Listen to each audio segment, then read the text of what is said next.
Good evening and thank you for joining us. It has happened again today. Another aerial object. Good evening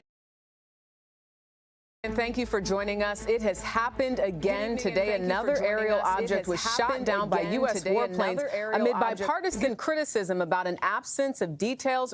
Good evening and thank you for joining us. It has happened again today. Another aerial object was shot down by U.S. warplanes amid bipartisan criticism about an absence of details regarding these incidents.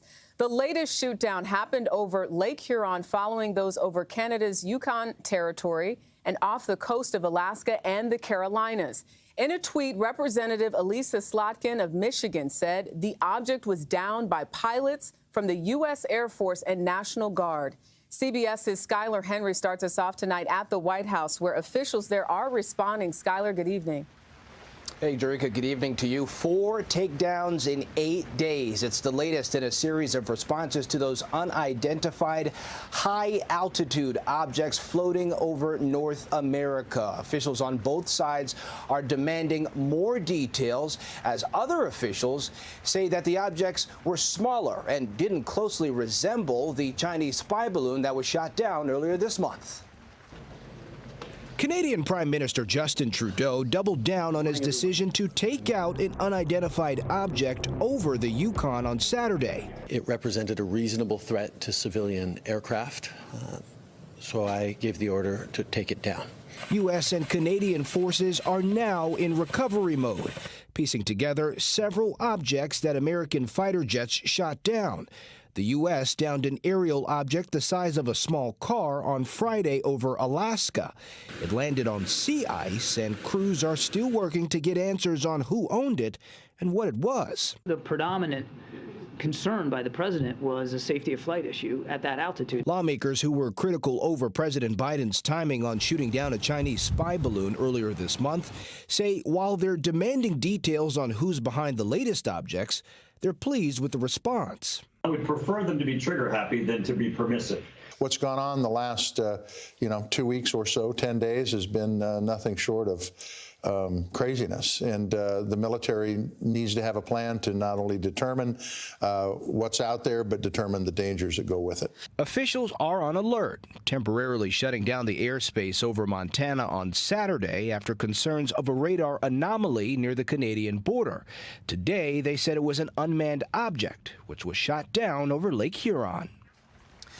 Now, senior administration officials here at the White House say that they have no indication that the latest unmanned object had surveillance capabilities, but they are not ruling that out. They also say that the object didn't pose any military threats to the ground. Jerika? All right, still a lot of questions. Skylar Henry at the White House tonight. Thank you. The U.S. military has shot down another high-altitude object, this time over Lake Huron. This is according to a U.S. official and a congressional source briefed on the matter. This would be the 4th object brought down by U.S. fighter jets in the past 9 days. CNN's Kylie Atwood is at the State Department. Kylie, what are you learning? Yeah, that's right, Paula. And the 3rd object brought down in just the last 3 days. Of course, we're learning that this high-altitude object was traveling and shot down over Lake Huron, which is north of Michigan, in between, Michigan and Canada, right up there. That is according to a U.S. official and a congressional source briefed on the matter. It appears that members of Congress from Michigan are learning more about this in conversations with the Pentagon today. I want to read to you what Congresswoman Slotkin tweeted just in the last few hours or so, saying, quote, "The object has been downed by pilots from the U.S. Air Force and National Guard. Great work by all who carried out this mission, both in the air and back at headquarters. We're all interested in exactly what this object was and its purpose." We're also hearing from other members of Congress from Michigan, Congressman Bergman, saying that he is appreciative of what he's calling the decisive action of the fighter pilots here. So there's a lot more to learn about, just what exactly this object was. I think Arlette, our colleague, is getting some more colleagues from her sources on that. But it's notable that this was actually, something that the United States was able to track potentially in part because NORAD over the last week adjusted its controls to better detect slow-moving objects at high altitudes. So what they were able to do is, put into place these FAA temporary flight restrictions into spaces where they were seeing potentially an object come through. The question remains an open one as to if there are more objects coming into U.S. airspace now, or if these adjustments are just allowing them to detect them at a higher rate. Paula? Kylie Atwood, thank you. And CNN's Paula Newton joins us now. Paula, what are the Canadian officials saying about this? Yeah, well, suffice it to say that Canadian officials obviously have been also keeping a close eye on any high altitude objects, as you say, that NORAD has been surveilling. I mean, look, Lake Huron basically cuts across both the U.S. And Canadian territories. And for that reason, leaders on both sides, both President Biden and Prime Minister Justin Trudeau, would have been kept informed of what was going on with this object. Now, when I asked Canadian officials, they referred me to NORAD, which was responsible for this operation. But defense officials in Canada did promise to get back to us with more information about exactly what went on there. I will note that Prime Minister Justin Trudeau is en route to Yukon.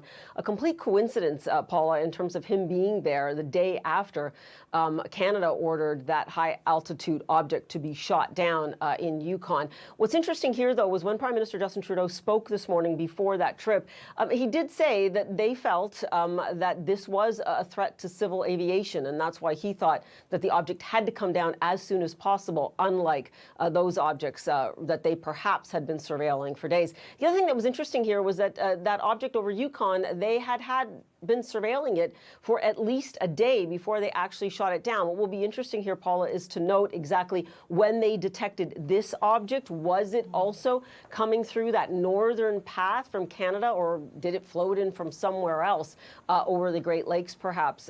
Still, a lot of questions. Again, Canadian officials promised to get back to us, but right now they are deferring questions to NORAD, which they say took the lead on this operation after getting the order from U.S. President Joe Biden. Kylie, the Pentagon is now addressing this incident. What are you learning? Yeah, the Pentagon press office telling reporters just in the last few minutes here, Paula, that this object was shot down over Lake Huron at 2:42 p.m. this afternoon at the direction of President Biden by F-16 fighter jets. They're saying that it didn't pose a military threat, but it did potentially pose a threat to civilian aircraft. And that is because it was traveling, according to this statement, at about 20,000 feet elevation. Now, when you think about, everyday aircraft, they fly at about 30,000 feet. So this statement says that the Biden administration, U.S. officials were concerned about the path that this was traveling on, and also that elevation. Now, when it comes to any risk to civilians, there wasn't any. There were no civilians who were hurt or injured or otherwise affected. Of course, being shot down over water enabled that to be an outcome. And we should note that yesterday there were some questions about an FAA temporary flight restriction put into place in Montana, and there were some questions about what actually triggered that flight restriction. We didn't get a definitive answer on that today. There were a number of differing accounts that we heard, but what this statement from the Pentagon says is that they believe that this object is what actually triggered that flight restriction yesterday. And I just want to read to you exactly what they say here, saying, quote, "Based on its flight path and data, we can reasonably connect this object to the radar signal picked up over Montana, which flew in proximity to sensitive DoD sites. We did not assess it to be a kinetic military threat to anything on the ground, but assess it was a safety flight hazard and a threat due to its potential surveillance capabilities." Now, surveillance capabilities, the potential for those is key here. So far, we don't know what those capabilities on board this unidentifiable object actually were, but that, rest assured, is going to be something that those who are doing these recovery efforts, which is now going to be getting underway, are going to be looking for answers to. Paula? Kylie Atwood, thank you. And Republican Congressman Jack Burgum of Michigan joins us now. Representative, you serve on the House Armed Services Committee. What is your reaction to what the Pentagon just revealed, the takedown of this object near Lake Huron? Well, my reaction is very simple. And that is when the Pentagon called me shortly after it took action, because Lake Huron in that area is in my district. Number one, decisive action, using the right equipment, the F-16, using the right type of munition to do the takedown. But now the big part, as was mentioned by Kylie a minute ago, is the recovery piece to understand. And Lake Huron is very, very cold this time of year. They're going to have to use some special diving capabilities to get down there. The good news is Lake Huron is not that deep, not like Lake Superior, but the need to take decisive action by Northern Command, the Department of Defense, is what we need, because we've seen it over the past few weeks. There are some challenges to our sovereign airspace. And this is the third object shot down in just 3 days. How concerned are you about this pattern? Okay, I just lost your audio. Try one more time. Sure thing. This is the third object shot down in just 3 days. It seems like we've lost the congressman. We will go to our expert panel and try to circle back with Congressman Jack Berger. All right, let's talk more about this with CNN military analyst, retired U.S. Air Force Colonel Cedric Leighton, and CNN national security analyst Juliette Kayyem. Colonel Leighton, Juliette, thank you so much for being with us.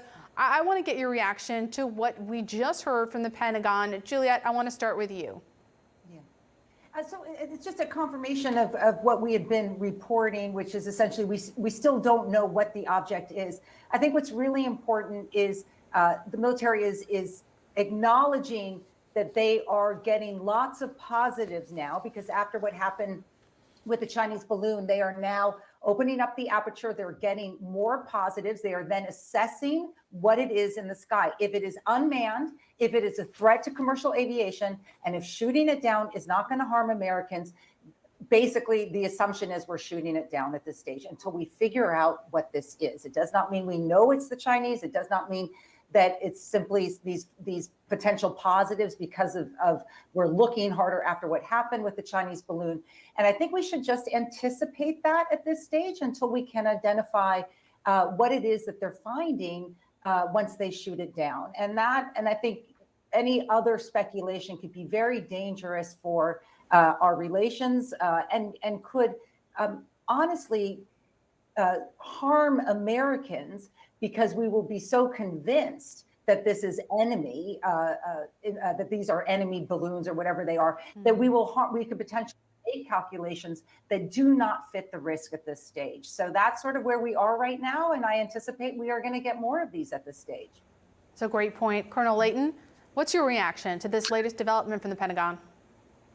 Yeah, I think, as Juliette said, this does confirm a lot of what we had previously been talking about. One of the key things I thought was very interesting was the fact that they mentioned that the surveillance part of this was a definite possibility. So this seems to lend credence to the idea that these are, in fact, surveillance craft of whatever type. And I think we should treat them as such until we know much more. And that means, taking security measures at our bases, at our other government installations, and even for personnel, people in the civilian sector, to be somewhat cognizant of the possibility that cell phone conversations could be intercepted by the Chinese. They're already being intercepted in many cases anyways, but it's just one of those things that is a part of the new reality. And these devices can, in some ways, make that even more of a plausible threat to people, both the normal people, normal civilians, and people who are in government service.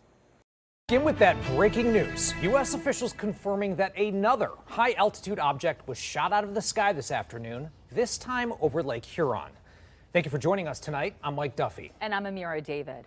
According to one official, the object was shot down by a U.S. military aircraft. It comes just 1 day after another unidentified object was shot down over the Yukon in Canada. Now, U.S. and Canadian authorities temporarily restricting airspace over Lake Huron and Lake Michigan today as planes were scrambled to intercept and try to identify it. 7 Action News reporter Sarah Grimmer joins us live after speaking with a retired lieutenant general with the United States Air Force about what the presence of this object might mean. Sarah? Yeah. Mike Amira, General Newton told me that it is way too soon to know exactly what this object was. But what we do know is that it is extraordinarily uncommon to have an object like this shot down over the United States. Alyssa Slotkin, she was the first one to tweet this afternoon. At 3:15, she said she got the call from the Department of Defense saying the military has an extremely close eye on the object above Lake Huron. Just before 4, she tweeted once again that the object had been downed by pilots from the U.S. Air Force and the National Guard, and that, quote, we're all interested into exactly what this object was and its purpose. U.S. officials have confirmed that the object was the same one spotted over Montana on Saturday and that it moved over to Wisconsin, then here in Michigan today. President Biden was the one who directed the military to shoot the object down. His administration has released that it presented as an octagonal structure with strings hanging off. They also stated that they have no indication that the object has surveillance capabilities, but that cannot be ruled out. The administration says when the object was shot down, it was not a threat to anything on the ground and that they're now working to recover it to learn more. The presence of this flying object in Michigan today marks the 4th time in just over a week that the U.S. military has taken down objects in North American airspace. But these surveillance and spy balloons are, I think they're significant threats because they're gathering signals intelligence. And by signals intelligence, it's intelligence gathered by electronic means. So that in and of itself is something that needs to be reckoned with. And I believe that we've effectively done that again today. Now, General Newton also told me that this may seem scary, but there's really nothing to be scared about, especially now that the object has been taken down. Also, it will most likely take a good amount of time for officials to figure out what this object was and its purpose. Reporting live tonight, Sarah Grimmer for 7 Action News. Developing at this hour, the U.S. military shot down another unidentified object today, this time over Lake Huron. It's the 3rd object shot down over North American airspace in as many days. Christian Benavidez has the latest. Yet another foreign flying object shot in North America Sunday, this time above Lake Huron, according to lawmakers. The latest twist of the high drama playing out in the sky. It comes a day after an American aircraft, under orders from both Prime Minister Justin Trudeau and President Joe Biden, brought down the foreign flying object in Canadian airspace over the Yukon. It represented a reasonable threat to civilian aircraft. Success. That incident also a day after President Biden ordered the takedown of a foreign object in Alaska on Friday. The wreckage sits on sea ice, and investigators are braving freezing temperatures and working with limited daylight.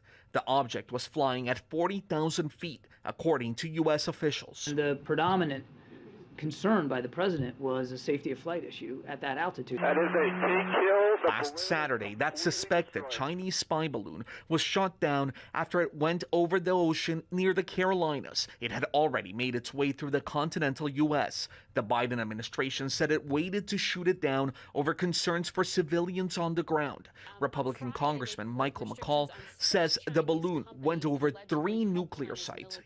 I think if you look at the flight pattern of the balloon, it tells a story as to what the Chinese were up to as they controlled this aircraft throughout the United States. The incidents have prompted lawmakers to ask for more details from the Biden administration. Little is known about the most recent objects shut down. Christian Benavidez, CBS News. Today, under President Biden's order, a U.S. fighter pilot shot down an unidentified unmanned object the size of a small car. We're calling this an object because that's the best description we have right now. This time above the Arctic waters off Alaska, near the Canadian border. At this point, U.S. officials are not saying this is another Chinese spy balloon. In fact, they say they don't know what it was or what it could do. We do not know who owns it, whether it's state-owned or corporate-owned or privately owned. We just don't know. Spotted and tracked for about 24 hours, moving northeasterly at 40,000 feet. At that altitude, officials say they did fear this unknown object posed a risk to civilian flights because commercial planes typically fly between 30 to 42,000 feet. There was a reasonable concern that this could present a threat to or a potential hazard to civilian air traffic. Officials say 2 pilots in F-22s were able to determine the object had no pilot. And they did not see the kind of surveillance equipment attached to the Chinese spy balloon that is being recovered and studied. Was its appearance like the Chinese aircraft? No, it was much smaller than the spy balloon that we took down last Saturday. Another big difference, duration. The Chinese spy balloon was shot down 8 days after the U.S. government first detected it, while this time, spotting to shoot down was about 24 hours, in the wake of Republican criticism that the president should have moved sooner to stop the China incursion. Complaints he rejects, saying the military acted when it was safest. So, Kelly, what is the status of the recovery efforts for this object?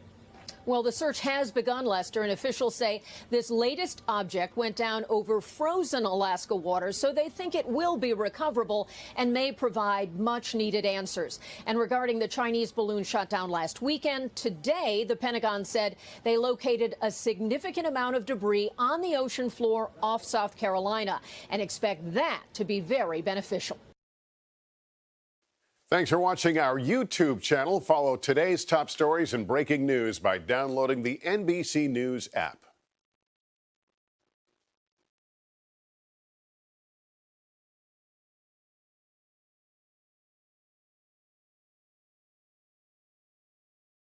Developing news, the U.S. shoots down another unidentified object in the sky. Good evening, I'm Natalie Duddridge. Jessica Moore is off tonight. This is now the third known object the U.S. has shot down, and it happened over Canada. Prime Minister Justin Trudeau says he ordered the object's takedown after it violated Canadian airspace.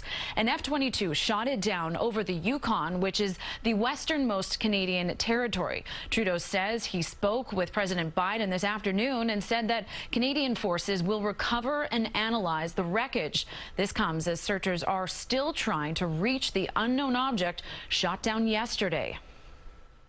Prime Minister Justin Trudeau of Canada says on his order, a U.S. warplane shot down an unidentified object that was flying high over northern Canada. Trudeau said NORAD command shot down the object over the Yukon. Canadian and U.S. aircraft were scrambled, according to Trudeau, and a U.S. F-22 successfully fired at the object. Aircraft assigned to NORAD successfully took down this high-altitude airborne object at approximately 3:41 p.m. Eastern Standard Time. On Friday, U.S. officials say President Biden gave the order for an F-22 to shoot down a separate object flying over Alaska's icy northern coast. But as investigators work this weekend to gather more information, the object's origin and purpose remains a mystery. We do not know who owns it. Whether it's state-owned or corporate-owned or privately owned. White House National Security Council spokesman John Kirby said the device, described as about the size of a small car, was flying at some 40,000 feet and presented a reasonable threat to the safety of civilian flights. Last Saturday, Air Force fighter jets downed the much larger suspected Chinese spy balloon off South Carolina's coast. Republican Alaska Governor Mike Dunleavy says the Chinese balloon should have been taken down much sooner. In a statement, he says there is very little margin for error. Russian territory is only a few miles away. We are the one state closest to the Korean Peninsula and China. Alaska is truly on the front lines. Also today, the FAA closed some airspace in Montana to support Defense Department activities. NORAD later said the closure came after it had detected a radar anomaly, but it didn't find anything. Montana's airspace is back open. Good evening, and thank you for joining us on this Friday night. Tonight, the losses in Turkey and Syria climbed to more than 23,000. But there are some glimmers of hope. A 10-day-old and his mother were pulled alive from the rubble today. And this family, a husband, wife, and their 4 children rescued after 101 hours trapped under debris, a small air pocket keeping them alive. Another story we're tracking, the FBI search of Mike Pence's home is now over after 5 hours. Agents tonight leaving with additional documents, and we've got new information on that in just a moment. But first, the new questions tonight after the White House revealed just this afternoon that an F-22 fighter jet shot down another object flying over Alaska. The debris landed on a frozen body of water, so the Pentagon is working to recover the object. Officials trying to determine what the object was doing and if China or any other country had anything to do with it. CBS's Weijia Jiang is going to start us off tonight from the White House with those breaking new details. Good evening, Weijia. Good evening to you, Nora. Tonight, Pentagon officials say they don't know who owned or operated the object, what it was capable of, or why it was in the air. But they are certain it would have been too risky to wait for all those answers before taking it out.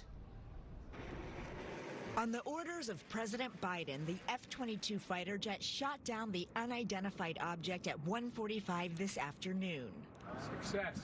The White House says the U.S. first detected the unmanned object last night, flying at 40,000 feet above the northern coast of Alaska and floating northeast, well within the range of commercial planes. And posed a reasonable threat to the safety of civilian flight. And it came inside our territorial waters. Those waters right now are frozen, but inside territorial airspace and over territorial waters. Pentagon officials said the latest object was shot down so quickly because it was over frozen water, making it easier to recover, and because its size would create less of a debris field. It was much, much smaller than the spy balloon that we took down last Saturday, roughly the size of a small car, as opposed to a payload that was like 2 or 3 buses size, right? Several military aircraft are now involved in the recovery effort off the coast of Alaska. The object reached U.S. airspace less than a week after the military shot down a Chinese spy balloon, which also entered over Alaska before making its way over several states in 7 days, prompting bipartisan backlash over how long it took. It's good news that they're on alert now. It still begs the question why they weren't on alert last week when the spy balloon flew into our airspace. Today, the U.S. announced it added Chinese firms that are connected to Beijing's surveillance balloon program to an export blacklist, so they can't access U.S. technology or goods. The White House says they have not reached out to China about this new object shut down. Nora? All right, Weijia Jiang with all those new details. Thank you. Good evening. I'm Lisa Rosner. The U.S. has shot down a third unidentified object in 3 days. It is the fourth object taken down within the last month. Today's incident took place in the skies over Michigan's Lake Huron. CBS 2's Tim McNicholas is here now with what we're learning. Tim. Lisa, Michigan Congresswoman Alyssa Slotkin said the U.S. Department of Defense called her before it was shot down and said they had a close eye on it. No word yet on what exactly it is or where it came from.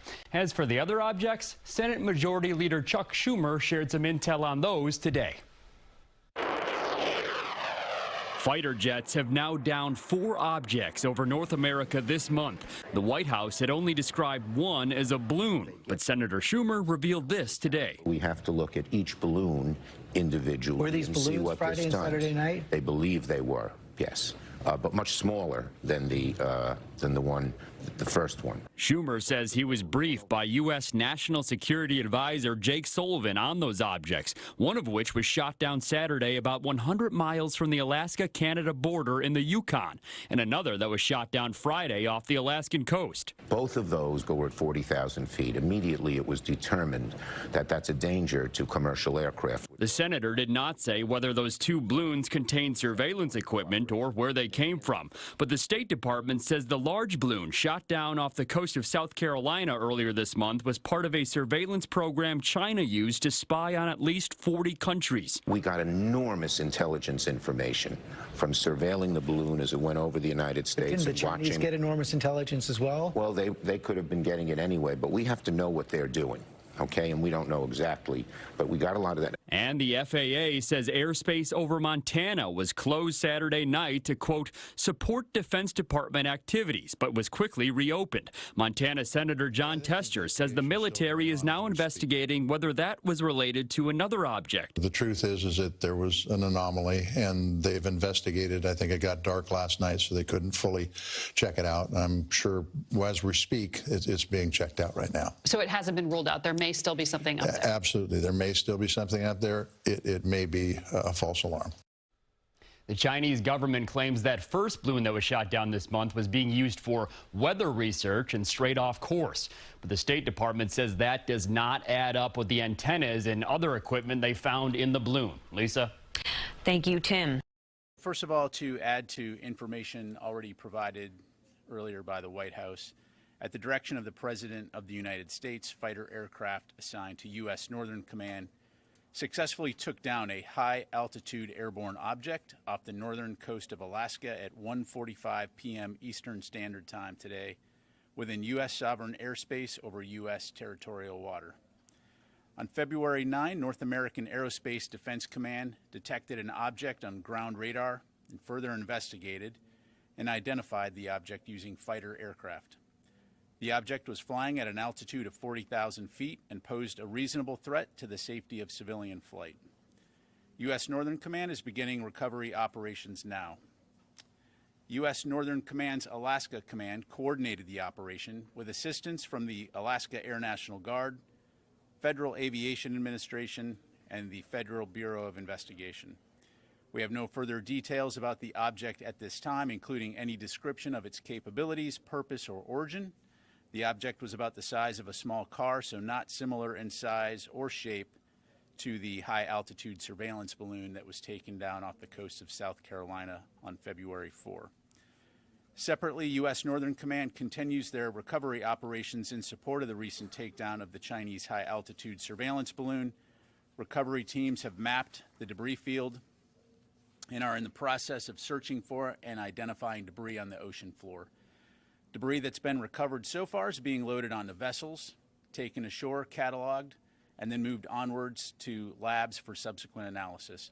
And while I won't go into specifics due to classification reasons, I can say that we have located a significant amount of debris so far that will prove helpful to our further understanding of this balloon and its surveillance capabilities. Of note, due to less than favorable sea states right now, teams will continue to conduct underwater survey and recovery as conditions permit. The department wants to thank our interagency partners from the U.S. Coast Guard, the FBI, and state and local authorities for their continuing assistance and partnership. They just shot it. Only days after a U.S. fighter jet downed a suspected Chinese spy balloon, Prime Minister Justin Trudeau has ordered the takedown of an unidentified object flying over northern Canada.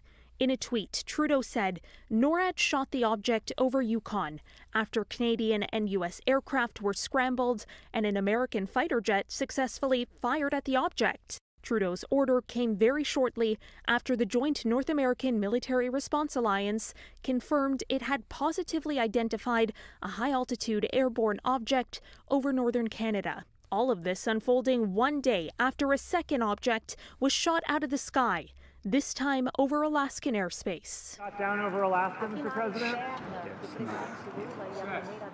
President Joe Biden ordered Friday's strike at the recommendation of the Pentagon as it drifted at the whim of the wind. The object was flying at an altitude of 40,000 feet and posed a reasonable threat to the safety of civilian flight. Military officials declined to give a detailed description of what the object looked like, but said it was roughly the size of a small car. So not similar in size or shape to the high-altitude surveillance balloon that was taken down off the coast of South Carolina. They do expect to recover the debris since it fell on frozen waters. We do not know who owns it, whether it's state-owned or corporate-owned or privately owned. We just don't know. Republicans and even some of Biden's fellow Democrats had criticized the administration for allowing the Chinese balloon to float all the way to the Atlantic Ocean before it was taken down. A former Secretary of Defense says the incidents have exposed a weakness in America's ability to surveil its horizon. We have a very good system of ground radars across the Canadian frontier. It's what NORAD uses. I know that during my time and before then, we were looking to upgrade those systems so that we could see further, deeper, lower in some cases. Clearly, there needs to be improvement at this point, given this new vector that we're discovering. The object shot Friday came down off the coast of northeastern Alaska, very close to the Canadian border. Had it continued its trajectory northeast, it could have ended up in Canadian airspace. Prime Minister Justin Trudeau says in a tweet that he was briefed on the matter and supported the decision to take action. For City News, I'm Karen Seolin. This afternoon, I'm going to provide a brief overview and then turn to General Van Herk to provide an operational perspective as well. In light of the People's Republic of China balloon that we took down last Saturday, we have been more closely scrutinizing our airspace at these altitudes, including enhancing our radar, which may at least partly explain the increase in objects that we've detected over the past week. We also know that a range of entities, including countries, companies, research organizations, operate objects at these altitudes for purposes that are not nefarious, including legitimate research. That said, because we have not yet been able to definitively assess what these recent objects are, we have acted out of an abundance of caution to protect our security and interests. The spy balloon from the PRC was, of course, different in that we knew precisely what it was. These most recent objects do not pose a kinetic military threat, but they're passed in proximity to sensitive DoD sites, and the altitude that they were flying could be a hazard to civilian aviation and thus raised concerns. Again, as we have said, we do not assess that the recent objects pose any direct threat to people on the ground, and we are laser focused on confirming their nature and purpose, including through intensive efforts to collect debris in the remote locations where they have landed after being shot down. We are in close coordination and cooperation with the Government of Canada, as well as through NORAD with the Canadian military. Thanks very much. Look forward to your questions, and I'll hand it over to General Van Herk. Thanks, Secretary Dalton. I appreciate the opportunity to talk to you today and provide you an update. Every day, North American Aerospace Defense Command and United States Northern Command monitor the approaches to North America and the United States of America across all domains. And yesterday evening, approximately 16:45 or 4:45 Eastern Time on 11 February, NORAD detected a radar contact in Canadian airspace, approximately 70 or so miles north of the United States border. We began tracking that radar contact, and when it became clear it was unknown, following normal NORAD procedures, it was not talking to the Federal Aviation Administration, no squawk, and approaching our air defense identification zone. I scrambled F-15 fighters from Portland, Oregon, along with a KC-135 tanker support from Fairchild Air Force Base, Washington, to go investigate, to identify what the radar contact was. At 1800 Eastern or 6 p.m. Eastern, the radar track crossed into the United States sovereign airspace. At 7:04 Eastern Time, the F-15s with their tanker support were on station to investigate. We continued to investigate, and what's important to point out, this is near dark, within a half hour, 45 minutes of dark. We continued to investigate, to identify, locate the object. We were unsuccessful. It's also important to point out in this part of the United States, we did not have data link for queuing like we had before. Data link allows the radars on the ground to share information to the fighters airborne, allowing them to cue their sensors and their visual acuity in an attempt to visually identify the track. At sunset, we were unable to find the track. Also, our radar operators lost the track on radar, and the FAA was never tracking the radar. Therefore, that's why we called it an anomaly, because we weren't able to identify it. Several hours later, overnight, we began seeing an intermittent radar contact east of the position in Montana as it approached Wisconsin. At that point, we developed a game plan once we started seeing another radar contact to go investigate. It's likely, but we have not confirmed that the track that we saw in Wisconsin was likely the same track in Montana. We elected to scramble with the best position to intercept if we needed to engage with the lowest collateral damage, and that was in the eastern portion of Wisconsin, just prior to Lake Michigan, when the fighters became on the track of interest at that time. We monitored the track of interest as it passed over Lake Michigan. We assessed that it was no threat, physical threat, military threat, legal infrastructure. That's my assessment. It continues to be today. However, at this point, we still have an unknown, and it forces a broader discussion about what is this object that's in our U.S. Sovereign airspace. It's within our Federal Aviation Administration airspace, not providing any communications, not providing any notice that could potentially help us deconflict. And therefore, we wanted to investigate further. We did. It tracked across the upper peninsula of Michigan. We were cleared to engage the target in eastern upper peninsula of Michigan, overland, and ultimately down the object at this point, about 15 nautical miles east of the upper peninsula in Lake Huron. What we saw is an object that began drifting, potentially most likely landed in Canadian waters in Lake Huron. And we have ongoing recovery operations with Coast Guard assets moving towards this area. I would like to highlight this entire time. I remained in contact with my Canadian boss, General Wayne Eyre. The Canadians were very supportive. The Canadians launched 2 F-18s plus their tanker as well to support this operation.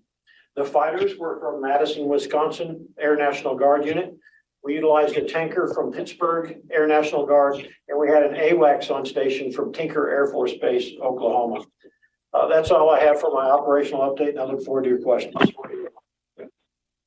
Secretary Dalton, General Van Herk, thank you both. For our first question, we'll go to Associated Press, Tara Kopp. Hi, thank you very much, both of you, for doing this at this late hour. For Secretary Dalton and for General Van Herk, you know, we've had 4 shoot downs in the last 8 days. Can you talk about the sense of concern you have, and should Americans be worried? This is a very rare thing to have this many shoot downs or any shoot downs over U.S. airspace. And then secondly, General Van Herk, can you give us any indication of what your pilots are seeing and reporting? Thanks. Hey, before we jump into the question, just a reminder, everyone, please mute your phones. Thank you. Sounds like we have an open mic out there. My apologies. Over to you, ma'am. Great. Tara, thanks so much for the question and for dialing in also at a late hour. The safety and security of the American people are job number one for us at the Department of Defense, and certainly for NORAD and General Van Herk's team. We, following the track of the PRC balloon last week, as I mentioned at the top, we have been more closely scrutinizing our airspace at these altitudes, enhancing our radar, which may at least partly explain the increase in the objects detected. But we also know that there are a range of entities out there, whether they're private companies, research organizations, that operate objects at these altitudes for purposes that are not nefarious, including legitimate research. But because we have not been able to definitively assess what these recent objects are, the president wanted to act out of an abundance of caution to protect our security and our interests. So we will remain vigilant. We have made these enhancements to our radars, and the operations this past week have been successful in bringing down these potential threats. And we are hard at work now recovering the debris to better understand certainly the capabilities of the surveillance balloon from the PRC, but also the nature of these unidentified objects to better understand, were they surveillance objects? What was their purpose? What are their capabilities? And we look forward to sharing more as we learn more in the coming days. Thanks, Melissa. Let me just add on. So your question was about citizens being considered. I've assessed all of these to be non-kinetic threats to the homeland. And I don't see that changing even when we recover debris. Every day, NORAD, United States Northern Command, are ready to defend monitor as required. So I think this is a story where we were successful in detecting and if needed to respond. What I would tell you is what we're seeing is very, very small objects that produce a very, very low radar cross section. I'm not going to go into detail about shapes or anything like that, really, because it's really, really difficult for pilots at the altitudes we're operating. It's a very, very slow object in the space, if you will, going at the speed of the wind, essentially. And our pilots are going several hundred miles per hour to give us what I would consider a factual, scientific-based description of what we see. And therefore, I'm hesitant to tell you that. With that being said, I would like to talk about the radar and the challenges that we face, something going this slow. So as Assistant Secretary Dalton talked about, radars essentially filter out information based on speed. So you can set various gates, we call them velocity gates, that allow us to filter out low speed clutter. So if you had radars on all the time that we're looking at anything from 0 speed up to say 100, you would see a lot more information. We have adjusted some of those gates to give us better fidelity on seeing slower objects. You can also filter out by altitude. And so with some adjustments, we've been able to get a better categorization of radar tracks now. And that's why I think you're seeing these overall. Plus, there's a heightened alert to look for this information. I hope that adds additional clarification. Just one quick follow-up. 4 shoot downs in 8 days. When was the last time that U.S. fighters were scrambled and shot something down over U.S. airspace? I can't remember anything. And it just seems like there's a large and quick escalation to shooting down objects. I'll have to get with our historians. I believe this is the first time within United States of America airspace that NORAD or United States Northern Command has taken kinetic action against an airborne object. Thank you, Tar. Thank you, sir, ma'am. Let's go to Jen Griffin, Fox News. Hey, thanks, Pat. This is Liz. I'll be asking for Jen today. Are these balloons that have been shot down since Friday, or are they weather balloons?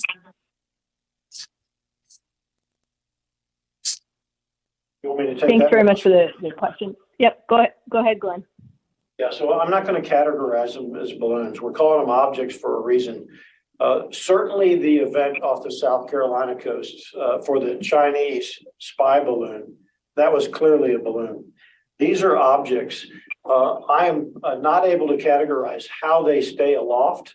It could be a gaseous type of balloon inside a structure, or it could be some type of a propulsion system.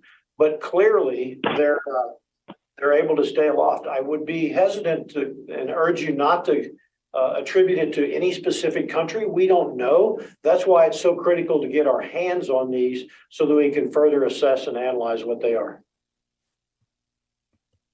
Thank you. Next, we'll go to Nancy Youssef, Wall Street Journal. Thank you. To both of you, you're saying that their preliminary assessment is that they don't pose a kinetic threat, but that they are objects and not balloons, and that you need to sort of adjust your radar. And I guess I'm trying to get an understanding, what is the expectation going forward, or at least in the next few days? Is it your plan to continue to shoot these down, or to make adjustments such that you can make assessments better, that they don't always have to happen when you're shooting something down? I'm trying to get a sense of the adjustment, General Van Herk, that you referred to, and what that will look like, practically speaking, in the days ahead. Thank you. Nancy, thanks for the question. So the expectation going forward is we'll continue to doing our mission exactly like we've been doing now, approaching 65 years for NORAD. If there's an unknown object that enters either Canadian or U.S. airspace, we will go out, we will attempt to identify it. If it's a threat, kinetic threat, military threat, I am delegated the authority if it commits a hostile act or hostile intent. And let me describe a hostile act. Hostile act would be shooting a missile, dropping a bomb, taking aggressive action. A hostile intent would be maneuvering to an offensive position against our forces or something like that. In that situation, I'm cleared directly to engage without further permission. In this case, there is no hostile act or hostile intent. but it is an unknown object. And therefore, we have to have a further discussion across the government, both the government of Canada in some cases and the government of the United States, to assess, is it a risk to national security by passing over key covered facilities such as our missile fields and other structure? Is it a risk to flight safety? Is it a risk to personnel on the ground? And then if you're going to take action, you have to make an assessment of what is the risk of collateral damage to potentially boats and mariners out over the water, our infrastructure, and people on the ground. That's essentially the process you go to and have to go through. And we've done that on each one of these. Thank you. Thank you very much. Let's go to David Martin, CBS. You say that this is the first time we've ever had shoot downs, at least as to the best of your memory.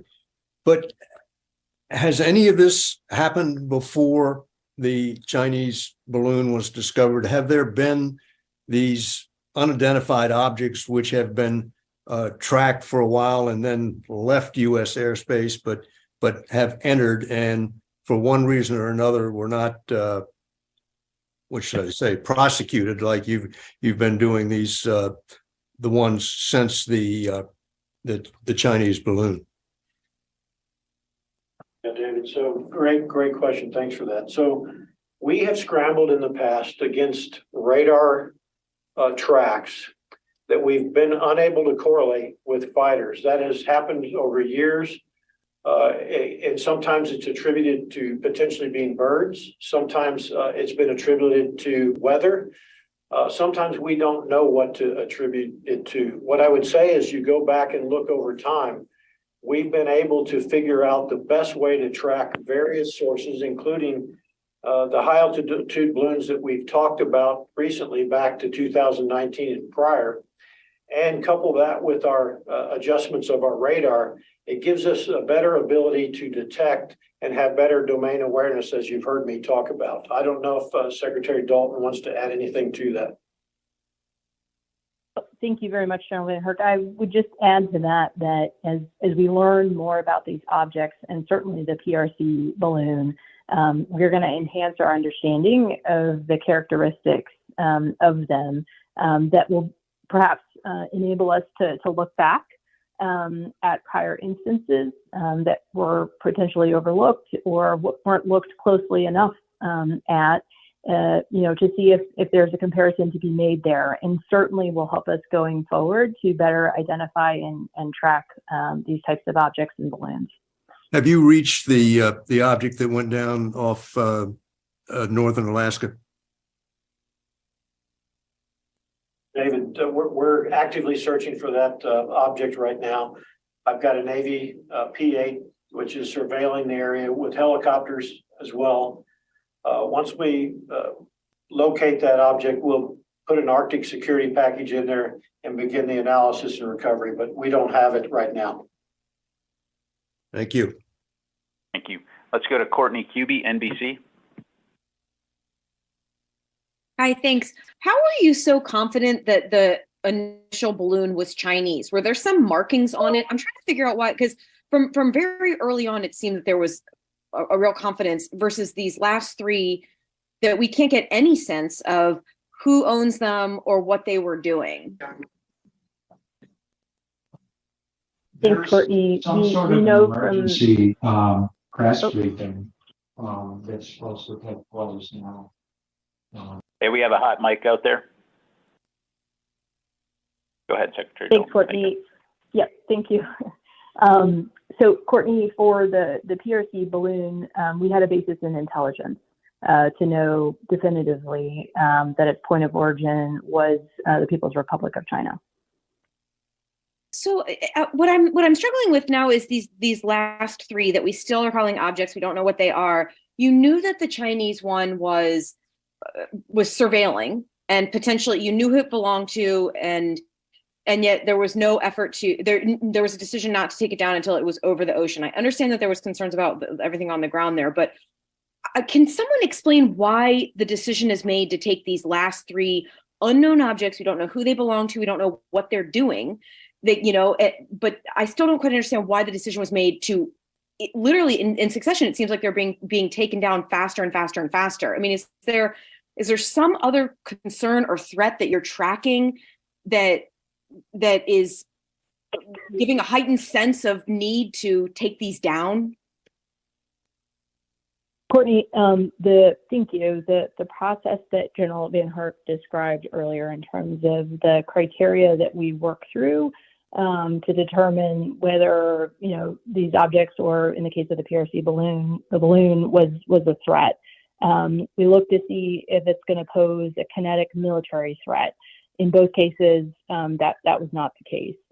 We look to see, is it surveilling potentially DoD sensitive sites. We knew that was the case in both instances, and it was even more concerning in the case of the PRC balloon because we knew that it was a PRC balloon. We also consider, is it a threat to civilian aviation? In the case of the PRC balloon, it was flying at an altitude that it did not pose a threat to civilian aviation. And so that was part of the criteria for bringing it down over the water when we could safely do so, in addition to its enormous size. It was 200 feet tall. Payload was the size of 3 school buses.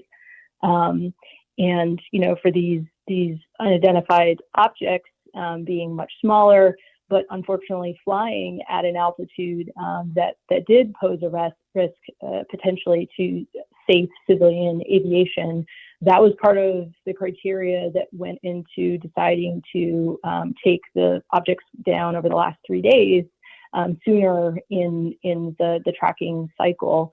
So, that's the process that we have rigorously worked through over the last week. General Van Herk, anything you want to add? No, Melissa, I think you're right on. I don't have anything to add. Thank you. Let's go to Brent Dahlberg, Michigan Radio.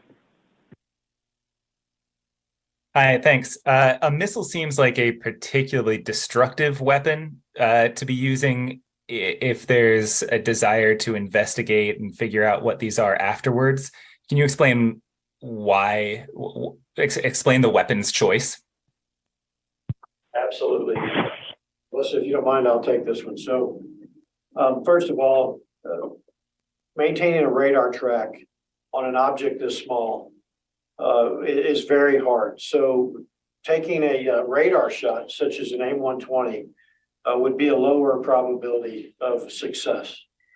We assessed taking a gunshot yesterday in that event as well as today.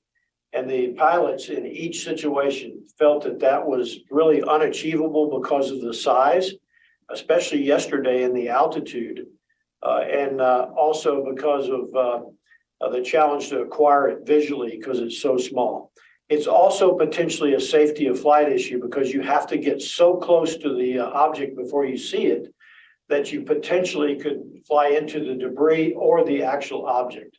Therefore, in each situation, the AIM-9X, a heat-seeking missile or infrared missile that sees contrast, has been the weapons of choice against the objects we've been seeing. In each case, we have taken extreme caution to ensure that we limit potential collateral damage. So today, we worked closely with the FAA to clear out the airspace. I gave directions specifically to the pilots to use their visual acuity to check for mariners on the ground, airplanes in the air, to clear with their radars as well. And when they were comfortable that we could minimize collateral damage, they selected the best weapon today. That was the AIM-9X, and they took the shot. Thank you. Let's go to Helene Cooper, New York Times. Hi, thanks, Pat, and thanks for doing this. This is for General Van Herk. Because you still haven't been able to tell us what these things are that we are shooting out of the sky, that raises the question, have you ruled out aliens or extraterrestrials? And if so, why? Because that is what everyone is asking us right now.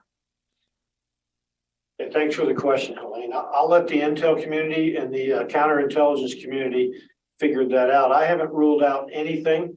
At this point, we continue to assess every threat or potential threat unknown that approaches North America with an attempt to identify it.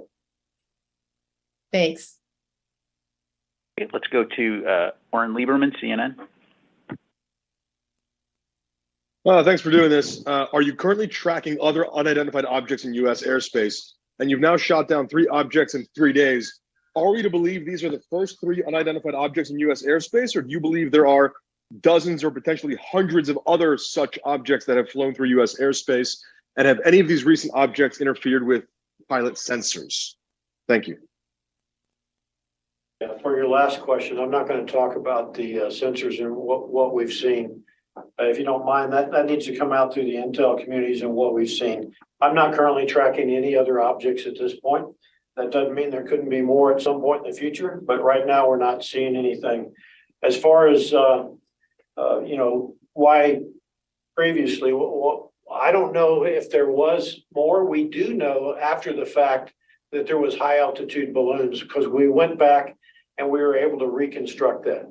As far as these specific objects at this time, I'm unaware to say. It's certainly possible, but I don't have the fidelity to give you the answer. We will go look at the data to see if we can figure anything out about the potential for not seeing these previously. Thank you. Let's go to Phil Stewart. Phil Stewart, Reuters.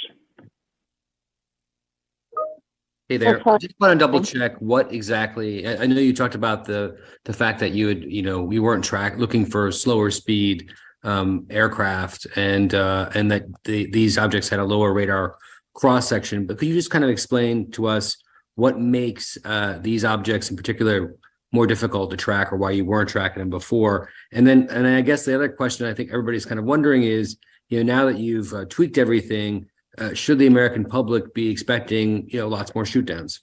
Thanks. Thanks, Phil. What makes them really hard to detect and track is their size and potentially shape. We'll get our hands on them at some point. I can't confirm that right now, but that could certainly play a role or a factor in this. As far as going forward, I'll go back to my mission is to defend our homeland in both my NORAD and NORTHCOM hat. Anything that approaches North America, if it's unknown, I'm going to go identify it and assess, is it a threat? If it is a threat, I'll shoot it down. If it's not a threat, the kinetic military threat that we talked about earlier, it's not committing a hostile act or hostile intent, then we'll have a broader discussion. Your second part of that is really about what are we going to do in the future is really a policy decision. I'll ask Secretary Dalton if she wants to add anything. I'd only add again that the safety and security of the American people is job number one for us. And for any of these operations, we fine tune them to ensure that there's going to be little to no collateral damage. None of the operations over the last week have resulted in collateral damage. But Secretary Dalton, could you just explain then, do we expect that there's been a policy decision that will lead us to near daily shoot downs as we detect these things more and more? Phil, thank you. We are taking this very much on a case by case basis. Each operation has been different. And we will certainly keep you updated as we continue to learn more about these objects and the PRC balloon and what that means for us going forward. Thank you. Let's go to Ben Brash, Washington Post. Thank you very much, both, for taking the time. More directly, in reference to the last question, is it our policy or a preference of the United States government still to not shoot down anything over U.S. territory? When is it that you make that call? I know you talked about assessing if anything was a kinetic threat, but is it policy or preference? Thank you very much.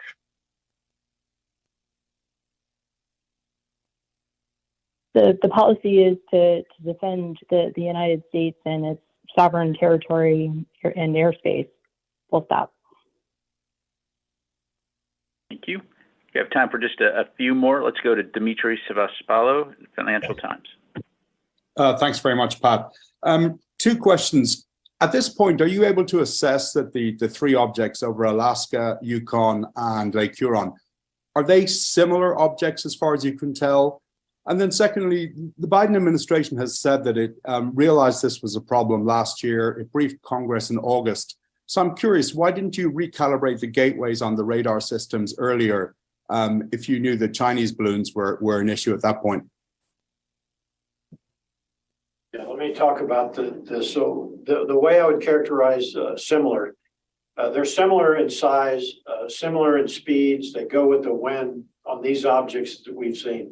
As far as specific shapes, we've got to get our hands on those to see fidelity and detail of shape, how they get airborne, do they have propulsion? All of those things are still to be determined. Your second part of that question, remind me what that was. So you said that recently, the reason you may be detecting more things is you recalibrated or changed the thresholds for gateways on the radar systems. I wonder, given that you briefed, not you, but the administration briefed Congress on the Chinese balloon program last August, why were gateways not changed back then? Yeah, so that's a great question. You know, the timing of the intel and adjustments, what I would say is we didn't necessarily see a need to change them then. The Chinese high altitude balloon alerted us to the speed, the slowness, and being able to detect. We decided to do that at that time. I hope that makes sense to you. But I would just add, given that there were questions about the program, you know, as early as August last year, and those balloons were flying at those kind of speeds then, was there not a discussion about changing the gateways back then? I can perhaps help here as well. So the briefings to Congress last year were done, I believe, through intelligence channels. And again, you know, that was intelligence that was better understood retrospectively based on elements of the equation that were discovered after the fact. And then the high altitude balloon from the PRC that was shot down last weekend was categorically different than the prior high altitude balloons because it transited the entire continental United States, starting with Alaska, across Canada, and across CONUS. And so it was quite different than the prior instances. And on that basis, we determined that we needed to enhance our radar. Thank you. Okay, we've got time for just two more questions here. We'll go to Peter Martin, Bloomberg. Hey, thanks very much for doing this. I wanted to ask, has Secretary Austin talked yet with Weifeng He from the PRC about the first balloon? And then in addition, has DoD communicated with the Chinese military at any level about any of these subsequent objects? Thank you. Thank you. There have been contacts made with the PRC on the high altitude balloon.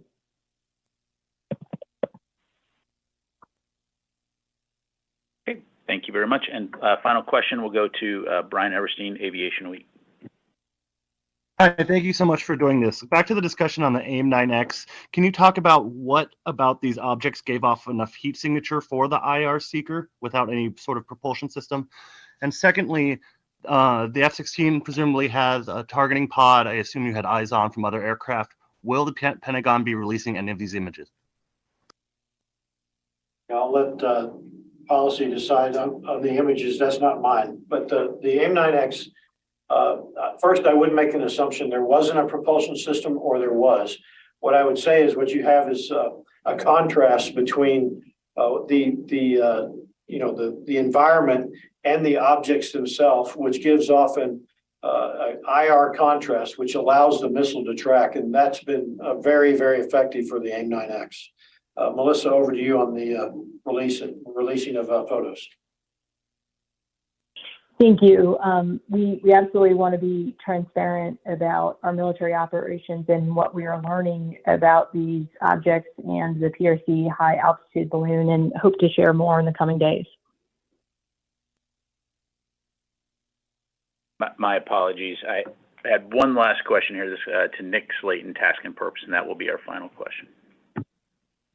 Thank you. I wanted to see, when we talk about investigating the debris of this, who's taking the lead on that? Is that the All Domain Anomaly Resolution Office? And then also, We've seen free shoot downs and free days.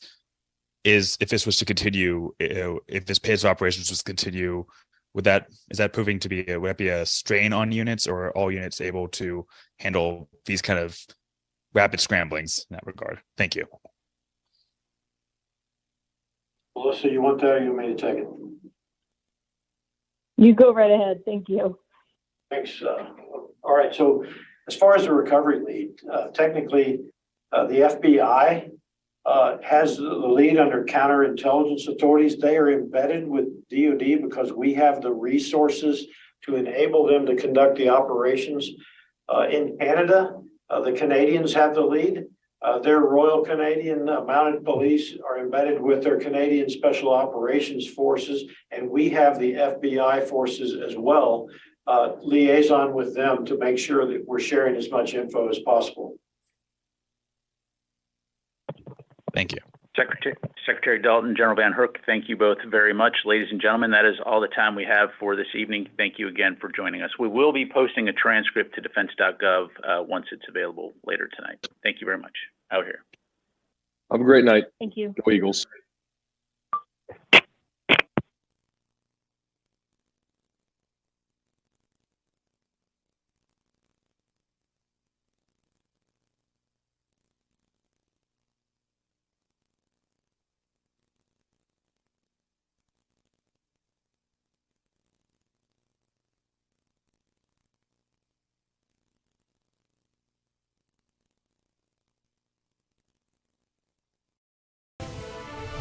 The latest now in our breaking news, the U.S. military has shot down another high-altitude object, this time near Lake Huron.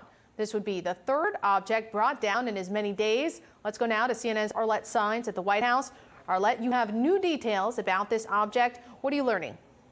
Yeah, Paula, a senior administration official providing some new details to myself, Natasha Bertrand, and Phil Mattingly, detailing what exactly this unidentified object looked like. Now, it was flying at about 20,000 feet when it was shot down. It had been flying over part of Michigan's Upper Peninsula and then was nearing Lake Huron when ultimately it was taken down by fighter aircraft. And what this senior administration official described is that it had an octagonal shape and there were strings hanging from it, but with no discernible payload. Another source who was briefed on the matter also shared that description. And while the U.S. has said that they haven't determined whether there was any intelligence collection capabilities to this object, they are simply not ruling that out at this moment. Now, this object was first detected by NORAD and NORCAM just last night. There was some radar contact that was made, and the U.S. sent some fighter aircraft to try to take a look and see if there was anything out there.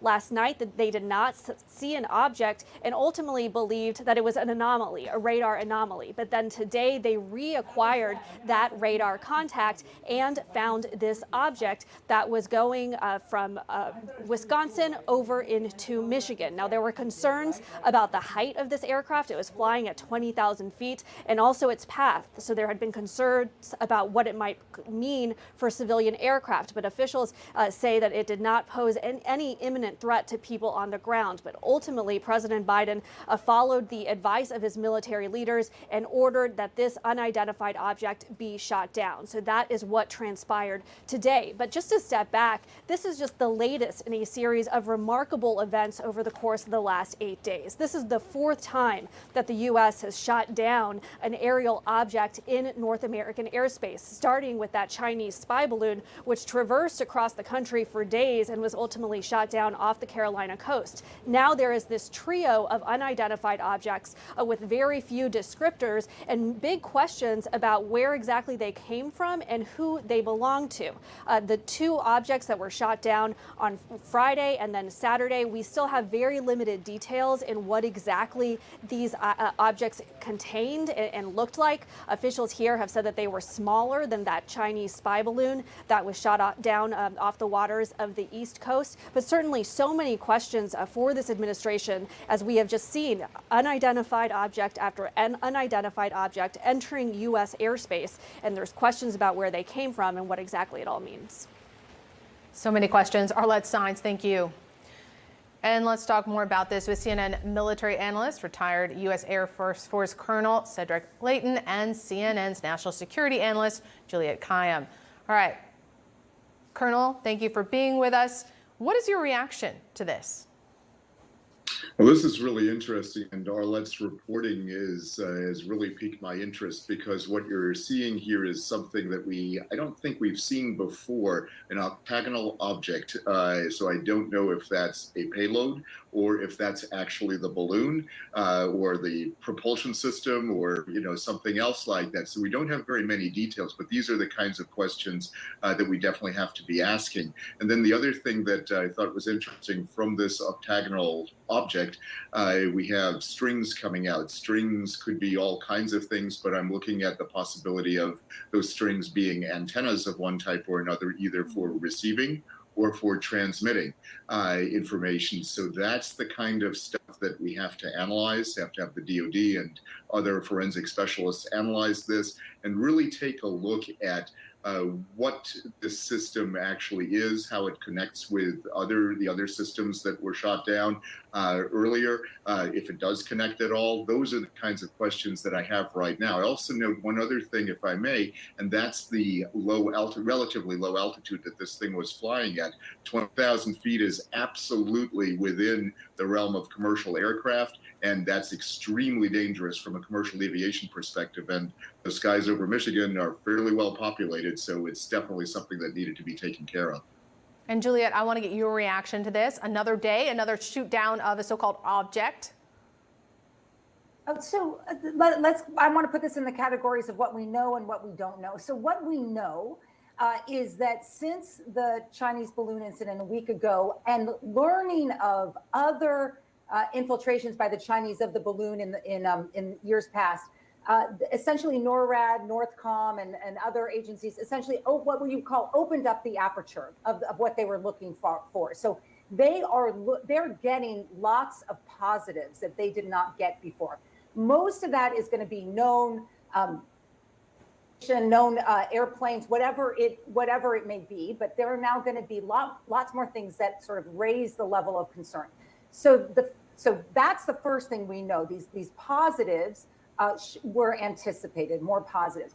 What we can't answer now is this sort of bigger aperture picking up lots of stuff that has essentially been forgiven, sort of around in the skies, whatever else it is, because it didn't pose a threat, or is it part of something organized for whatever surveillance? I do want to, so we don't know. And I would just want to pick up on what the congressman who was on before us, to speculate about China and all of these incidents is just, I'm sorry, it is just not right now. We do not know what these objects are. Two are described as VW size. One is now octangle. We don't know if there's balloons attached to them. So we need to just sort of understand what's going on. There's a wider lens of surveillance that is picking up things. We don't quite know what they are. And our tolerance for it after what happened with China is lower. We're going to shoot it down if it is unmanned, if it's hurting commercial or a threat to commercial aviation, and if shooting it down will not harm Americans in the homeland. That is essentially what's going on. The speculation is really premature at this stage. And Colonel, you talked a little bit about civilian airspace. Clearly, these could potentially pose a threat to civilian aviation. Is there any way to really secure the skies against these kinds of objects? Well, it's certainly a challenge, Paula. And, when we look at how we've secured the skies in the past, we've sometimes used draconian measures, such as shutting things down in the wake of 9/11, for example, until we had a reasonable handle on what was flying in our airspace. I don't advocate anything like that at this particular point in time. The danger to commercial aviation is, I would say, minimal at this point, but it is something that has to be taken into account. And airmen of all types, civilian as well as military, have to be on the lookout for unusual objects right now. I think the heightened awareness on the part of everybody becomes really important. But having an ironclad, control mechanism for space, that's practically an impossibility, but we can certainly do a better job knowing what's in the air. And I think NORAD has certainly picked up the baton at this point in time, a little bit late, but still better late than never. Colonel Layton, what is going on? This is the latest incident, this third shoot down of a craft. First it was a balloon, now we have these unidentified objects in a week. What are your thoughts as you're looking at all of this? Is this, these things are shot down as an abundance of caution, and, they're on our radar screen and we're looking for them because it's top of mind? Or is there something more to be concerned about here? Well, I think, Jim, the big thing is that obviously there's heightened awareness now at this point. So, you had the incident a week ago where we shot down the Chinese surveillance balloon, who were pretty convinced that that's exactly what that was. And then we start seeing all these other objects. Clearly, the radar operators for NORAD are very sensitive now to anything that even looks remotely like an unusual object in the skies. And the fact of the matter is when you look at where these other two objects, the second and the third object, where they were. The second one was near Prudhoe Bay, which is a major energy production area for the United States. And then you look at the third one over the Yukon, also rich in resources. So there are all kinds of possibilities here. Could it be a weather balloon? Absolutely. Are there other things that it could be? Yes. And we just have to really find out exactly what kinds of things these are. But it's very clear that at least in one instance, we've had a testing of the American and Canadian air defense systems. In the other two instances, that could also be the case. And so we have to really assess where these came from and what the capabilities of these objects are. Is it a little strange that we're about a day or more than a day since the shooting down of that object over Alaska, or off the coast of Alaska yesterday? We still haven't been told by the government what it is. Yeah, that is a bit strange, although I guess we have to keep in mind that it's a very remote location. I've been up there in that area once in my Air Force career, and it is bleak. It's the end of the world. It is literally the end of the world. Yeah, and it's one of those areas where it's very hard to get all the rescue missions in there and the retrieval missions. So to do the forensic analysis that is being conducted now on the Chinese surveillance platform, that is going to take some time. And also keep in mind, it's a long distance from Quantico if they choose to bring it to Quantico again. So that's another reason why they probably don't know exactly what it is yet. And once that happens, we'll probably take a week or two before we get some idea of what these two last objects actually are. And what about this element of Natasha Bertrand's reporting that the pilots had differing accounts as to what they saw? And in this one particular piece of information that she just reported again a few moments ago, which I think might be giving some people the willies, which is the pilots could not ascertain as to what the propulsion system was of this particular object. Yeah. So, Jim, these, your thoughts on, the pilots, as they fly by very quickly, they've got, a few seconds to take a good look at this craft or whatever object this is. Yeah. And in some cases, what's called a misrep is what the report that the pilot submits to headquarters and to the intelligence shop. And when they look at that, then they can determine it's basically an eyewitness account of a car crash or something similar to that. And when you look at that, then you start piecing together, okay, this is what they saw, and then you combine that with the actual forensic evidence of the pieces and parts that we're able to gather from these incidents, and then we can perhaps better ascertain whether or not there really was a propulsion system, whether it just flew along with the wind stream, or if there was some other aspect to this that we don't know about. Are there technologies that are being used that we don't understand yet? All of that is possible, unlikely, but possible, and so those are the things we have to consider. And the possibility that we might have a foreign power like China or Russia sort of poking and prodding with these objects, how concerning is that from a national security standpoint? So these are the kinds of things. These are major no-nos, aren't they? Well, we do that all the time. Yeah. We do it to them, they do it to us. But here's the no-no part.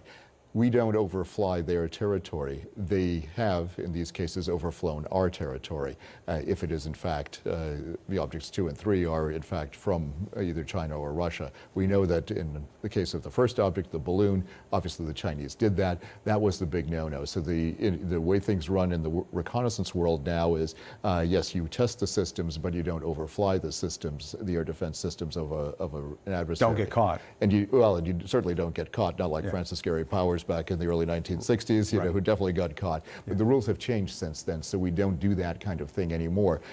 Now, when it comes to these kinds of assessments, yes, the Chinese and the Russians are obviously always testing our air defenses. It's very logical that they did this again. Let's see if the facts bear that supposition out. A Pentagon report is detailing a dramatic increase in UFO sightings, more than 350 since 2021. Many of them are explained as being drones, birds, or weather events, but about half of them remain unexplained. And the office that tracks these sightings in restricted military airspace says that some, quote, require further analysis. That's an understatement. CNN space and defense correspondent Kristen Fisher has the details. Boris and Amra, Capitol Hill has been waiting for this report from the Office of the Director of National Intelligence, or the ODNI. And what this report found is that there have been more than 300 new sightings of what the government calls UAPs, or unidentified aerial phenomena, or more commonly called UFOs, since the last time that the ODNI put out a report like this back in 2021. Back then, the ODNI could not explain 144 sightings of UAPs. This time, now they can explain 171 of them. And one part of the report that really stands out is this one. It says that some of these uncharacterized UAPs appear to have demonstrated unusual flight characteristics or performance capabilities and require further analysis.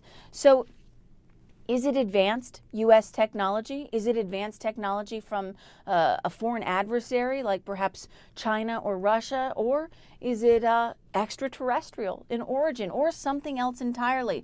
We just don't know. And the U.S. government says that it doesn't know either, or at least it will not say so publicly in this unclassified report. But they did give some explanations for about 163 of the sightings that have been detailed in this report. And here's how they explain those. The vast majority are either balloons or balloon entities. A handful were drones. Another handful were what they call airborne clutter, things like birds, weather events, or airborne debris like plastic bags. So the bottom line here, members of Congress say that this is a step in the right direction to reducing the stigma associated with reporting sightings of UAPs. It's also a step in the right direction to enhancing national security because remember, a lot of these sightings happen right around military bases or assets. But while it's a step in the right direction, members of Congress say the Pentagon, the Office of the Director of National Intelligence, still have a long way to go to giving them the answers that they ultimately want. I want to bring you some breaking news. NBC is now confirming that Canadian Prime Minister Trudeau has ordered the takedown of an unidentified object that violated Canadian airspace. NORAD Command shot down the object over the Yukon. Canadian and U.S. aircraft were scrambled, and a U.S. F-22 successfully fired at the object. Trudeau added that he spoke with President Biden this afternoon. Canadian forces will now recover and analyze the wreckage of the object. Let's bring in NBC's Dan DeLucy. Dan, what do we know? We don't know a lot right now. This seems to be moving very quickly. Of course, yesterday, another object was shot down off the coast of Alaska. A week ago, of course, the Chinese surveillance balloon that we all watched fly across the U.S. was shot down off the coast of Carolina. And now yet another unidentified object. We don't know where it's from. We don't know whether it has any connection at all with the Chinese surveillance airship. We don't know if it has any connection to the object that they still haven't identified in any detail that is now over frozen ice off the northern coast of Alaska. So the number of objects being shot down out of the sky over North America, it's now 3 in a week. And it begs the question, is this because there's a heightened sensitivity as the U.S. and the Canadian military watch the airspace over North America? Or is there something else here? Is it connected to a foreign adversary? Or is it much more mundane and we just don't know, and we'll have to wait to hear what they pick up from the Yukon that they've just shot down?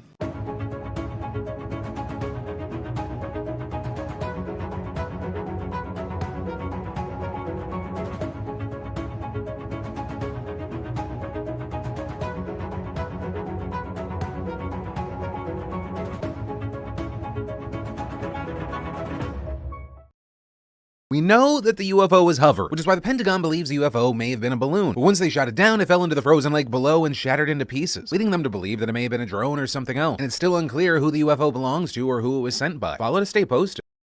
At 5 today, breaking news from Alaska. The White House says another high-altitude object has been shot down. The Pentagon says that object was flying at 40,000 feet. But they say it wasn't as sophisticated as the Chinese spy balloon that was shot down off South Carolina. Our D.C. Bureau Chief Ben Kennedy is live at the White House, where we are now getting reaction from the president. Ben. Calvin, Nicole, the White House said this object did pose a threat. They had been tracking it since last night, and an F-22 shot it down at 1:45 this afternoon. Yes, the president absolutely was involved in this decision. He ordered it. Order downing another high-altitude object, this time over Alaska. Do you have anything to say about the object shot down over Alaska, Mr. President? Pilots got a close look at the unknown flying object Friday afternoon and determined it was unmanned, traveling 40,000 feet, which did pose a threat to air traffic in the area. Civilian aircraft operate, at a variety of ranges up to 40 to 45,000 feet. So again, there was a reasonable concern that this could present a threat to or a potential hazard to civilian air traffic. It comes after a Chinese spy balloon was shot down off the coast of South Carolina last weekend. Investigators now concluding that China's balloon seen over the country's Midwest was used for intelligence surveillance, saying it was equipped with multiple antennas that are capable of collecting communications. That refutes China's claim that it was a civilian weather balloon that had simply strayed off course. The Pentagon did acknowledge that it took longer than people may have wanted for that balloon to be shot down, but they wanted to wait until it was over open water so civilians did not get hurt from debris on the ground.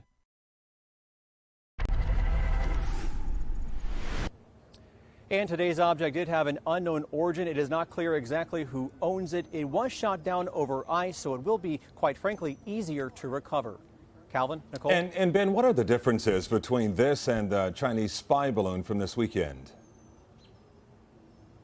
Well, Calvin, first, one of the big differences is the shape. The object shot down is roughly the size of a car. The Chinese spy balloon is 3 school buses, so much larger. Also, the object was flying at 40,000 feet in the air. The China spy balloon was at 60,000 feet. And we will, of course, learn more details once that object, which again is not being called a balloon, is recovered. Okay, we are following closely. Thank you, Ben. Unmanned object. We were able to get some fighter aircraft up and around it before the order to shoot it down, and the pilot's assessment was that this was not manned. On a different subject, after the State of the Union address, minutes after he finished delivering the State of the Union address, President Biden encountered in the halls of the Capitol Brittany Alconis, the wife of your Navy comrade Ridge Alconis, who, as you know, remains imprisoned in Japan. And the president told Mrs. Alconis, we're going to get this done. I wonder if you can tell us if the Alconis case figured in the conversation that the president had with the Japanese Prime Minister when he visited here last month, and if you can flesh out the president's promise to Mrs. Alconis. I know generally you don't like to say a whole lot about these kinds of efforts, but what can you tell us about what's being done on behalf of Lieutenant Alconis? I would go back to what I said to you last time, James. I mean, the president's well aware of this case. And he's well aware of what the family's going through. He's also well aware of concerns by the Japanese government with respect to their judicial system, and he's got the team working on this. I'm not going to disclose personal conversations that the president had either with Mrs. Alconis or with Prime Minister Kishida. But he's well aware of it, he's tracking it, and so is the national security team. Thank you, Karine. Admiral, over here, I wanted to ask you two questions. I need to watch for her hands. One on the shoot down that you just described, and the other one on Ukraine. On the incident that happened in the past hour, I wanted to know, is there any line of communication that you can describe that has been ongoing over the course of the past 2 weeks on the diplomatic side of things? I know that the Defense Secretary says that his call to his counterpart was not returned from China. But on the diplomatic side of things, are there lines of communication between the U.S. and China right now? Well, certainly. Look, we have an embassy in Beijing. Diplomatic discussions routinely happen with Beijing. So, of course, the diplomatic channels remain open. Sadly, the military ones do not appear to be open right now. Secretary Austin made a good faith effort to reach out to his counterpart and was rebuffed, and that's unfortunate, particularly when at times like this you want to keep as open as you can the lines of communication, and the president's committed to that. And then on Ukraine, President Zelensky was in the UK earlier this week, and he received a promise from the UK government that the UK would train Ukrainian pilots on NATO standard jet fighters. Can you tell me if you think that's a good idea? Is that something that the U.S. is considering in terms of training Ukrainian pilots on NATO aircraft as well? Well, if they're going to get Western aircraft, then they're going to need to be trained on them. Does that mean that will happen? They'll get Western aircraft? That would be up to the nations that may be willing to provide aircraft. I've said it before. Probably tired of me hearing me say it, but these are all sovereign decisions. And if a NATO nation or even a non-NATO nation wants to provide capabilities like fighter aircraft to Ukraine, that's certainly their decision to make. And one would assume that if you're going to introduce a system into a military that they have no experience with, that there's going to have to be some training that goes along with that. We're doing it right now. Fort Sill, Oklahoma, we've got Ukrainian soldiers learning how to use a Patriot battery. Outside of Ukraine, we're helping train them on combined arms maneuver. So it's not unusual to do that if an advanced capability is provided, but that's going to be a national decision. Thank you, Admiral. Thank you, Karine. Isn't there a concern that these objects, the object and the balloon, were both discovered when they're already flying over U.S. airspace? Should they be detected before they enter the U.S.? I think we're going to continue to learn a lot about how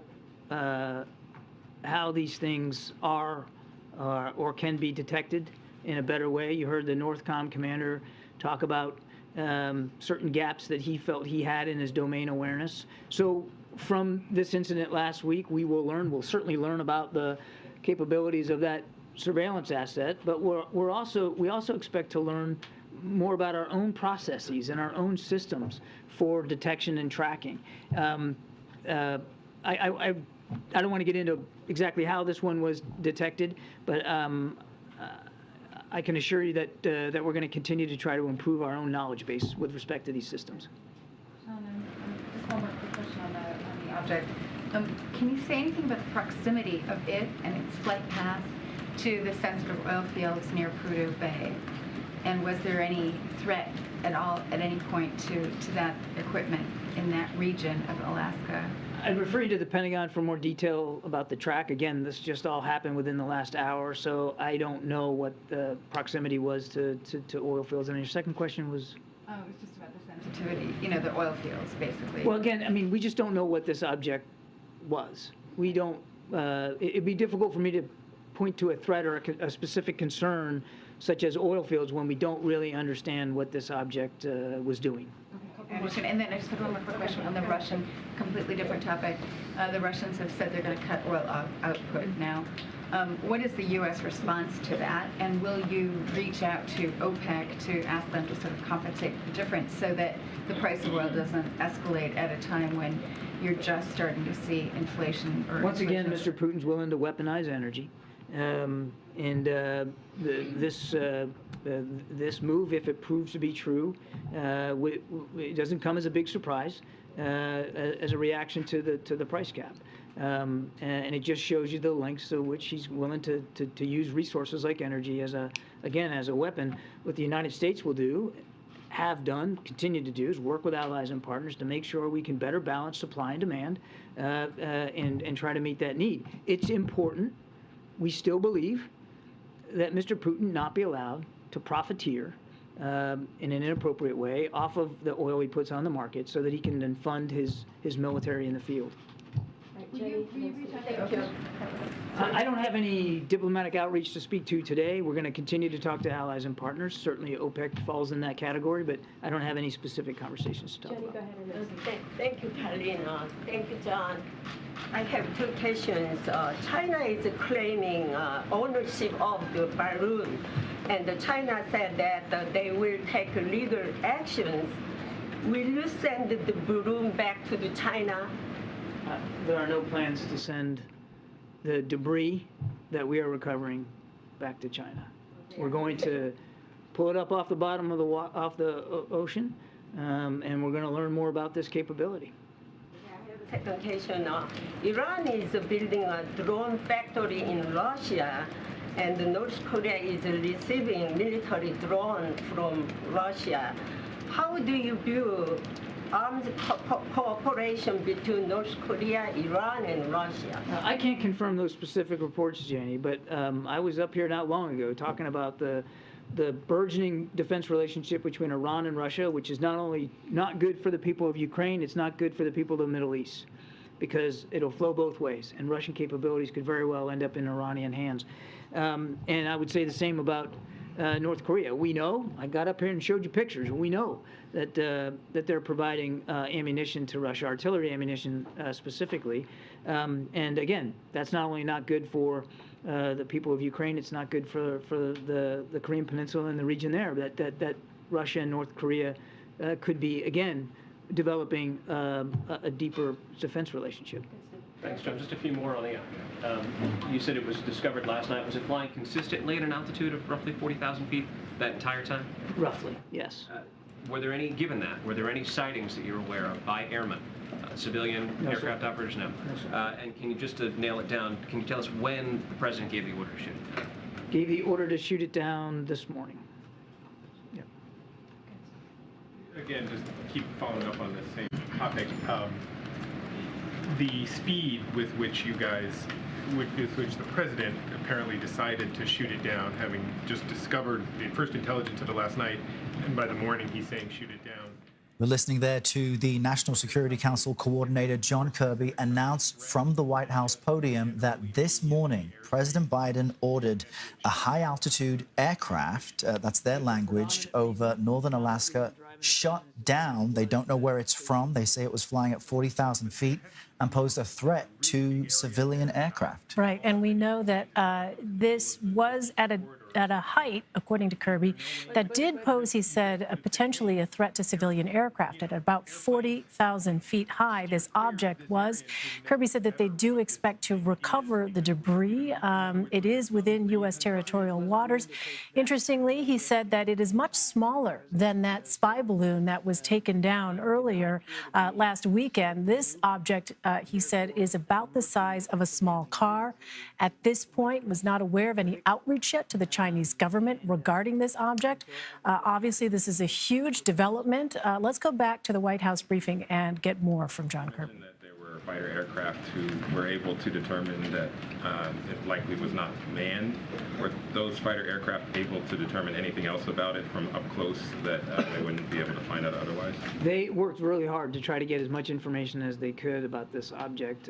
Given its size, which was much smaller, and the capabilities on the fighter aircraft themselves, the speed at which they were flying, it was difficult for the pilots to glean a whole lot of information. Not like we were able to glean off the balloon, not the other balloon, the balloon. Thank you, Michael. Because we also had several days to track that. So there was a limit to how much they could divine. Also, it was detected at night. And so the first engagement by fighter aircraft late last night was, again, difficult for them. It was a small object. And these are fighter aircraft flying at pretty high speed, and the ability to glean a lot of information was limited, which is why they did another flight earlier this morning to see if we could get more. I mean, they did the best they could, but again, the speed and the conditions up there, as well as the size of the object, made it a little bit more difficult. Just to confirm, there was a flight last night to do some surveillance. Yes. That's right. There was at least two that I know of. Again, the Pentagon will probably have more detail, but at least two. There was last night, a couple of fighter aircraft surveilled it, tried to glean as much information as we could about what it was, so we had a sense. And then another such flight today, and of course that flight ended up, in a shoot down. Sorry, just one more question. We're running out of time. From the White House podium, do you have a message for whoever is responsible for this aircraft, or anyone who may have similar aircraft, about what the White House is launching? I'd rather than sending some sort of message in that way, I would just tell you that we're going to remain vigilant about our airspace. We're going to remain vigilant about the skies over the United States. And as I said earlier, the president takes his obligations to protect our national security interests and those of and the safety and security of the American people is paramount. And he's always going to decide and act in a way that is commensurate with that duty. That's the real takeaway here. Okay, way in the back. Did the U.S. ask Brazil to block Iranian warships from docking in Rio, and if so, why? We did not ask the Brazilians to block that. Those ships are sanctioned ships specifically, and we don't want to see them dock anywhere in this hemisphere. And we've been very clear about that. But there was no specific ask made of Brazil. That's a sovereign decision that President Lula has to make. I wanted to follow up on a question I asked you in September. In light of the Chinese spy balloon incident, does this administration consider Chinese land purchases near U.S. military bases a national security threat? We are always concerned about potential foreign collection near or around our military sites. And you're right, last week is a good example of that. We take that seriously, whether that's terrestrial related or whether it's from the air. And I think I'll just leave it at that. Would you be working perhaps with Congress to put in place legislation to prevent that kind of ownership? We are always willing to work with Congress to address our national security interests and threats as best we can. Thanks, Corinne. Thanks, Admiral. Thank you, Corinne. Admiral, just real quick, is there a timeline for recovery of this object?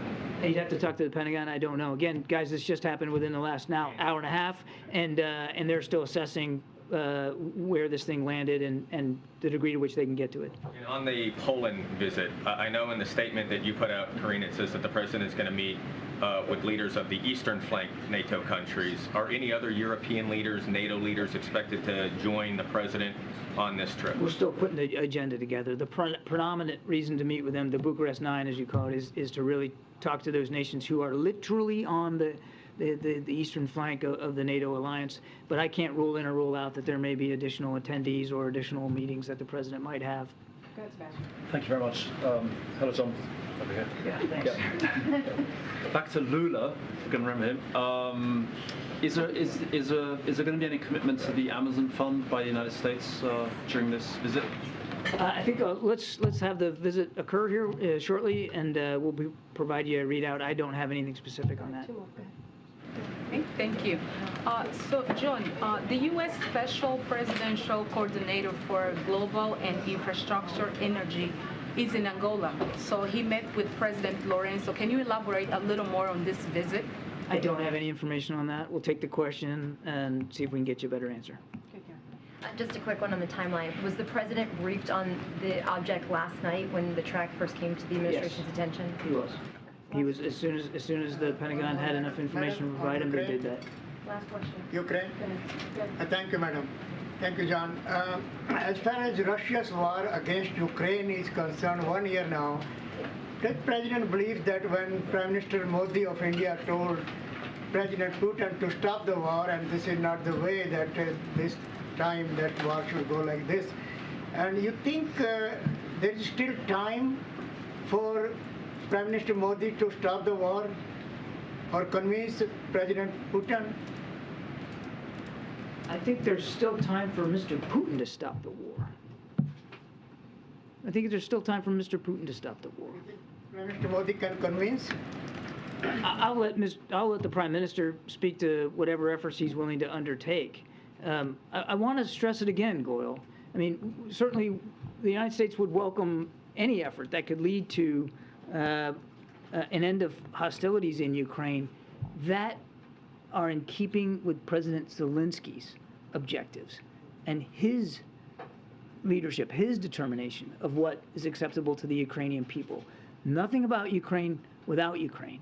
So President Biden has said this, gosh, dozens of times. We think this war could end today. It should end today.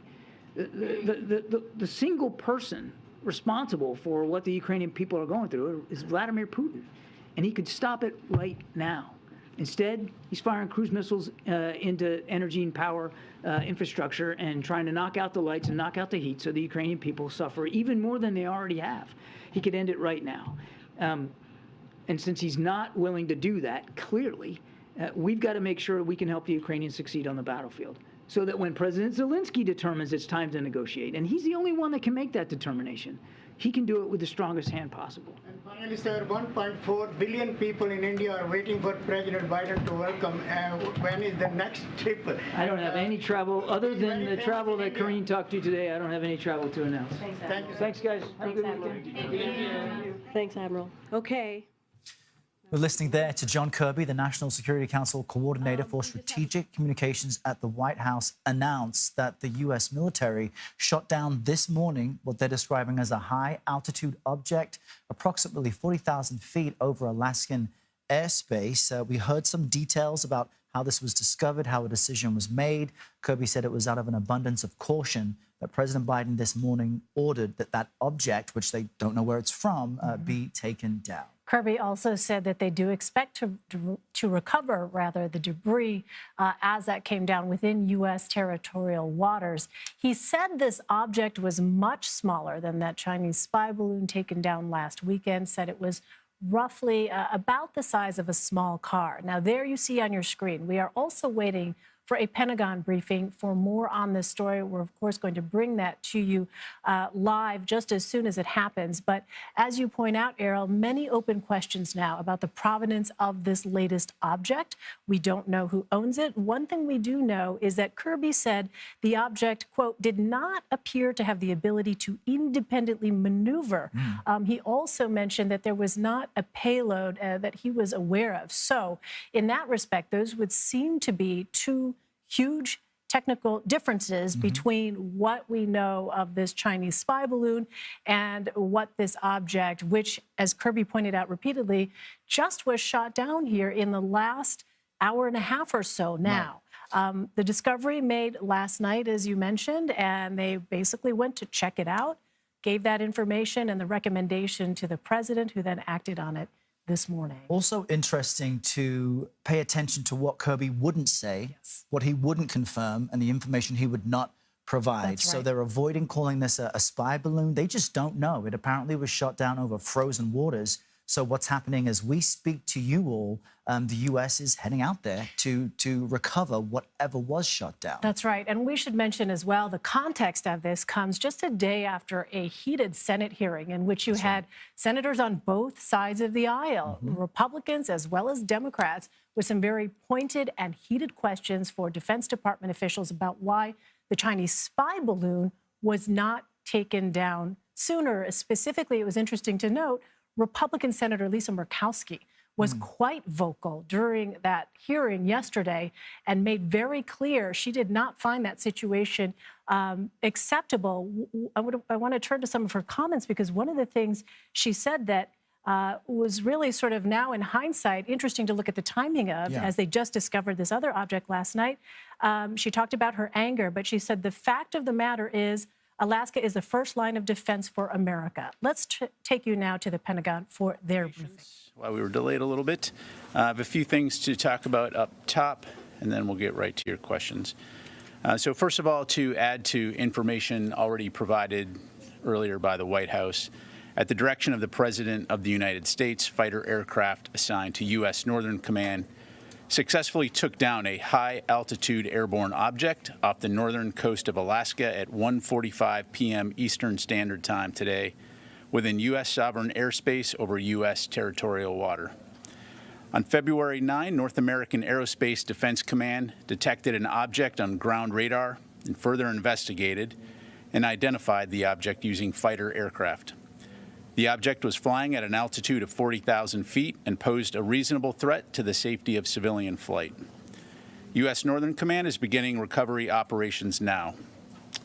U.S. Northern Command's Alaska Command coordinated the operation with assistance from the Alaska Air National Guard, Federal Aviation Administration, and the Federal Bureau of Investigation. We have no further details about the object at this time, including any description of its capabilities, purpose, or origin. The object was about the size of a small car, so not similar in size or shape to the high-altitude surveillance balloon that was taken down off the coast of South Carolina on February 4.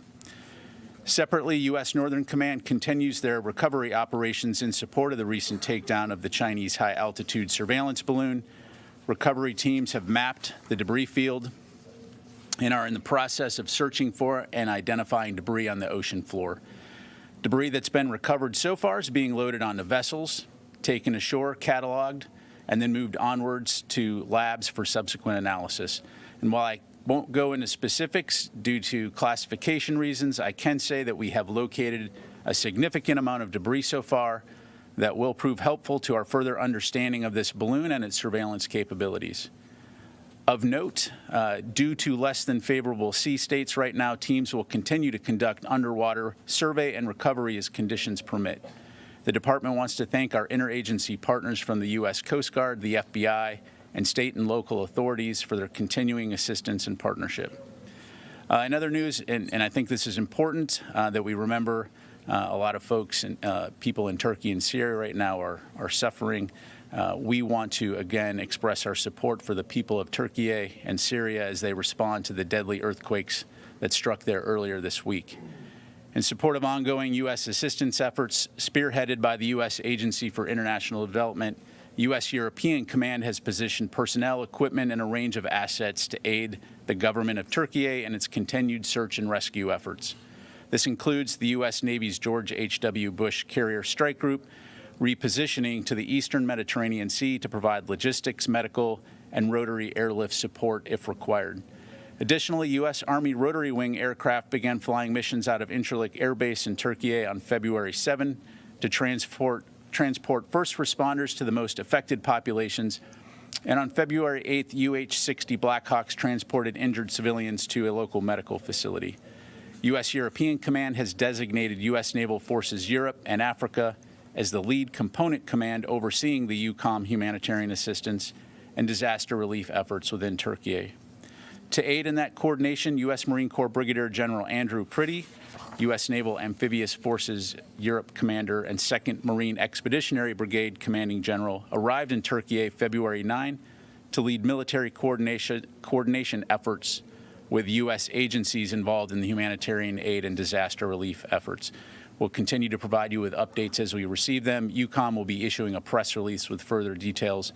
But again, we offer our thoughts and prayers to the people of Turkey and Syria during this tragic and difficult time. And finally, Secretary Austin welcomed Canadian Minister of National Defense Anand for a bilateral meeting here in the Pentagon today. The Secretary expressed his thanks and appreciation to Minister Anand for the cooperation rendered by Canada in tracking the PRC high-altitude surveillance balloon that violated the sovereignty of both of our countries. During the meeting, both leaders reaffirmed the close defense relationship between the United States and Canada, and a readout will be available later today on defense.gov. And with that, I will take your questions. We'll start with Associated Press, Tara Kopp. Hi, thank you for doing this. A couple of questions on this latest shoot down.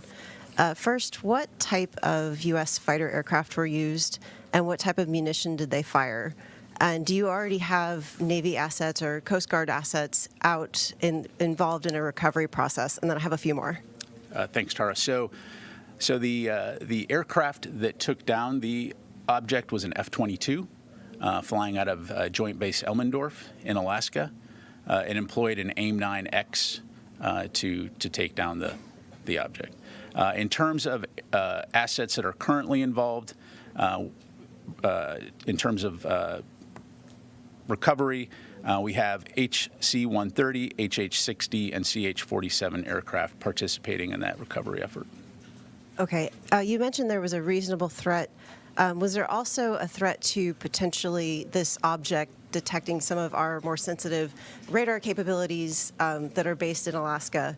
And then what hasn't been said is where this object has come from. Is there any indication that this was also a Chinese surveillance balloon object, whatever it is? Yeah, so at this point, we don't know the origin of the object. Again, we will know more once we're able to potentially recover some of those materials. But the primary concern, again, was the potential hazard to civil flight. And so, again, we'll know more later. Thank you. No perceived threat to any of the radar installations that we have based in Alaska? Again, right now, we'll know more once we assess it. We'll just leave it at that. Thank you. Liz. What made this? Thank you. Thanks for taking my question. What made this threatening enough to shoot down? What is different about this object than the last object that was over Alaska? Because it was chosen not to shoot the last one down over Alaska. Yeah, so the important thing to understand here is anytime we detect anything, we're going to, first of all, observe it and then make a decision and take appropriate action. So you have to look at each individual case on its own merits. In this particular case, given the fact that it was operating at an altitude that posed a reasonable threat to civilian air traffic, the determination was made and the president gave the order to take it down. Was there a specific threat, a specific civilian air traffic incident that could have happened? Again, as you well know, civilian aircraft operate, at a variety of ranges up to 40 to 45,000 feet. So again, there was a reasonable concern that this could present a threat to or a potential hazard to civilian air traffic. So let me. Just one more question. Yep. Has Secretary Austin reached out to his Chinese counterpart or any other counterparts at all since this has been tracked? Since this particular object, no. Let me go here, and then I'll come over to Oren.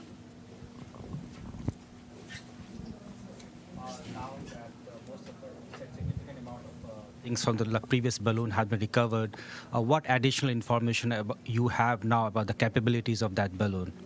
Yeah, so we're continuing to assess that. Again, I'm not able to go into more detail other than, in addition to learning a lot about the balloon and the capabilities that it has while it was over the continental United States, we have identified or located a significant amount of debris on the ocean floor that will be very beneficial to us learning more about it. But at this point in time, I'm not going to have more details. Manufacturing label on these equipments or the balloons indicate that they're all manufactured in China, sourced from China? Again, I'm not going to have details to provide it at this point in time. Also say that 39 other countries have indicated they have seen balloons in their territories.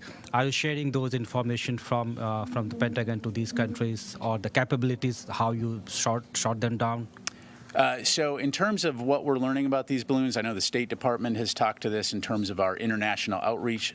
Certainly, the Department of Defense plays a role in those relationships, and so we will continue to work with our allies and partners to share information along with our State Department colleagues. Let me go to Oren.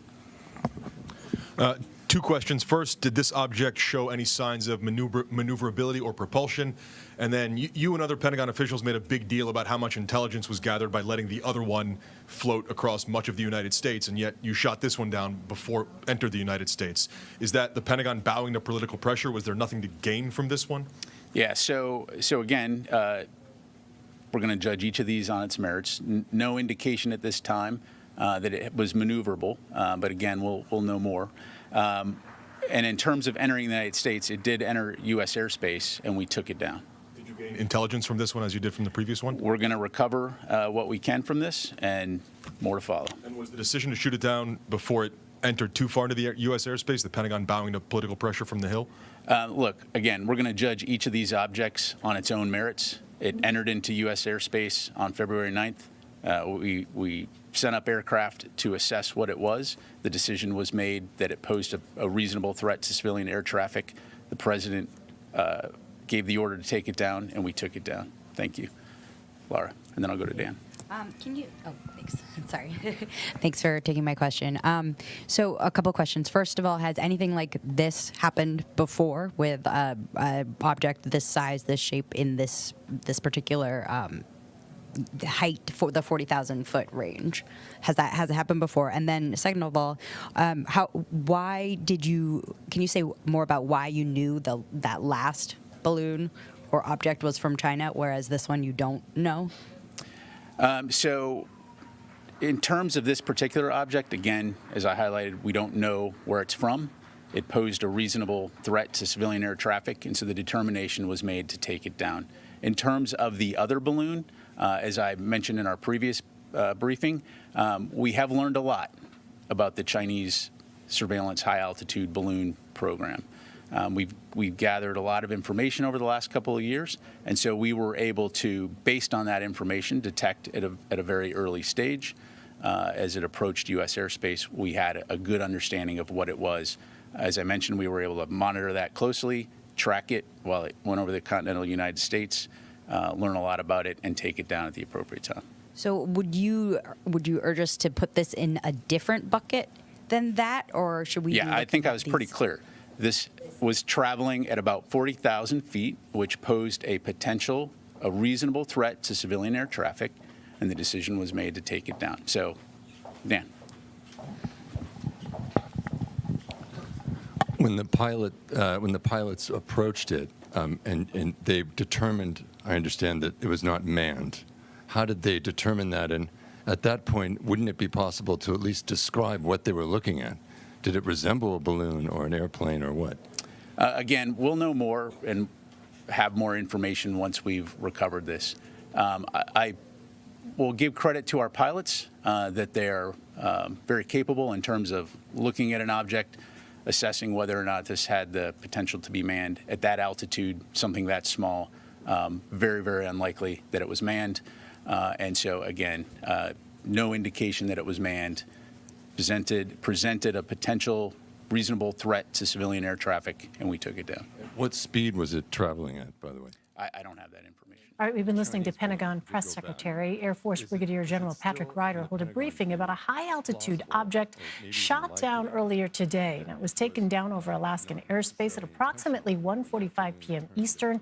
He said a significant amount of debris had already been recovered and taken onto vessels to be analyzed. The press secretary said this was roughly the size of a small car, matching what we just heard from the White House today. The origin of this object remains unknown. They are not saying it is from China just yet because they need to collect the debris. But they say the decision to shoot this down, which was made by President Biden, was done so because it posed a reasonable threat to civilian aircraft in the region. We're going to continue to listen into this press briefing and bring you any other updates as they come to us. Right now, let's go to senior White House correspondent Weijia Jiang, joining us now from the White House. So Weijia, walk us through what we learned about President Biden's involvement in the discovery of this object. So we know that it was first spotted, or the military first detected it last night, and the president was briefed immediately. It was then that there were, planes that were able to go up immediately and try to get an understanding of what this was.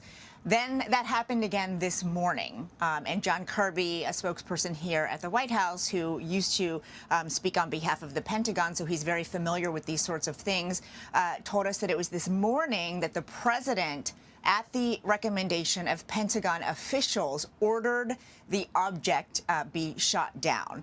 But there's so much that we do not know, guys. And, I think the White House is being really careful not to draw comparisons between this object and the Chinese spy balloon.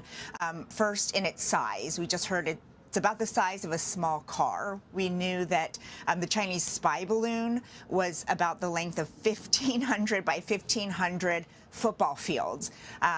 We knew that it was from China. In this case, the White House says they don't know not only the origin, Errol, but also whether it is state-owned, whether it's privately owned. They have no idea who is responsible for this object. They don't even know what it is. Kirby was really careful not to call it a balloon in the briefing. They just don't have enough information about what it is. So there's still a lot of questions about, what it was doing there. But the bottom line that the White House wants to take away today is that the president ordered this be shut down because they believe there was a reasonable threat to civilian aircraft, and they were not willing to wait to learn more about this object in the air before shooting it down. And Ouija, the phrase that jumps out to me right now is, boy, what difference a week makes, right? So at this moment, you've got... All right. Hello, ladies and gentlemen. Thank you so much for waiting around for me. I am now back. Going to be discussing the ongoing situation with the unidentified objects, which are quite a few. To those of you that tuned in to our earlier streams, you'll kind of know the situation, but to those that are just tuning in, we will get you guys all updated on what is going on, what has been going on for quite some time.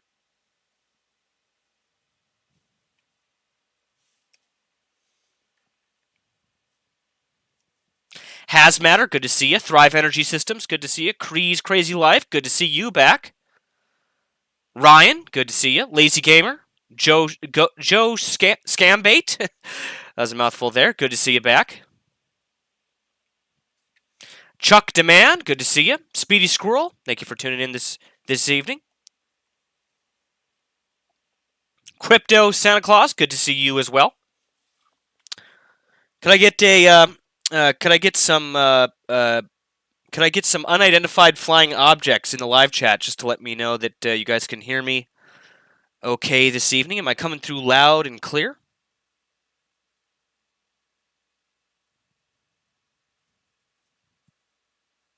Tony Wilson, good to see you. Patty Whack, good to see you're still with us.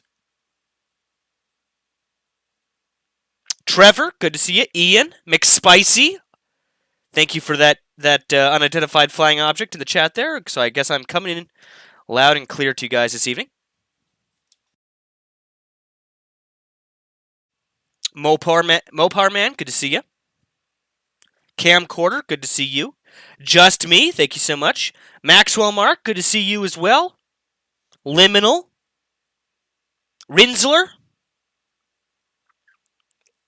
Equity, good to see you. Harry, good to see you. Says, what's up, Nemico? Not too much. Ryan, calm down there. Kathy Mack, good to see you. Says, hello from California. ZC, good to see you. Ukden, as always, good to see you. To everybody, thank you so much for stopping by this evening. We're following along, tracking these unidentified flying objects, 3 of which have been shot down over U.S. airspace in the past 48 to 72 hours. Not to mention all of the Chinese balloons, which were reported and shot down last week.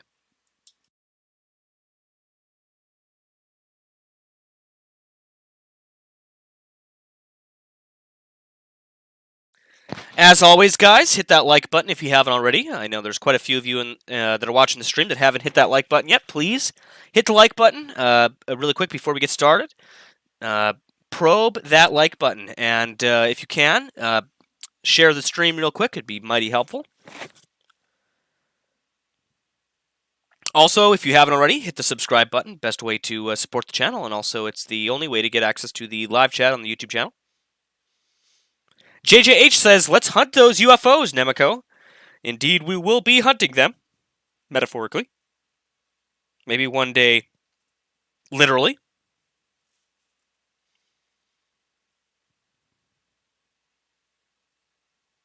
Ryan says, make balloons great again. I think they're doing it for themselves. Balloons are all the rage these days. Or should I say now, objects. They're now referred to as objects. I believe they are not balloons, in all seriousness. I don't think we're dealing with balloons here.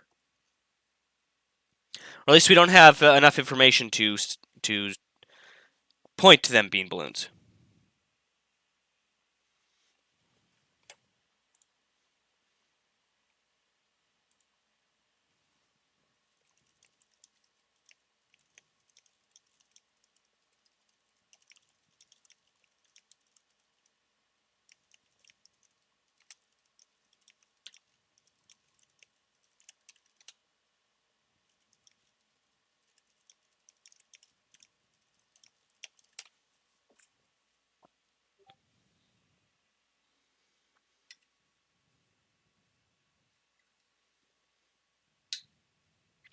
Trevor Harriet says, rumor is the Goodyear blimp gave up and on the Super Bowl and went AWOL. Don't know about that. Shenanigans says, but we have enough evidence to say it's aliens? No. In fact, actually, I just broke the rule. I'm not supposed to use that word. So, as the Pentagon said earlier in their briefing, they're not ruling anything out, which was quite interesting. When I believe it was an Associated Press reporter, might have been another news outlet, but one of the reporters in that news briefing earlier said, basically posed the question to the Pentagon if they were thinking, if they could rule out that it was something otherworldly, so to speak, and they they specifically wouldn't deny it, so that was interesting. They said they would not rule it out. They do not know the origin. They do not know where these three objects have come from. They do not know what they are exactly. We're currently recovering the crash wreckage from the first downed object north of Alaska. The Canadians are also recovering their wreckage in Yukon, Canada. And then there's also Coast Guard and other military assets that are recovering the wreckage over Lake Huron as we speak. So wreckage is actively being recovered as we are bringing you this live stream.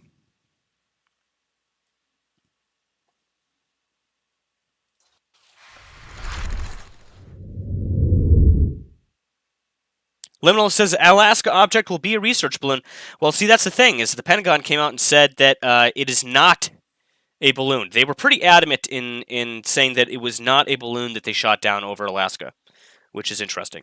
I highly recommend, if you guys haven't already, to listen to that Pentagon briefing from earlier. I believe that was the most information we've gotten so far about what's going on here, was in that briefing, that press briefing we had earlier. Colin Davis says, if it were of other, air quotes, origin, would they even tell us? I don't believe so. Why? I mean, would maybe they would? Who knows? Again, it's kind of hard to guess at this point. There's quite a few theories which I'll talk about here shortly, going around.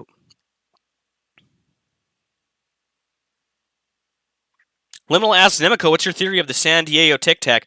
I don't have any theories. Both of those possibilities listed that you listed there could be again viable possibilities of what would explain that event. But again, our main focus is on these three events here, which if any of you that watched the Pentagon press briefing earlier should know, this is the first time that objects like this have been shot down over U.S. airspace in basically forever. The way that he worded it, the way that those officials worded it, was that this is the first time an event like this has occurred over U.S. airspace.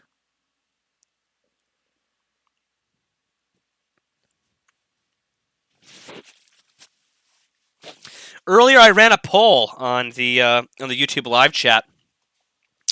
I'll read you guys the results of that really quick. So earlier, I ran a poll on the YouTube live chat. It said, "What do you think these objects are that have been shot down over Alaska, Yukon, and Lake Huron?" An overwhelming 47% of viewers said "other." So the options were other, Chinese drones/balloons, Russian drones/balloons, and weather balloons. Other got 47% of the vote. Chinese drones and balloons got 39% of the vote. Russian drones and balloons got 10% of the vote. And weather balloons only got 2% of the vote in that live chat from earlier today. I found that very interesting, those results. As Ryan says, that's because we want it to be a UFO from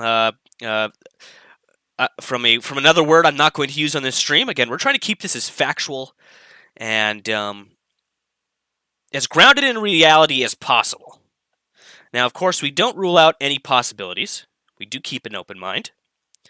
But I like to refer to Occam's razor. You know, the rule that the simplest explanation is the most likely explanation. So one part of that poll that I found interesting was that only 10% of people thought that this may be Russian drones/balloons. And I've seen some people in the intel community saying that it's possible that at least the two that were downed over Alaska and Yukon very well could have possibly been Russian origin. And that's a pretty popular ongoing theory here in the intel community, is that those two objects that were downed, specifically the one over Alaska and the Yukon, could have very well possibly been Russian drones of some kind, medium-sized Russian drones that were sent over from Russia proper, basically just probing our airspace, you know, with some reconnaissance, with some surveillance capability, and that's why they were downed. Was for their surveillance and reconnaissance capability. Now, a lot of people, around 39%, said Chinese drones/balloons. That's another possibility. So, with the Huron, with the Lake Huron incident, for me, I feel like that kind of rules out the Russian drone origin, as well as Chinese drone origin, because of the flight range on that. I don't think they'd be traveling that far into U.S. territory. If it's a balloon that was down over Lake Huron, that does feel like it's more plausible. However, again, they haven't referred to these as as balloons, but instead as objects.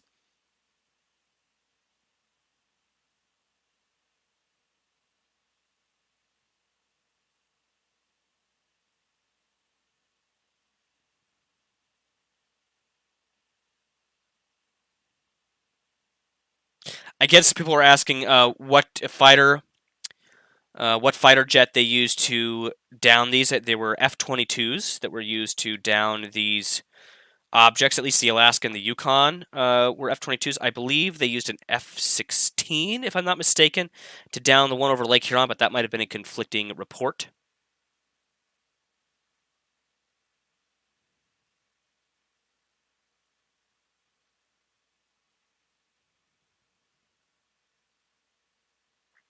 McSpicy says, could someone please send me a video of any of these getting shot down? We do not have any video of them getting shot down. The only video we have of an object being shot down is the Chinese spy balloon from last week. We do have multiple video angles of those being shot down. We do not have any video or footage of these being shot down at this time.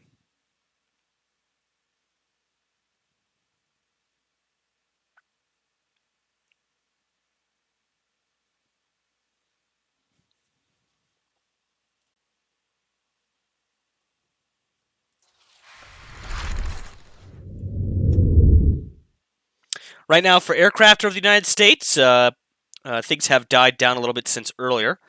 We have a Fred 09, which is a C-5M, a Super Galaxy by Lockheed Martin, hanging out over the west coast here off of California.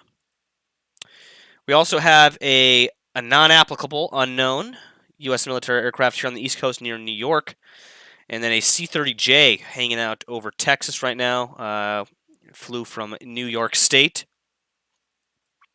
Other than that, we know there are some military aircraft over Lake Huron that are currently not being tracked on radar, as well as multiple up here above Alaska that are not being tracked on radar. That was confirmed in that Pentagon press briefing from earlier. We also have RCH 819, which is a C-17 Globemaster 3 hanging out here, not too far from Maine. And then over Halifax here, we have RCH 627, which is another C-17A Globemaster hanging out over Halifax at this hour.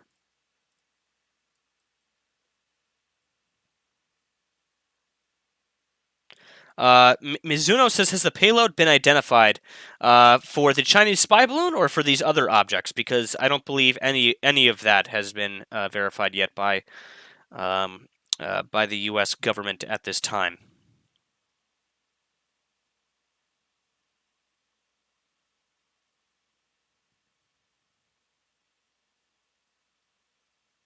I Like Pie Video says, I wonder if this guy knows karate and if it could be used against any future balloons.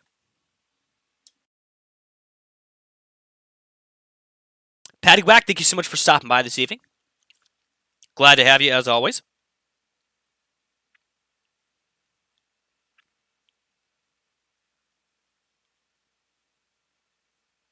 Ian Rain says that Globemaster is returning from the Montreal incident.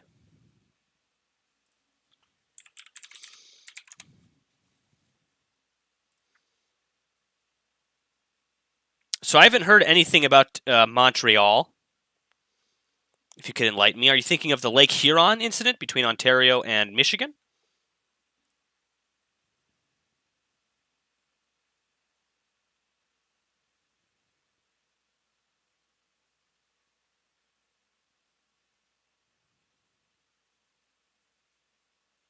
Liminal says they have to have propulsion. Well, that has not been ruled out yet, but it has not been confirmed by U.S. authorities yet either.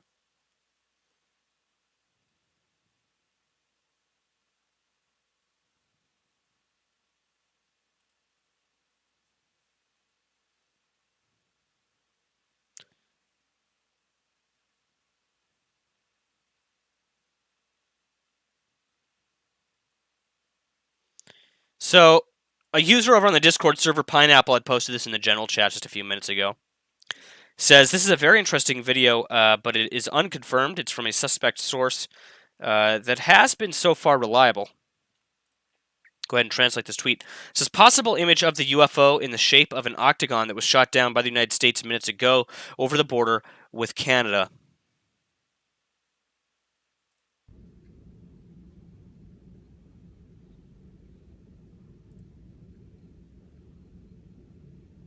Very grainy video here, very hard to see.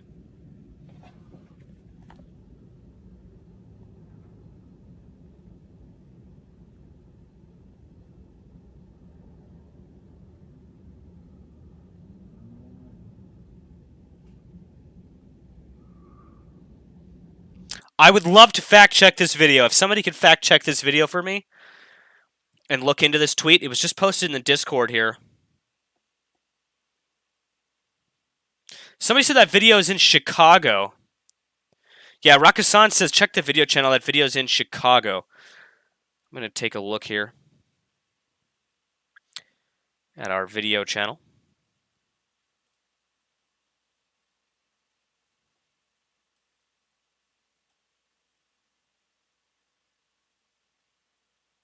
So it's been debunked.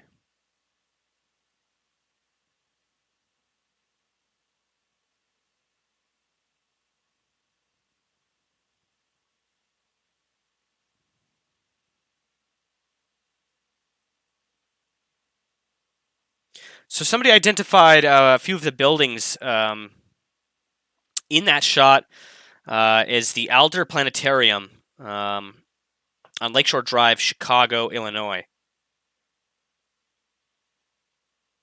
And if you look at the beginning of the video, yep, that is definitely the same landmark there.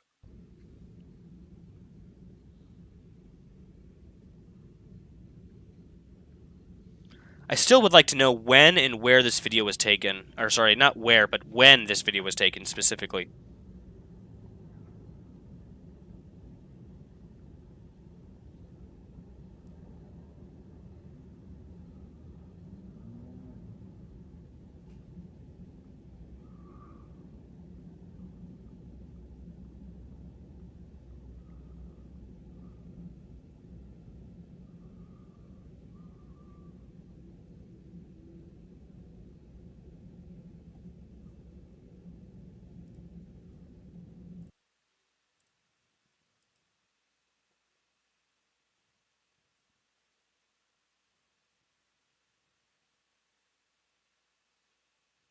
Yeah, again, so that doesn't show the shooting down of any of these objects.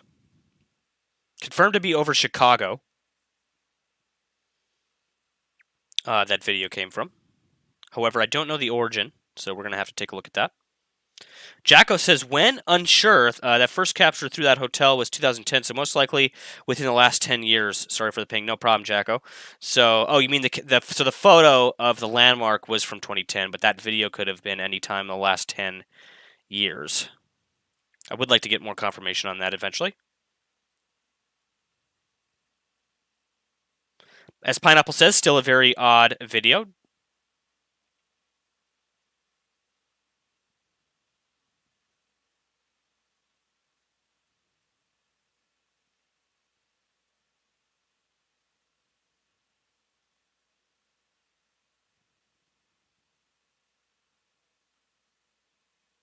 As Ian says, it's very important to remember that there are two separate incidents ongoing. I can't elaborate, but listen to the change in words from one incident to another.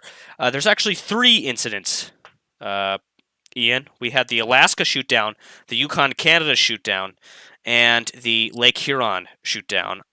So all three of those objects shot down, all by U.S. military aircraft within the last 72 hours.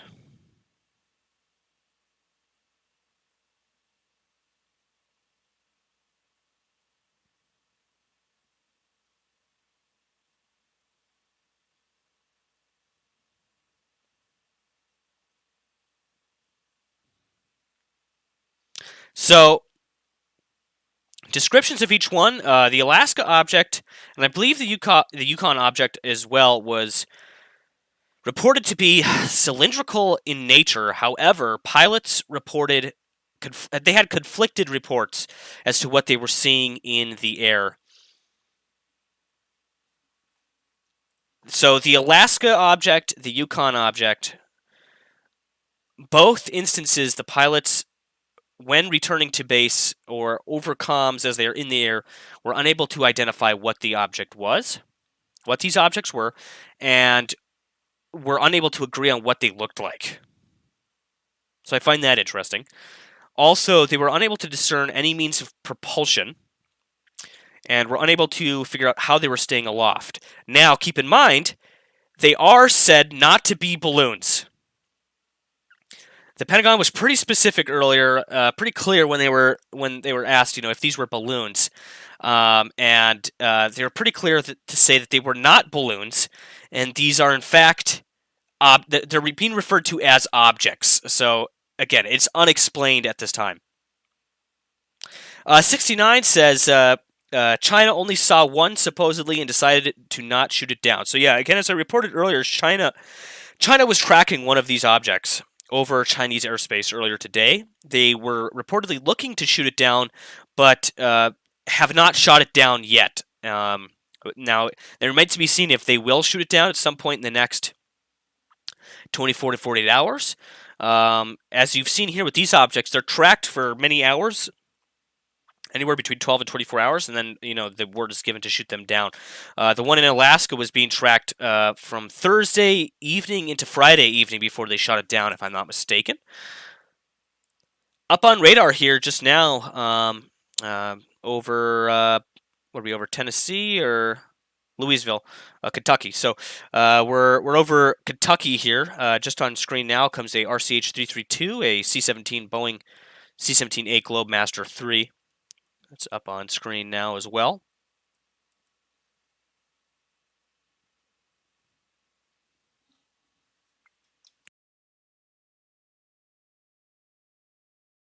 Gringo says South America had a sighting too. I heard Uruguay. So earlier, Uruguay also had a sighting, a UFO sighting as well. Again, I don't like to. So we might start using the word UAP, unidentified aerial phenomena, for the rest of the stream.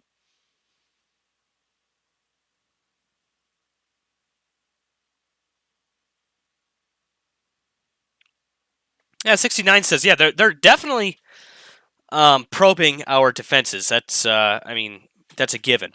Now, what else are they doing is the question. Are they apparently? So when reporters were pressing the Pentagon officials earlier, the Pentagon personnel made it clear that the reason they decided to shoot these down were because the possibility that there are surveillance capabilities attached to these aircraft.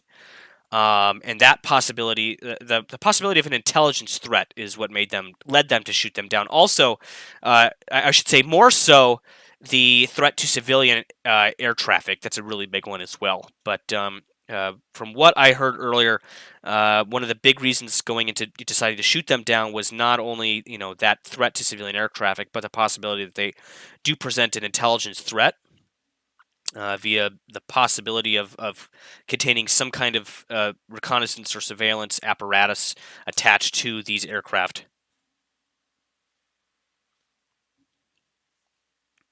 Gringo says, if it's Chinese, why are they in Uruguay? I think the better question is, if they're Chinese, why is there one over China? That could be an interesting question to pose.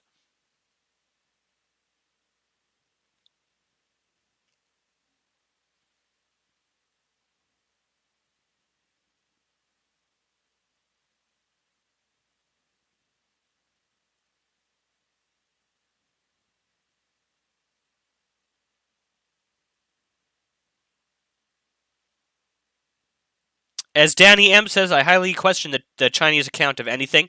I would agree. As Gabriel says, China could be lying to avoid guilt, also possible. So I think one thing to keep in mind here is those Chinese surveillance balloons, which are many,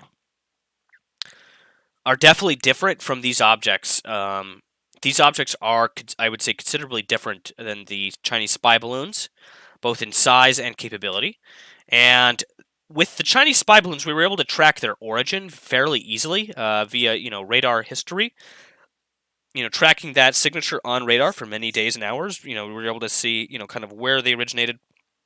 With these objects, they seemingly came out of nowhere. We don't know where they originated. We don't know who they are owned by. That's the same for all three of these objects. The Alaska object, the Yukon object, and the Lake Huron object. They are all unknown origin, unknown nature. All right, we don't know what the objects actually are. We don't know what their capabilities are. We don't know what why they're being operated, who is operating them, etc.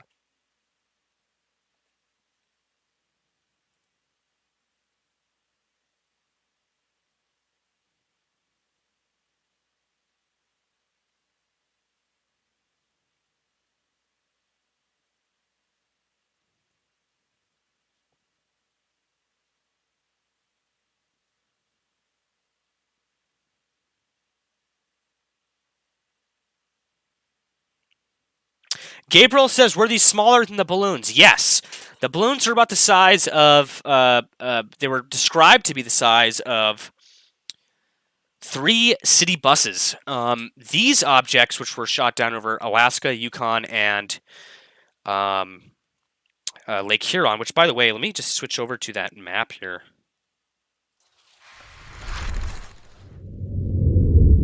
Second, let me get that up on screen for you guys. There we go. So this map I whipped up earlier for you guys. Now, if you look at the map here, I've plotted out all of the significant events here that have happened in the past week and a half. So you have spy balloon number 1 shot down off of Myrtle Beach, South Carolina. That was the first big event. Meanwhile, while that happened, we also had the spy balloon 2 spotted over Latin America. This location, by the way, on the map is not accurate because this map doesn't show all of Latin America. So I placed it on top of Latin America here, or kind of Central America by Colombia here. But the actual spotting of this balloon wasn't. This isn't accurate to actually where it was spotted at. But this just represents that there was another balloon confirmed by the U.S. government to be a Chinese spy balloon that was over Latin America. So we have spy balloon number 1, which was shot down, confirmed. Spy balloon number 2 was confirmed, but not shot down. From what I have gathered, it basically, they lost track of it.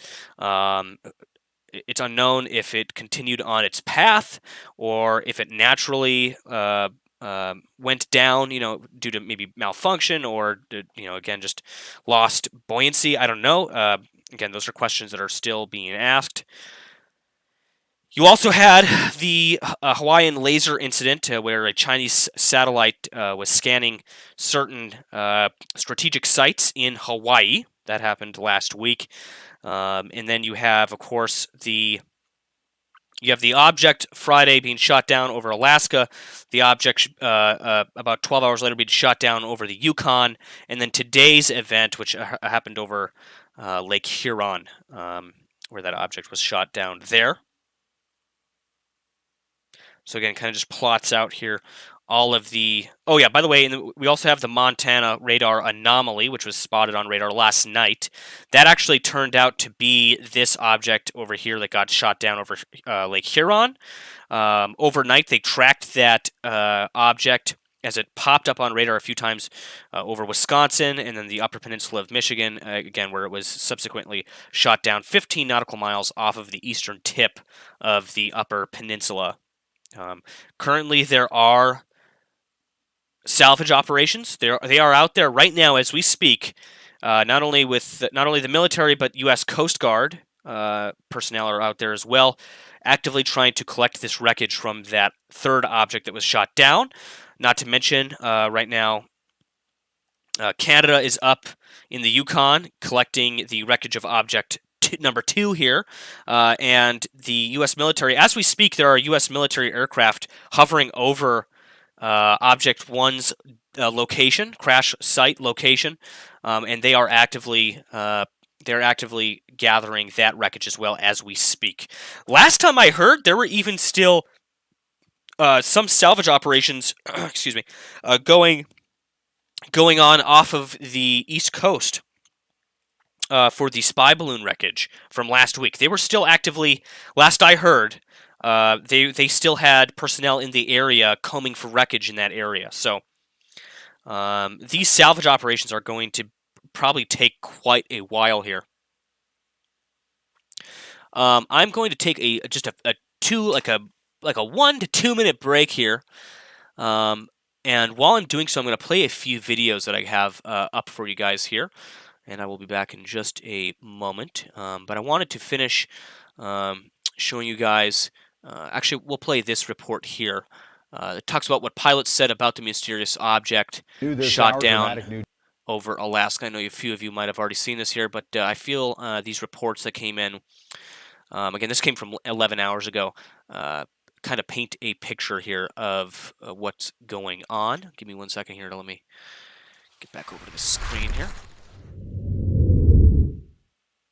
New this hour, dramatic new details about the unidentified object shot down by fighter jets just miles off the coast of Alaska yesterday. Unlike the Chinese spy balloon shot down last Saturday, this object demanded more immediate action yesterday. Officials say it was flying much lower at 40,000 feet, making it a dangerous potential threat to civilian aircraft. But now we are learning that U.S. military pilots who approached the craft have given conflicting accounts of what they saw. This new reporting coming in now from CNN national security reporter Natasha Bertrand.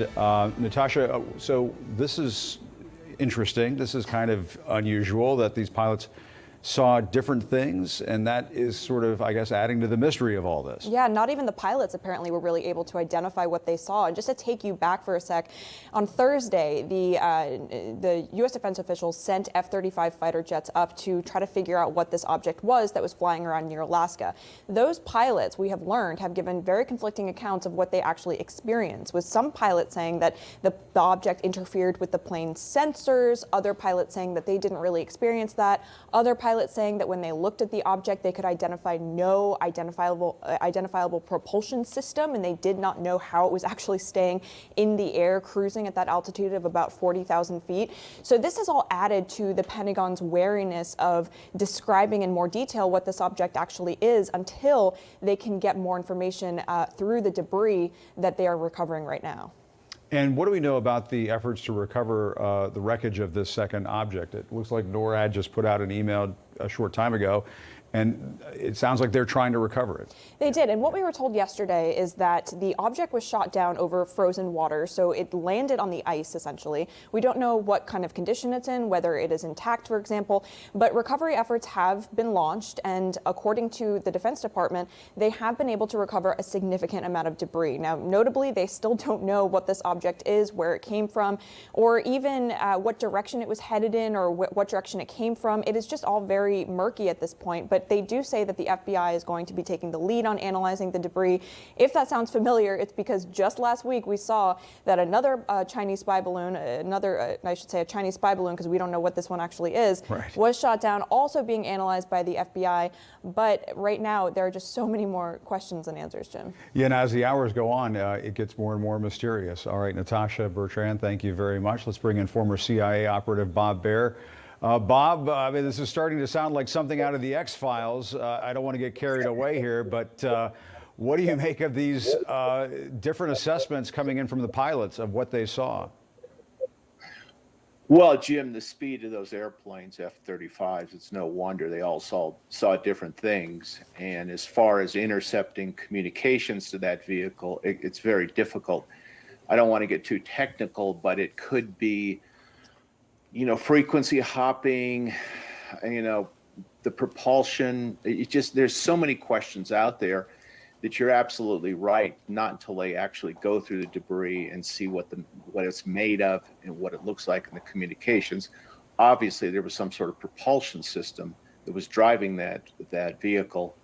And don't forget, NORAD with Doppler radar is probably going back and looking at where it came from and see if they can track it back to, I don't know, China, Russia, wherever. But it's a great mystery. I'm absolutely fascinated by this. Yeah, I mean, one U.S. official tells us there was no obvious surveillance equipment on board. Some of this is the initial information, initial reporting that comes in, and I suppose things change as they assess what they have on the ground or on the ice there. What does that tell you if that ends up being the case? Well, there's a couple of things that I take away from this, and if it's a foreign-made object and it was sent from a place like China or Russia, it's some sort of provocation against us. I can't imagine a vehicle like this would give the Chinese or the Russians a real intelligence advantage of collecting photographs or signals or things like that. But I think what bothers NORAD and the White House is these probes. We now know there was, a total of 5 balloons, Chinese balloons that have come over the United States. Why are the Chinese doing this? Who's ordering it? And why would you do it right before Blinken, the Secretary of State, is on his way to Beijing? That makes no sense to me. With the balloon, was the Chinese military struck out on its own? So all of these questions, analysts at the CIA and the White House are looking through this and trying to piece this together. Remember, these balloons are flying over 40 places across the world, these Chinese balloons, and there are a lot of aerial vehicles I've been involved in before we've never been able to identify from radar. So a big key point here, which I think a lot of people have kind of glazed over, is that there are multiple reports of these objects by these pilots that encountered these objects in the past 72 hours that say that these objects, quote, interfered with their sensors. We're talking about sensors on multi-million-dollar military aircraft, okay? That is significant within itself. We saw, I remember I was involved in, was going Mach 6, which made no sense at all to anybody. And eventually it was just shelved and we couldn't figure it out. Wow. And I guess, the question that you're leading me to. So again, I'll reiterate. These are multi-million-dollar aircraft that they are flying here. F-22s, F-16s, the F-35s. And these reports coming in saying that these objects interfered with their sensors within itself is a cause for alarm, in my opinion, and is very significant. I just realized that chat box needs to be... we need to increase the opacity on the background color for the for the chat box. How can I do that? I know there's a way.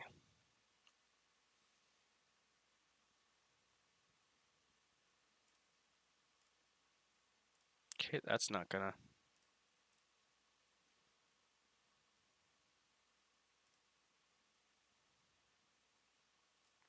Oh well, it'll have to do.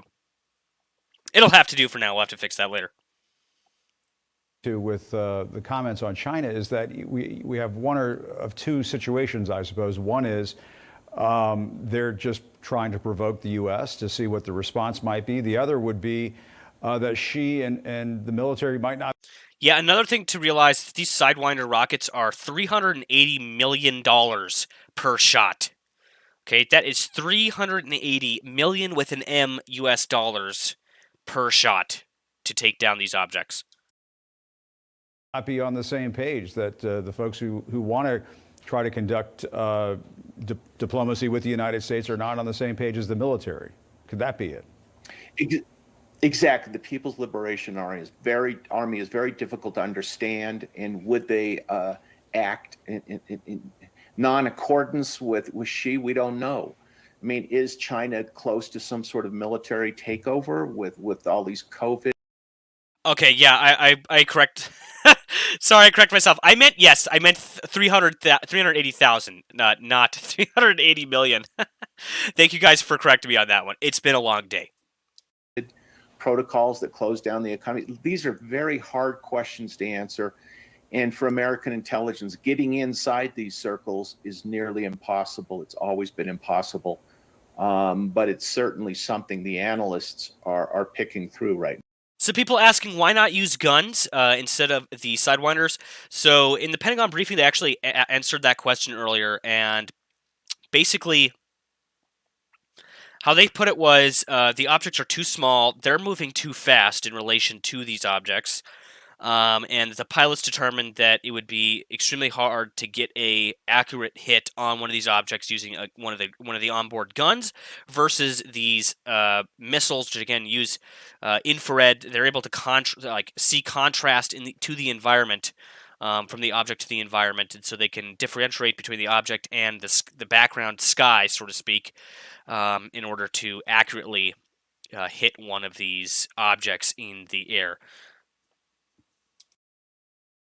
Right now, the government is working to identify yet another object in the sky. There have now been 3 objects shot down in a week, and there were worries that a 4th might have been spotted in Montana. A U.S. fighter jet working with the North American Aerospace Defense Command also shot down an object over Canada Saturday. It comes just one day after the U.S. took out an object over Alaska.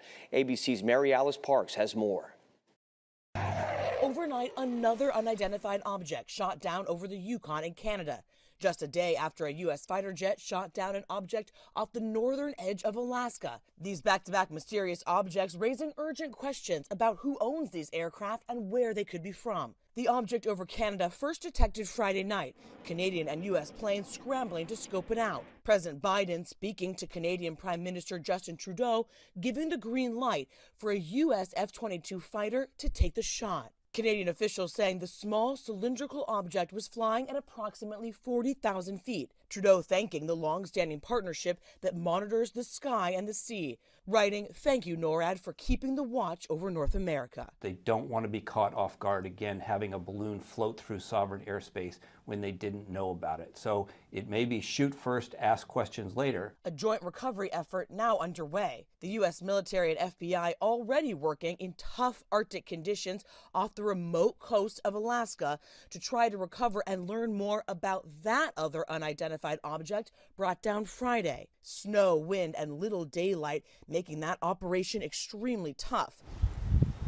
These latest instances coming less than a week after that Chinese spy balloon was shot down in the Atlantic. The White House seemingly much quicker to act this week, citing the fact that the object brought down near Alaska was flying much lower and potentially a threat to civilian aircraft. Alaska Senator Lisa Murkowski, who had blasted the administration for waiting to down that Chinese spy balloon that flew near her state, now praising the Biden team.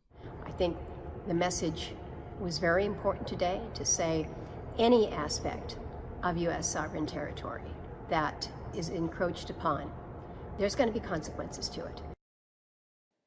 So I know a lot of you are asking what's going on right now. So we turn to a Dallas woman who worked as a CIA officer focusing on Chinese counterintelligence. Tracy Walder tells us countries spying on each other is nothing new. It has happened for generations and will continue. But she says this feels different. I'm concerned because So somebody in the live chat asked a very good question. They said, Rob Co guy says, how many cameras does an F-22 have? I'm sure they have some good video of this at least. I doubt we will get to see much of it. Now, that's something that I made a point of in the stream I did earlier today.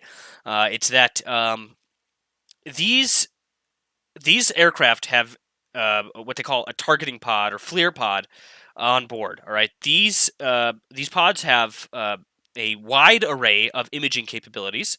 We're talking thermal, infrared, night vision, telescopic, etc. Imaging capabilities. So they can see at long distances. They can track objects as they are moving at high speeds, as the objects themselves are moving at high speeds.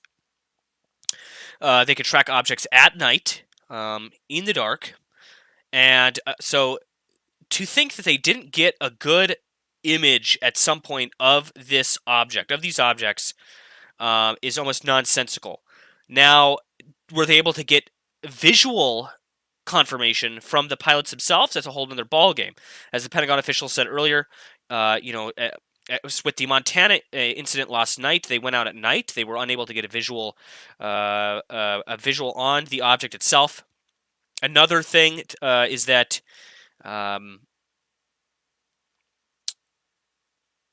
even the sightings that occurred during the daytime, so the sorties that they flew during the day to go and look at these objects, they were moving at high rates of speed. The object is moving slower relative to the aircraft, making it hard for them to get an accurate visual of what these objects are. However, what's an issue here is that there's these targeting pods, these FLIR pods that have the imaging capability to get a picture or video of these objects, okay? And no doubt they did do so.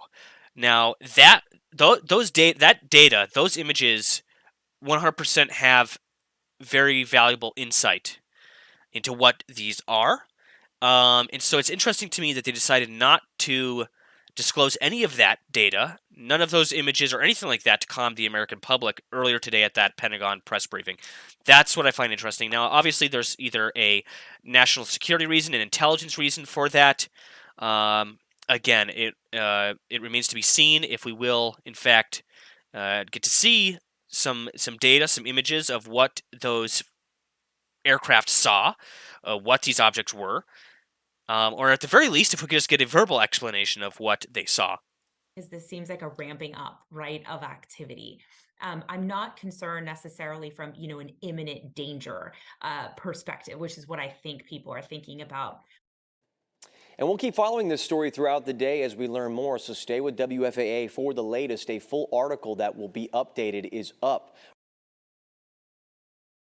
We have no further details about the object at this time, including any description of its capabilities, purpose, or origin.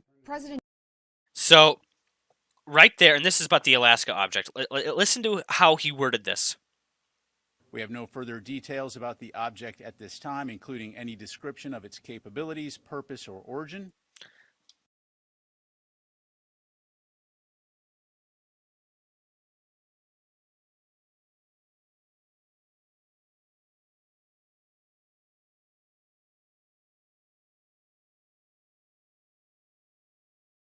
President Joe Biden is calling it a...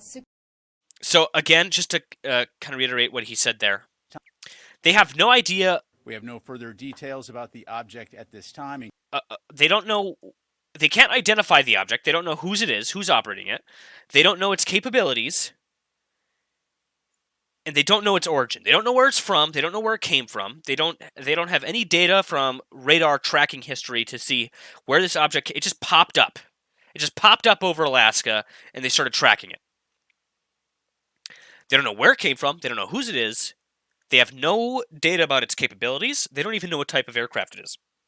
including any description of its capabilities, purpose, or origin. President Joe Biden is calling it a success after the U.S. shot down a high. And yeah, just to be clear, it is not a balloon. The Pentagon says it is not a balloon. They were pretty specific about that earlier today. That they are calling this an object and not a balloon.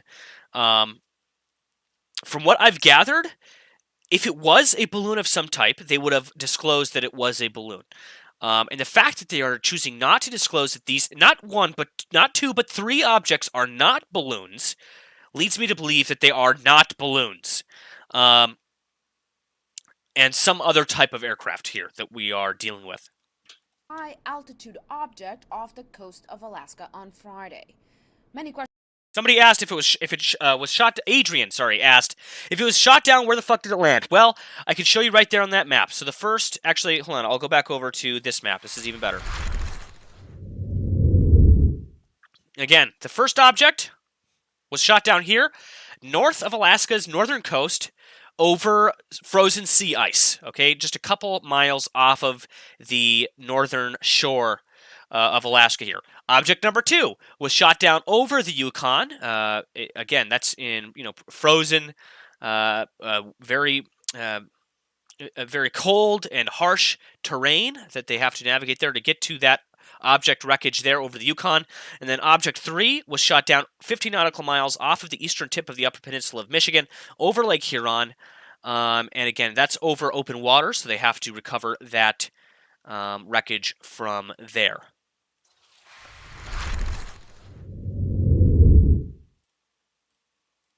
Purpose, or origin. President Joe Biden is calling it a success after the U.S. shot down a high altitude. Cree's Crazy Life says, my family got annoyed at my interrupting the Super Bowl with my UFO outbursts. Yeah, luckily the stream went down earlier just in time for the Super Bowl halftime show and for people to catch the end of the game. So I guess some of you might have lucked out there. But we're back now, of course. Really quickly before we continue on, to everybody that's just tuning in, thank you guys so much for stopping by tonight. If I can get exactly 200 of you that are watching the stream to go and hit that like button, it'll do a monumental amount. It'll make a monumental amount of difference for us here on the channel. If you haven't already, hit that subscribe button. It's the best way to get notified when new videos and streams like this go live. And it's the only way to get access to the live chat as well. So again, hit that like button, guys, or should I say, shoot down that like button. And hit that subscribe button. Share the stream if you like the content you're watching. And, of course, comment and join us in the live chat. We'd love to have you. Also, really quickly, I guess I should mention, we have a Discord server where all of us are exchanging data, reports, and information about what's going on here. You can join that... you could join that... Discord server down in the description below. Sorry, I was reading a message that somebody sent me. One of my Discord users asked if I could justify the live chat. I'm not sure if I can do that.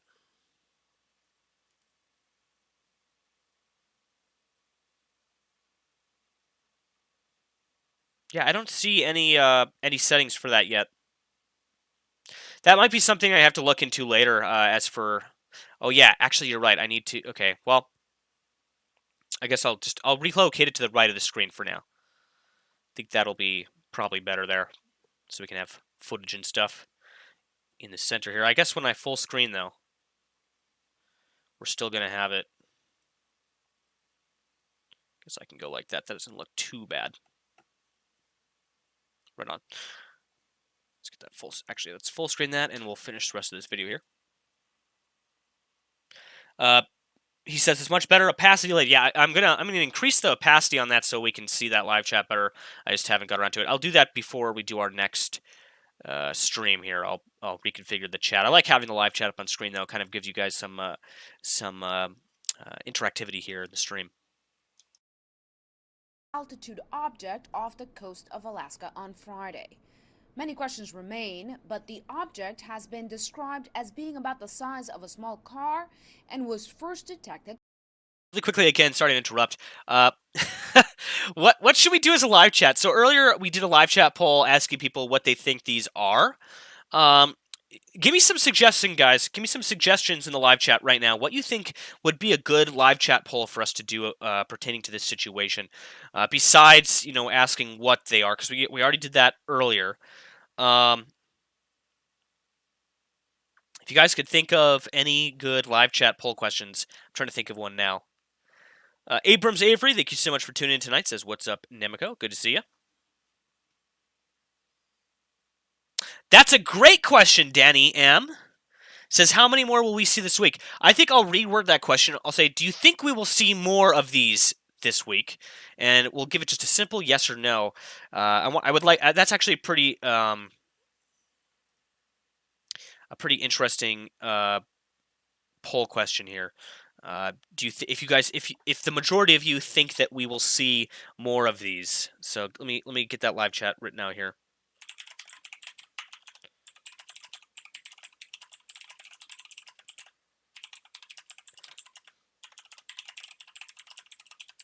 My question is, do you think we will see more of these objects in the coming days? I'm now posting that live chat poll in the YouTube live chat, guys. Go over there and cast your vote. I'd really like to see what you guys think about that. Do you think the third object shot down over Lake Huron? Do you think that's the last we'll see of this of these incidents, or are we going to see more of this in the coming days here?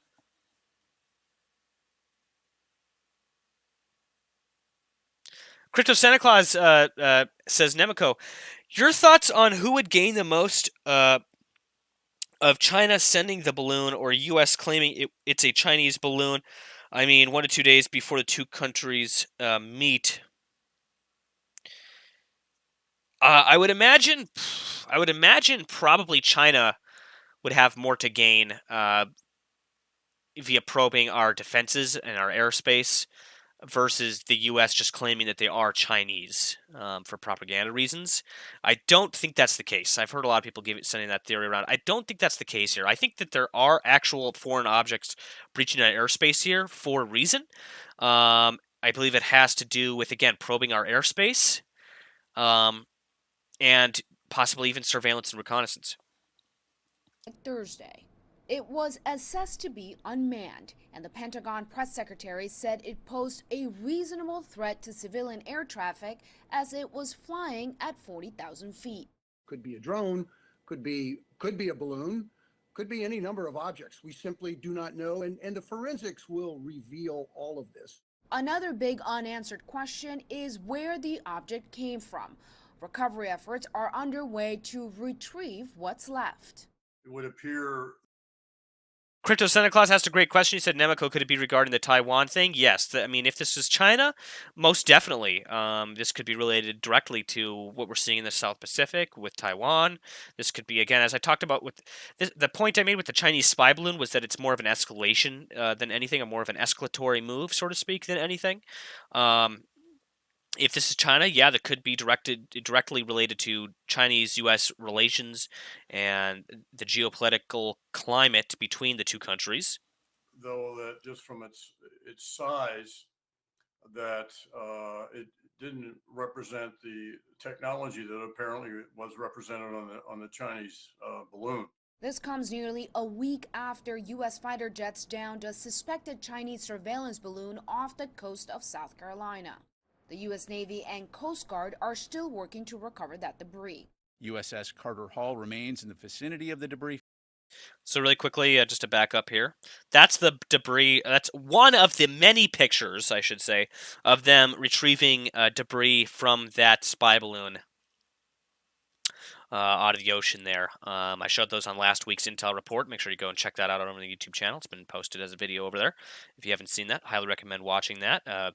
Basically breaks down the whole Chinese balloon saga. Keezy asks a good question. Says, Nemico, could this be the same object all 3 times, just never really shot down? It looks like a flight path of one object. You know, it's funny, Keezy. I thought the exact same thing earlier today, but I didn't give it too much consideration, honestly. After hearing from the Pentagon that they did in fact shoot them down and that there was recovery operations, that leads me to believe it's not one object, but I know exactly what you mean. Another reason I thought it could be possibly balloons is because I feel like the object flight paths were kind of floaty, air quotes, so to speak. If you look at the flight paths of the Chinese spy balloons, they were kind of similar. However, there were some characteristics, especially about with the Lake Huron object as it flew over Montana with those radar anomalies, etc. That led me to believe that it could be something different that we're dealing with here. Liam asks a great question, says Nemico, could it be a mysterious third party trying to start something? That definitely could be the case. This could be easily a troll, like some kind of like hoax. After the Chinese spy balloon incident, somebody somewhere is just throwing balloons up in the sky just to, basically create this big spectacle, this hoax. This could also be another foreign power. This could be Russia, this could be even Iran, it could be North Korea, this could be any country that could possibly gain something by breaching and probing our airspace here. Abram Avery says, Nemico, do you think things will escalate further if these objects continue to invade our airspace? Most definitely. This is already a significant escalation as it is with the 3 objects that have been downed.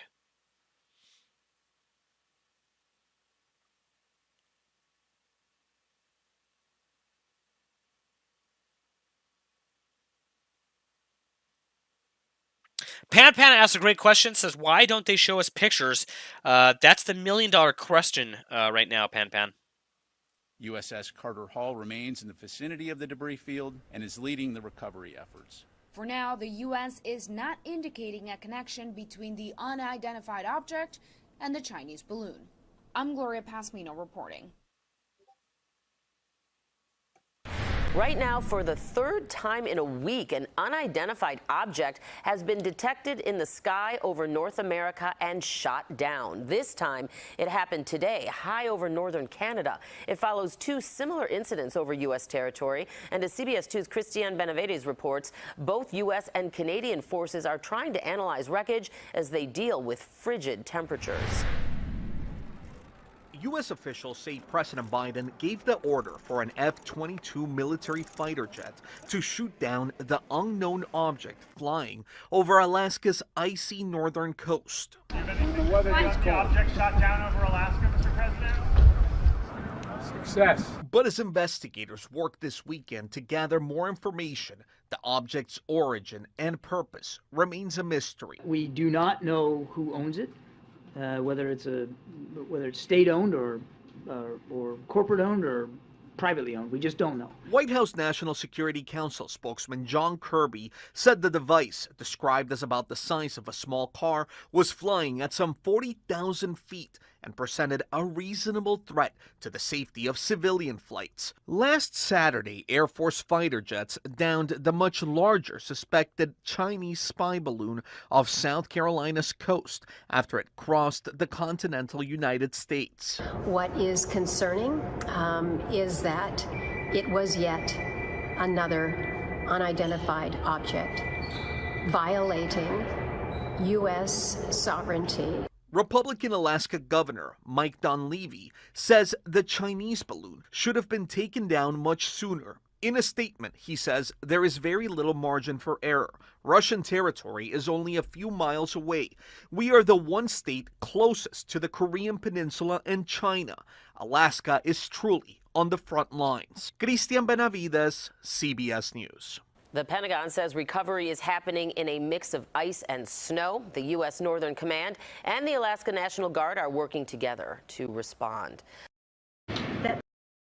Right now for... So as she mentioned there, what did she say? The Alaska National Guard, Coast Guard. There's a few, I think, multiple military branches that are involved in that cleanup. Sorry, in that recovery. In that recovery of that wreckage there. Chinese balloon above Alaska or any other parts of U.S. territory that the U.S. shot down? So I can confirm that the Department of Defense was tracking a high-altitude object over Alaska airspace in the last 24 hours. The object was flying at an altitude of 40,000 feet, and posed a reasonable threat to the safety of civilian flight.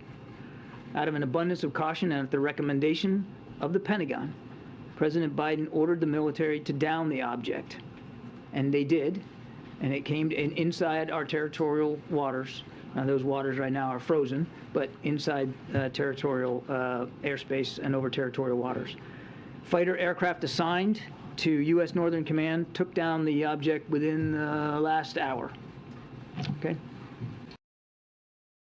So again, just to be clear for everybody that doesn't know, they still have not been able to identify what the objects are, where they've come from, who's operating them, etc. I think it's extremely important for us to just get that completely clear with everybody watching, is that they do not know. Anything is still a possibility at this point. Nothing has been confirmed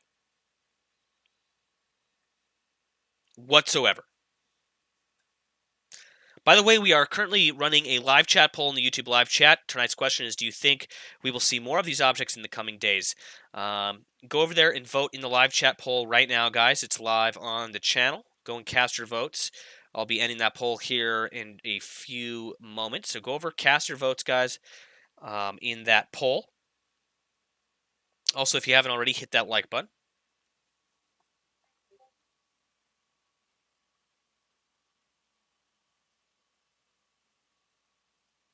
We see the, let's take a look at our aircraft map real quick. In fact, we'll take a look at both Flight Radar 24 and ADS-B. So, call sign MC9 is a Lockheed C-5M Super Galaxy. Again, still off the coast of the western United States here. Empty call sign K-35R, I believe that's a Stratotanker hanging out over Hawaii at the moment. And then over here we have RCH-232. A Boeing C-17A Globemaster 3 flying over Ohio currently.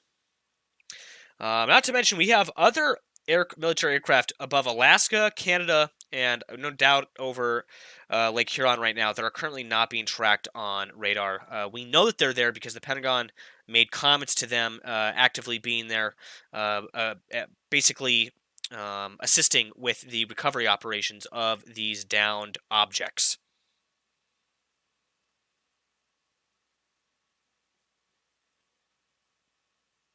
Aaron Hunt actually with a very interesting comment there says, if the next one is at 10,000 feet. So, what's funny is that, so the spy balloons were around 60,000 feet.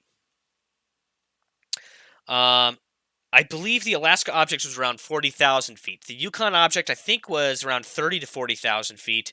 And this latest object shot down over Lake Huron was at 20,000 feet. So if they continue that same trend, they are getting lower in altitude, which is interesting.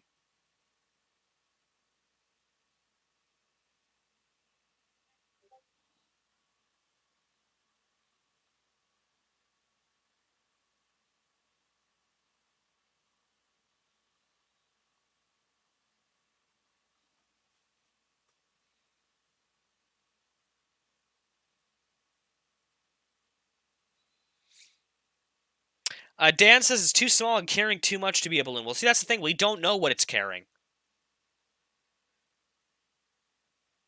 We don't know if these are even carrying any type of payload. That hasn't been confirmed by the Pentagon at all. They haven't even commented on if these do have a payload.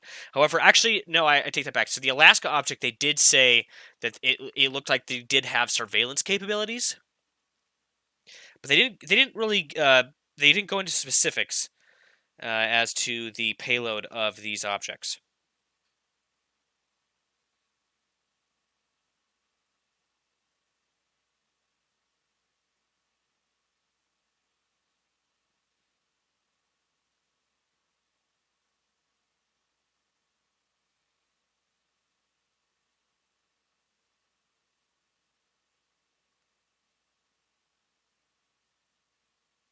Gabriel says, I still think it could be a balloon, but not typical balloon shape.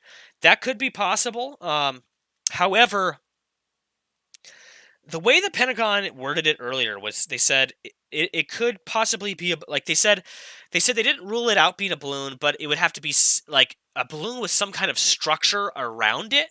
I don't really know what they meant by that when they said that, but they were pretty adamant in that it's most likely not a balloon, and that's why they're referring to it as an object.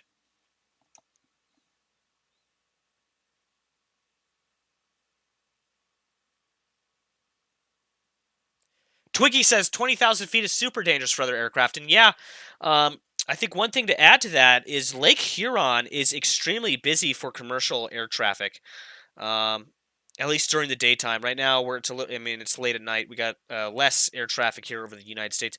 During the daytime, though, the area, which is off the east, I believe it's somewhere in this area here, 15 nautical miles off of the eastern tip of the Upper Peninsula of Michigan, is where they shot this thing down, somewhere in these waters here. And it is quite busy for civilian aircraft, especially during the height of the day when they shot this thing down.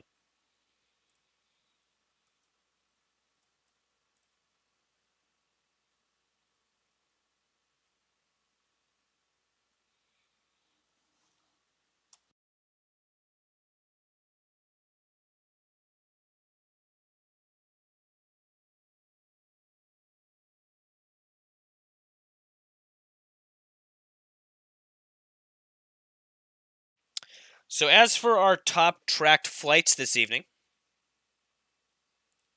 number 1 is out of Los Angeles here. A Phenom 300. Sometimes I just can't wrap my head around why they're tracking the aircraft. The commercial, like for the commercial ones that are being tracked, it's like, where do people, like, why do they, again, I'm not too much of an aircraft guy, so to speak. Of course, I'm looking at ADS-B and Flight Radar 24/7. But some of these aircraft, I'm like, why are they even tracking them? I know there's an explanation for each one, though.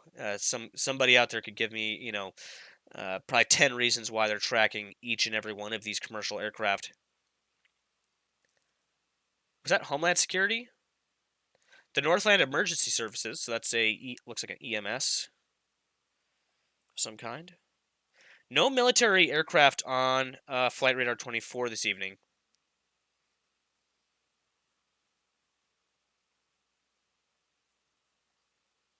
Got an aircraft here in Turkey being tracked. Let's go back to Flight Radar 24. Yeah, so again, here it's pretty calm over Lake Huron as of right now. But again, during the daytime, this could be a pretty busy lane of traffic over those waters where that aircraft was shot down.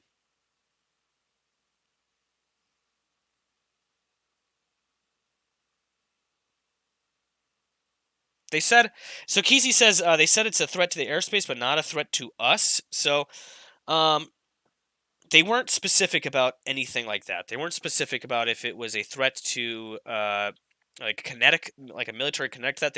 They believed it's not a kinetic threat, like a military threat, so to speak.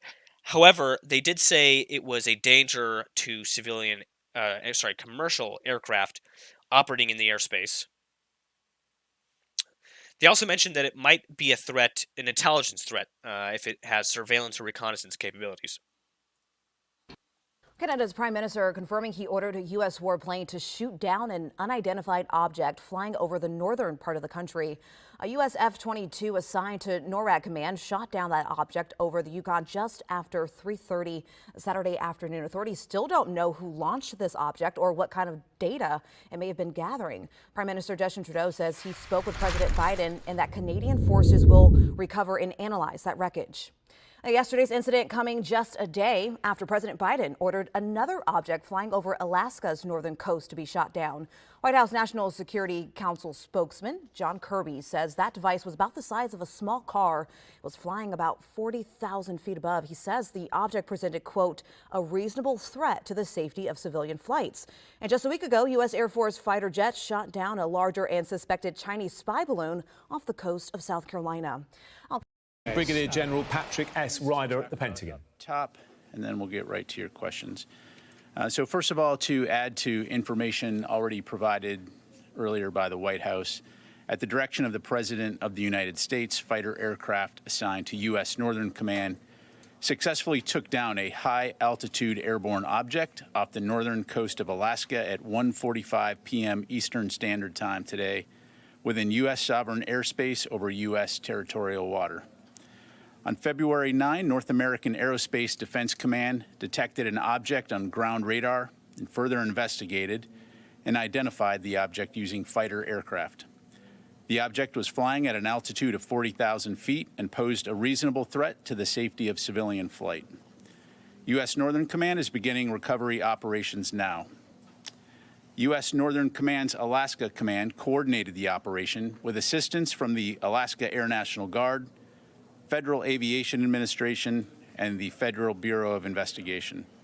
We have no further details about the object at this time, including any description of its capabilities, purpose, or origin. The object was about the size of a small car, so not similar in size or shape to the high-altitude surveillance balloon that was taken down off the coast of South Carolina on February 4. We'll start this morning with a story we... So there you heard those statements again about the Alaska object. So again, just to be clear, these are not balloons, or at least that's what the U.S. government is stating, is that they are not balloons. They do not seem to be balloon-like. That's why they are using the terminology. They're calling them objects, not balloons.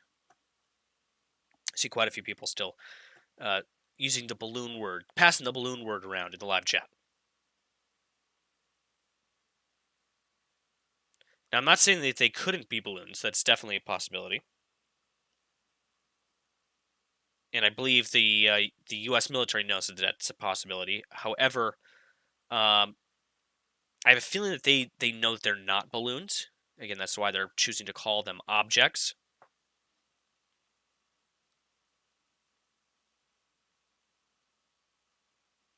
As Kesey says, it just seems off that it's the first time anyone can remember that something has had to get shot out of our airspace publicly, and it happened 4 times in a week. I agree. This is very significant. We have spy balloon and then 3 unidentified objects, all in the span of 1 week, being shot out of our airspace, one after the other after the other. It happened so fast that many of us are just now catching up to this news. Of all these events that have occurred, and starting to really pose the question, hey, what the hell is going on here?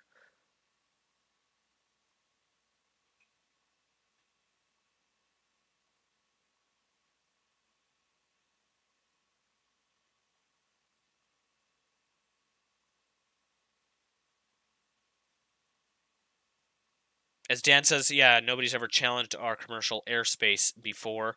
There hasn't been coordinated challenges to our airspace like this before. At least since World War II.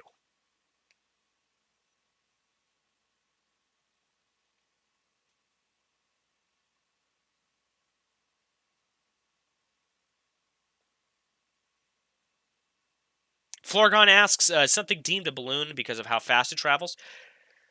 It's deemed a balloon by a multitude of factors. So you have radar. It's a radar cross-section. You can tell if it's a balloon. Its altitude tells you if it's a balloon. Its flight patterns tell you if it's a balloon or not. Its velocity can help you determine if it's a balloon or not as well. There are many different factors that go into determining if it is a spy balloon, sorry, a balloon in general, or if it is another object.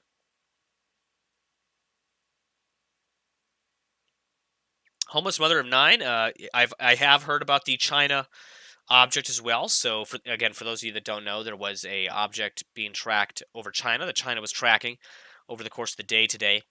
They mentioned that they were going to attempt to shoot it down. However, recent reports say they still have not done so. So again, we're still waiting to get more information on what's going on there in China, but they have reportedly seen an object of their own in their airspace. As Lazy Gamer asks, an excellent question, says, is the Chinese UFO actually real? That's the question. Is that Chinese UFO really there? And if it is, then Arguably, that might rule out the possibility that these objects are related to China. However, there's no doubt that the Chinese spy balloon was directly related to China.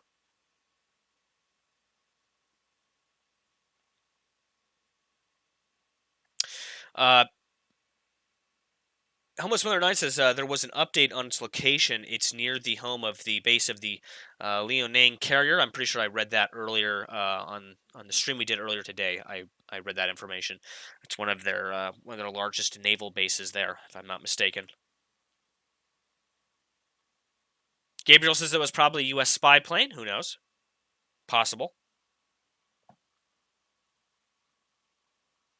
Again, a lot of questions remain here about the origin of these objects. Brigadier General Patrick S. Ryder.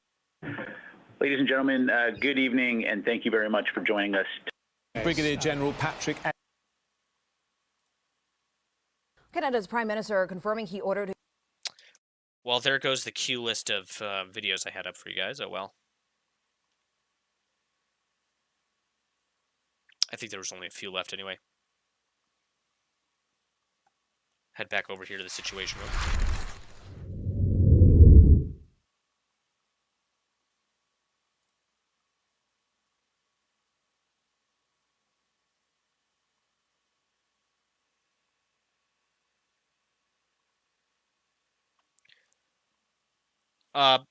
Abram Avery says this almost seems like a diversion of attention from perhaps an upcoming invasion of Taiwan. That's another possibility. That, I mean, not even a diversion of from invasion, but possibly just a diversion from something else that could be going on as well. That's definitely a possibility.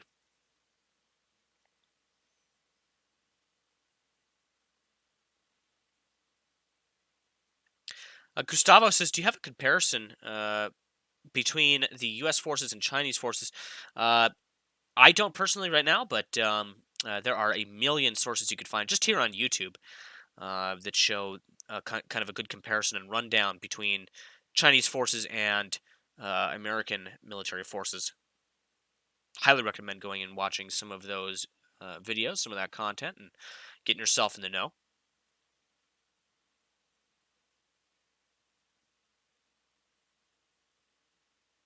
I've seen the word Project Bluebeam passed around like multiple times tonight. No idea what Project Bluebeam is.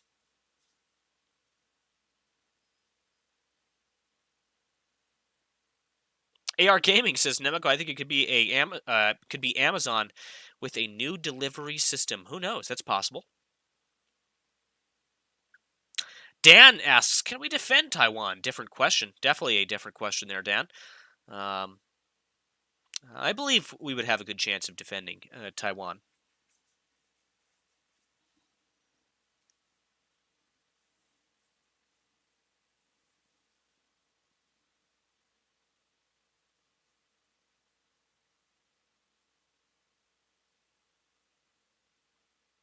Whoopie says, LOL, I'm trying to scroll your screen and click the videos.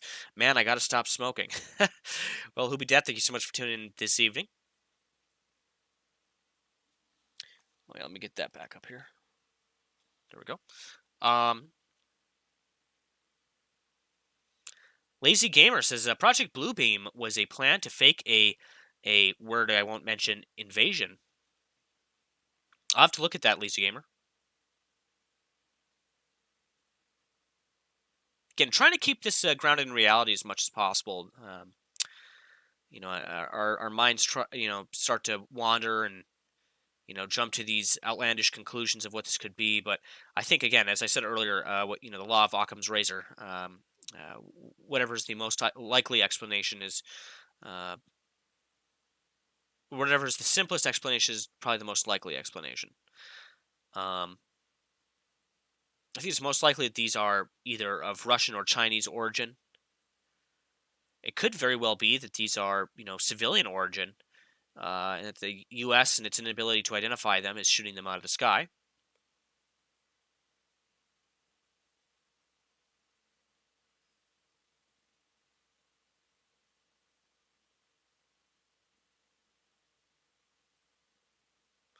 AR Gaming says, Nemico, have you heard much from the Ukrainian I had on stream? I've had a few. I'm not sure which one you are referring to. Are you referring to Mehmet? Mehmet's the big one that everybody asks about, but he's actually Turkish, a Turkish Ukrainian.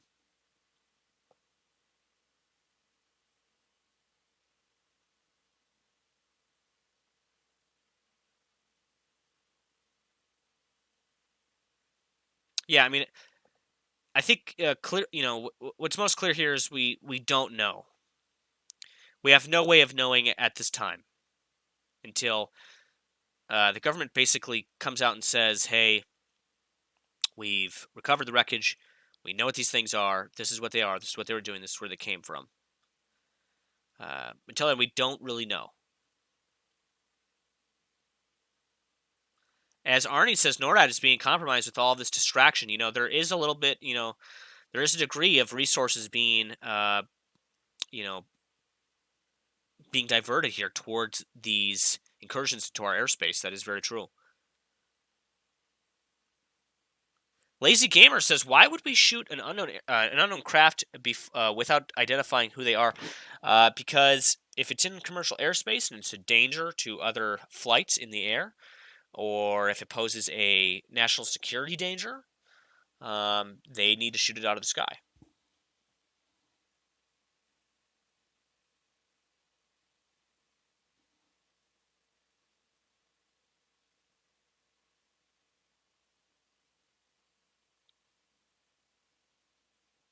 Classy Panda, good to see you. Says, "We thought it was going to be World War III, but it seems it might be War of the Worlds," he says. Who knows, Classy Panda? Either way, it's glad to have you on board this evening.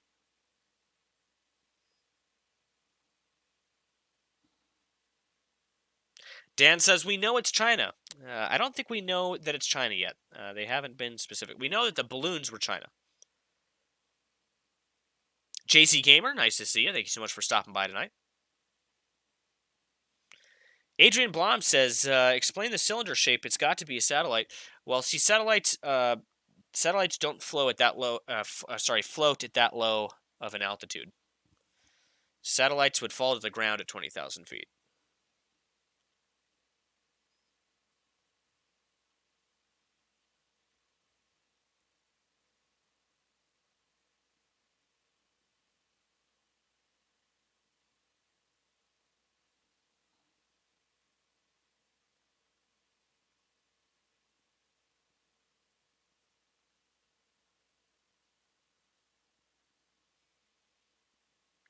Abram Avery asks a great question. Says, "If this is indeed China, how far can they push us without the U.S. saying enough is enough?" That's a good question.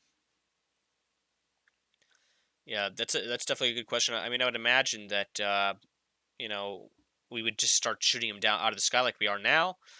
We could continue to do so.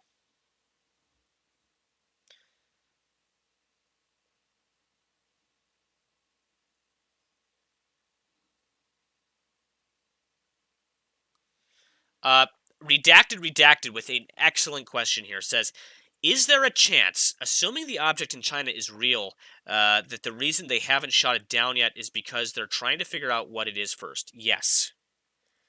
I agree 100% tenfold that if it is real, if it's there, if they haven't shot it down yet, that it's because either A, it's over a populated area, B, they want to identify what it is before they shoot it down. I don't think that they would let this go. If it is a real unidentified object, they're just going to let it fly over. They'd probably want to get in on the action, so to speak, and shoot whatever it is out of the sky. Especially if they think there's even a slim possibility that it's a U.S. intelligence asset, reconnaissance asset, etc.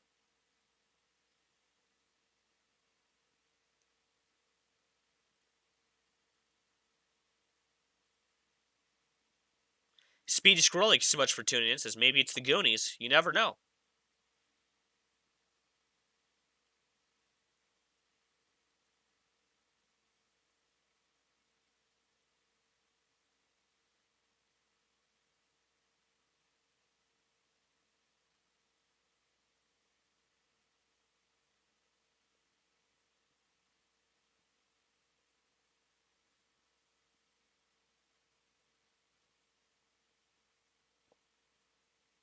Yeah, there was also the spotting in Uruguay. I didn't really go into that much too deeply because I didn't see too much reporting on it. Kind of hard to confirm some of those reports coming out of Uruguay.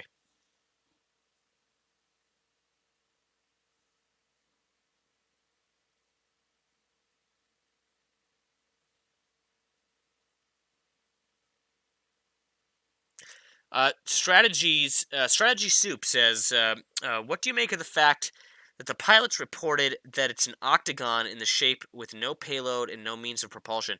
I heard similar reports. Again, I don't know what to make of that. I don't know they said similar things about the object over Alaska, that it was quote cylindrical in shape, no visible means of propulsion, interference with their onboard sensors. That's even weirder, if you ask me. So again, quite a bit of conflicting reports from the pilots is another thing. The pilots were unable to get visual confirmation of what they were looking at. There were conflicting reports. One pilot said it was this. One pilot said it was that. It was hard to, for them to articulate what they were seeing. Let's just put it that way. Florgon says, is this considered an act of war? I don't believe so. Not yet, at least.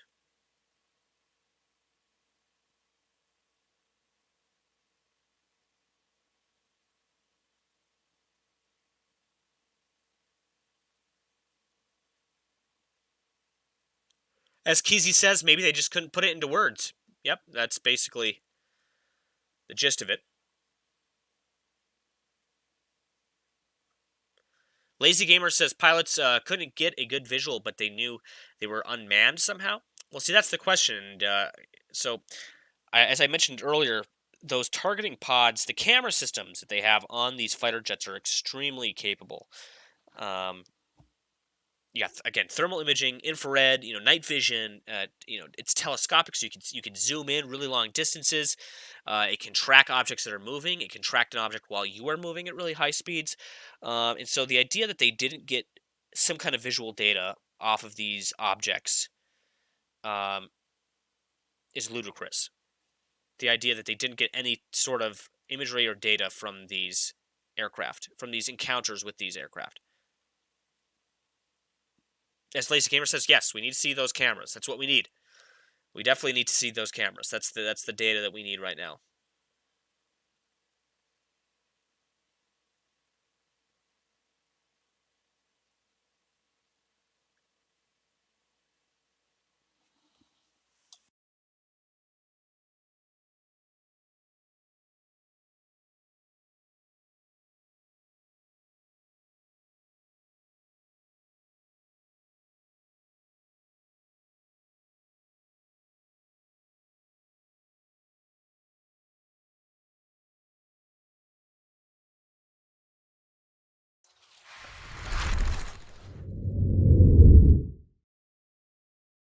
Yoholo Host asks, were more shot down? Yes. So if you look on the map right now, you can see here again, one shot down over Alaska, one shot down over the Yukon, one shot down over Lake Huron, one spy balloon shot down off of the east coast of the U.S. last week, and the other spy balloon that was spotted over Latin America. And of course, you have the Montana radar anomalies, which ended up being the Lake Huron object. And then, kind of non-related, was the Hawaii laser incident as well, which occurred last week.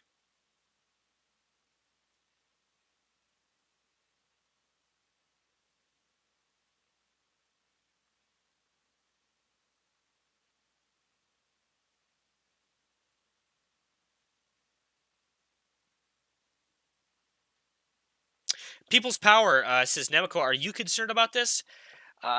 You could say I am. I mean, I am slightly concerned about this. Yeah. As they mentioned earlier, this is the first time in recent history that this has happened. That anything even remotely like this has happened. In 1 week, the F-22 Raptor as a weapon system has gotten all of its kills in 1 week. The first kill was the Chinese spy balloon. Second kill was the object in Alaska, the object in the Yukon. Those were the first kills of the F-22 Raptor ever had. Air-to-air kills that the F-22 Raptor has had since it became part of the U.S. Air Force fleet of aircraft. Am I concerned about it? Yeah, I believe I am concerned about what is occurring here. I'm not throwing tinfoil hats on and running for the hills just yet. But this is definitely concerning. That these objects are encroaching on our airspace, and what's more concerning is how we're reacting to them. It's not so much that these objects are there; it's that for some reason now the U.S. is shooting them down. If these objects are being shot down, then the U.S. must have some idea that these are not just a threat to civilian airspace, but a threat in other means as well. So yeah, that's what's concerning to me, is that we're now deciding to shoot them down out of the skies, and that the amount of them that are being shot down. Like, again, we've had 4 objects now. Spy balloon over U.S. territory. Objects 1, 2, and 3 shot down over U.S. territory. I guess object 2 is over Canadian territory, but in North America here, we're all basically one big blob of country here, Canada and the U.S. And like the U.S. military operates in and around Canada. The U.S. is what shot down the object over Yukon, Canada, and again, it's not too far from Alaskan territory.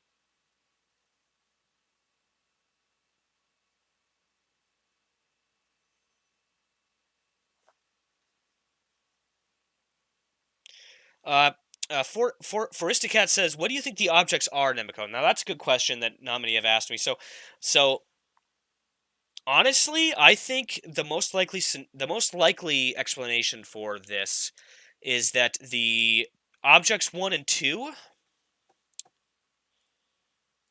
That objects 1 and 2 up here in Alaska and Yukon possibly were either Chinese or Russian drones. Not balloons, but more than likely drones. I think the object spotted over Montana, which floated to Lake Huron, I believe that, and I'm going out on a limb here, guys, I believe that object might have been of civilian origin.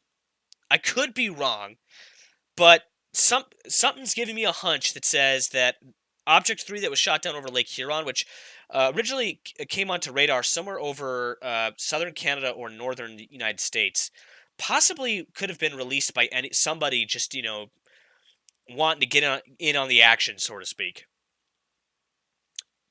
I could be wrong on that. Objects 1, 2, and 3 could be directly related to each other. They could all be of Chinese or Russian origin, which would be most likely. For objects 1 and 2 specifically, I kind of lean towards medium-sized drones because they're within range of Russian territory. Russian territory is not too far across the Bering Sea here. So it is possible that those could be Russian drones, surveillance drones, which were shot down over Alaska and the Yukon. Object 3 could be more something like a balloon. However, again, they've stated that it's an object and not a balloon, so that's kind of what is still up in the air. Is like what exactly it was. Where did it come from? Could be Chinese in origin. Part of me kind of leans toward the possibility that this could be of civilian origin, possibly even commercial, maybe. Who knows? It could be a weather balloon, possibly. I don't think so. I don't want to say the word weather balloon. Okay, let me just retract that there. I don't really want to say the word weather balloon. Again, the way that in the Pentagon's press briefing, they were pretty adamant in that it's not a balloon. So I don't want to say it's something, say it's something when it probably isn't. But something just gives me a hunch that this could be, at least Object 3 could be something that could be turn out to be a hoax, possibly. However, what's interesting is the way that they described the Montana radar anomaly and this object kind of coming and going from radar. Again, I don't know. I do not know.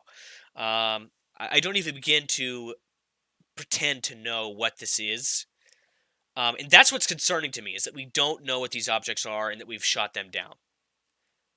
And publicly, we don't know what they are. Especially right after we shot down a Chinese spy balloon, and we were pretty adamant in letting the public know what that was. We let the public know what the spy balloon was, where it came from, and why we're shooting it down. They didn't really give us that information with objects 1, 2, and 3. They simply said, there's this object, we're going to shoot it down because we think it might be a threat to civilian airspace. It could be a surveillance threat as well. We're going to shoot them down. They didn't say what the objects are, which is very interesting, because they were able to, very clearly state, hey, this is a spy balloon for that Chinese spy balloon, which was shot down off the East Coast. Again, a lot of questions are still unanswered.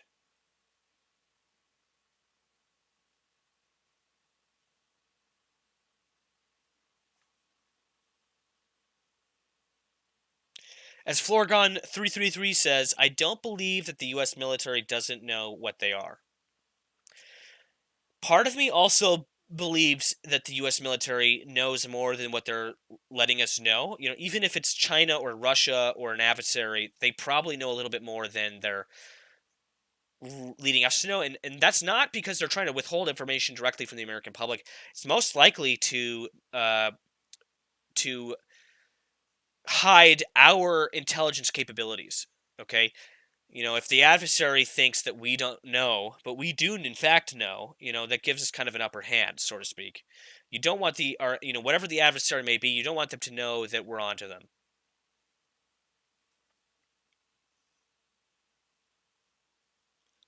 Camcorder 007 says Michigan airspace was only shut down for about an hour. Yes, that's true. That's from what I heard as well. Same with Montana airspace. It was only down for about an hour or two.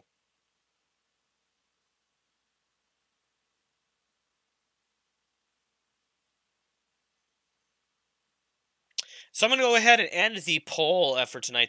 Tonight's live chat poll was, do you think we will see more of these objects in the coming days? Go ahead and end that off now. An overwhelming 92% of you said yes. You think that we are going to see more of these objects coming into our airspace and being shot down in the coming days. 7% of you said no. 7% of you thought that, this is the last of this activity that we're going to see. Personally, I'd give it a 50-50 here, folks. That Object 3 could be the last of what we're seeing, going into the new week here, or that this is going to become, the other 50% leans towards, this could become a every week activity, an everyday activity. I mean, for the past few days, it's been an everyday activity. I mean, Friday, Saturday, Sunday. Could we see another object today? Could there be another object being tracked right now as I'm bringing you this report? That is a possibility, yes.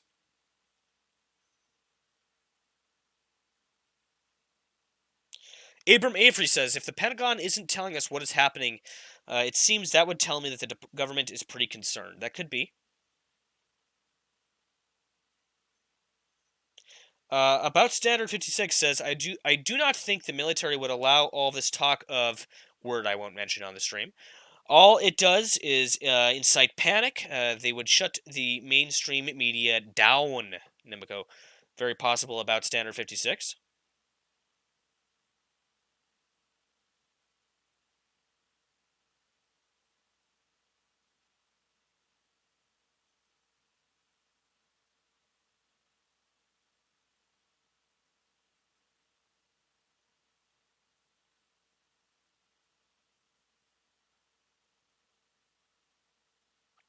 Colin Davis says, my confusion is the one by Lake Huron.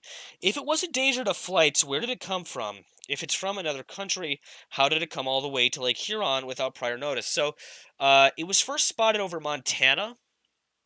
If you look on the map on your screen, that green triangle in the center of the United States is that Montana radar anomaly, which was reported on last night.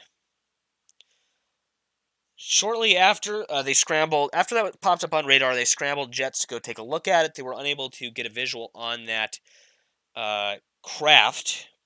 The next morning, they spotted it on radar hovering over Minnesota, Wisconsin, and then into the Upper Peninsula of Michigan. They finally downed the aircraft today, again, off the eastern tip of the Upper Peninsula of Michigan over Lake Huron. However, we don't know its origin.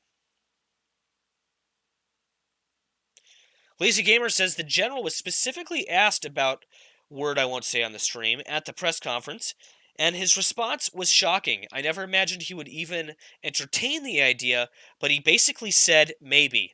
And yeah, that's something. That's something which honestly kind of sent shivers down my spine earlier when I read that. Or sorry, when I heard that during the Pentagon press briefing. So I'll read you guys a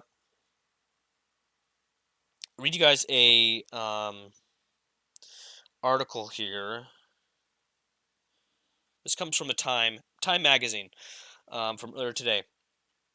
A U.S. fighter jet shot down a high-flying object above Lake Huron Sunday after it flew near a sensitive military site, said the Pentagon. So again, this object, the object number 3, which was shot down over Lake Huron, was confirmed by the government to have flown over sensitive military sites. The shoot-down, which came on President Joe Biden's order, is the latest in an unusual series of aerial incidents that began last week when a suspected Chinese spy balloon traversed the continental United States. At 2:42 p.m. Eastern Time, an F-16 launched a heat-seeking AIM-9X missile at an unidentified object flying at around 20,000 feet above the Great Lakes. It was the 4th time in 8 days that the American military has been called upon to destroy a mysterious craft in midair, including 3 in the last 3 days. That is 1 a day, ladies and gentlemen. 1 a day of these aircraft being shot down. Other than the first balloon, which China has acknowledged was theirs, the Pentagon doesn't yet know what the objects are or where they come from. Asked directly, a senior military official did not rule out the possibility that their provenance could be, word I won't mention here on the stream. I think you guys can fill in the gap there. He said, and he quotes, "I'll let the intel community and the counterintelligence community figure that out," said General Glenn Van Herk, commander of the U.S. Northern Command and the North American Aerospace Defense Command. He said, "I haven't ruled out anything," Van Herk said, when asked if, word I won't mention on the stream, could be involved. At this point, we continue to assess every threat or potential threat unknown that approaches North America with an attempt to identify it. So there you guys have it. That's what they said there earlier today. Jonathan Hillard says, which probably means it's not, word I won't mention on the stream, and it's the Chinese. Very possible.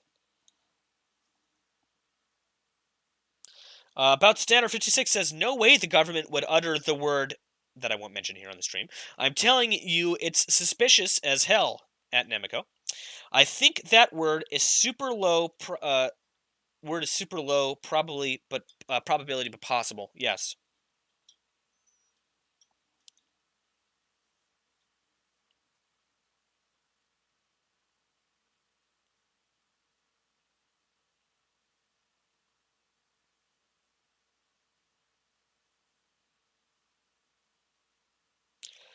Bob F114 says heat-seeking means that there was a heat of some kind coming from the object. So that's not true. So the AIM-9X Sidewinder, it can see contrast.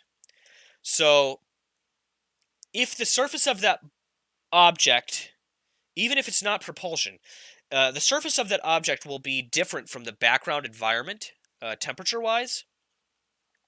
Those AIM-9X Sidewinder missiles are capable of seeing very minute contrasts in that temperature, okay? So it doesn't have to be propulsion. It could just be the surface of the object is slightly different temperature from the rest of the surrounding air. And that allows them to lock onto that signature.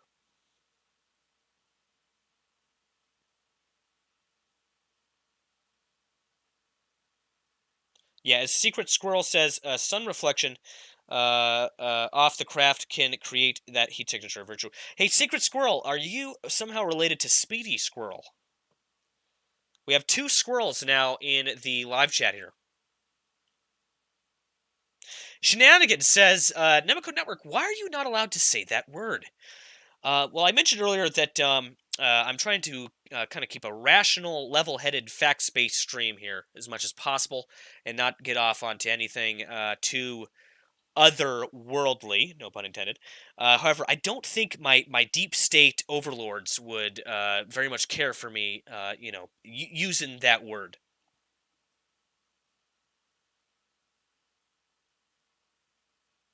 Yeah, I'm on strict orders not to disclose the truth, so to speak. Again, I kid.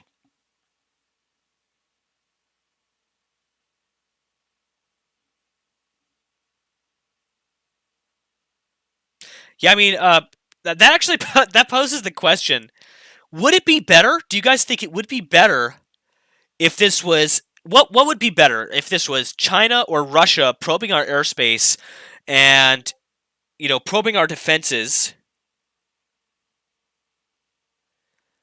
or would it be better if this was something quote otherworldly? What do you guys think? What would be a better scenario here?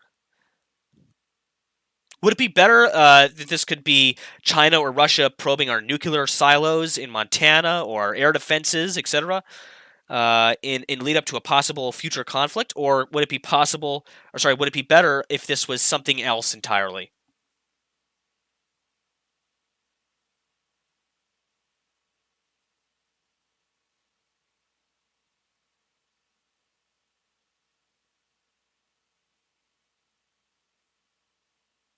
A lot of people saying otherworldly.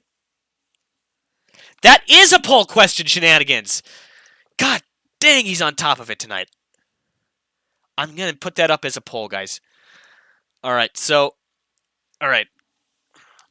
what do you think would be a better outcome if these were China/Russia or something otherworldly?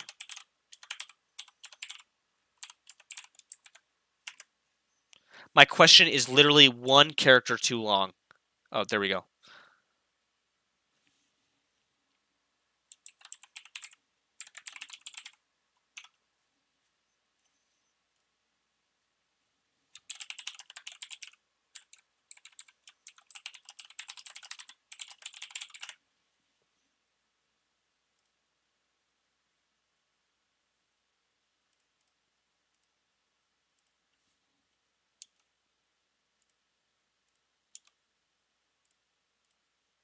Ah, come on.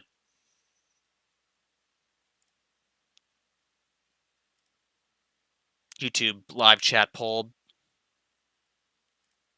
There we go. Okay, I've posted the question. Let's see what you guys vote. So I just posted a live chat poll saying what do you guys think would be a better outcome if these were China/Russia or something otherworldly. Let's see what you guys have to say. To all of you tuning in this evening, please go and submit your vote in the live chat poll. I know a lot of you have been messaging me on Discord. I have like a million messages here on Discord. Don't worry, I will get to those at some point, guys.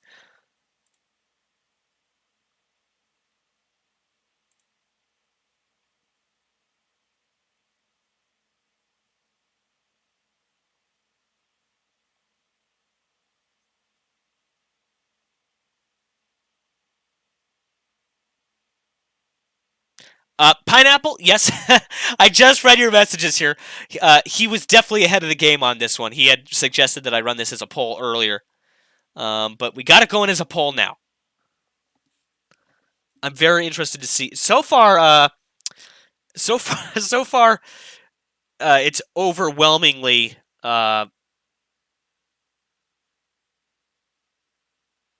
leaning to something otherworldly. I had to condense down the second option there because it wouldn't it wouldn't let me. I ran out of characters for the second option there, so sorry for the odd wording there.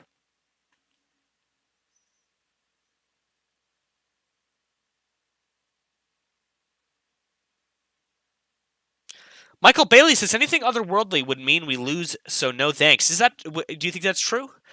Do you think that that would be worse of an outcome? David Click says, I think the best case scenario is it's China just spying.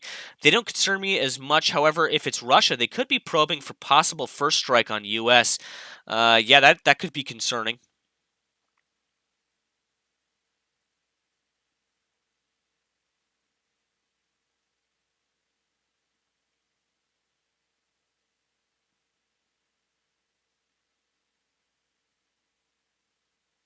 McSpicy says it would open up a lot of scientific rabbit holes, that's for sure.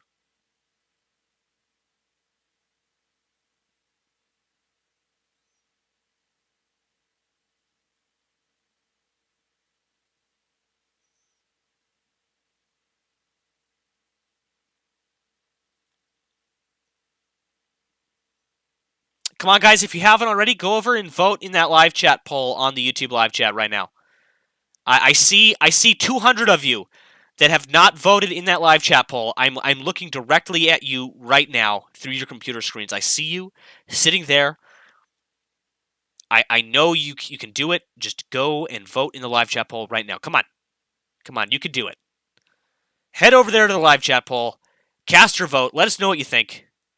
I see you. I see some of you getting up and doing it, but there's still Dan and Gary and Marlene and Bob. All of you guys, come on.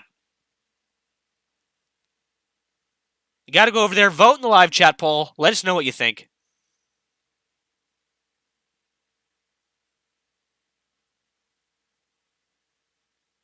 Speedy Squirrel, thank you so much for voting. Speedy Squirrel, by the way, we have a secret squirrel in the live chat now. There's 2 squirrels. Two squirrel users.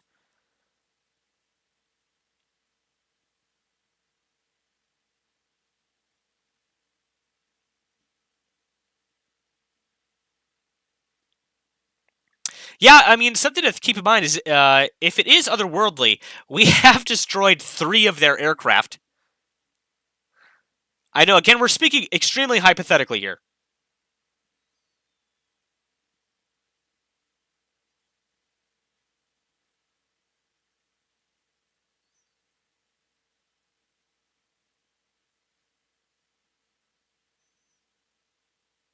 Yeah, as Patrick says, the idea of Russia probing us for a possible first strike is, yeah, indeed terrifying.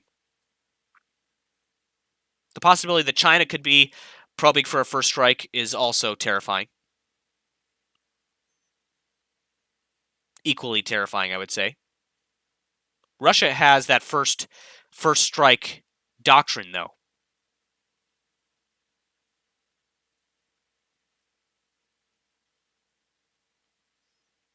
Carol C., glad to see you tonight.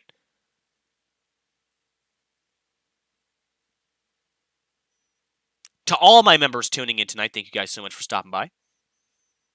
I know there's a couple of you tuning in this evening to this very otherworldly stream. Yeah, we went from Balloon Mania last week, Balloon Mania with all the Chinese spy balloons, to now this week we're in UFO Mania.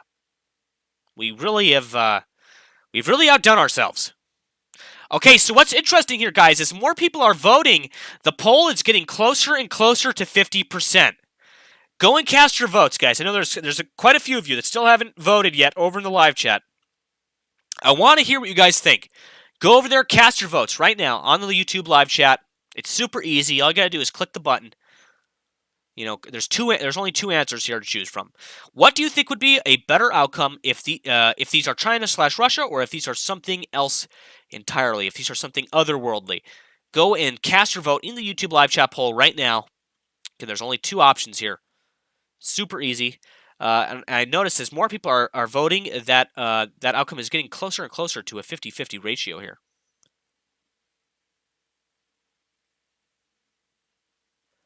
About Star 56 says, would you get active updates while streaming? Limited, yeah. I honestly, I get updates quicker when I'm not streaming, but I still do get information pretty much in real time while I'm on for these streams. So if we do hear about something, usually within a time span of about anywhere from 10 to 30 minutes, we'll have word of it and be putting it up on screen here for you guys. Sometimes even quicker than that.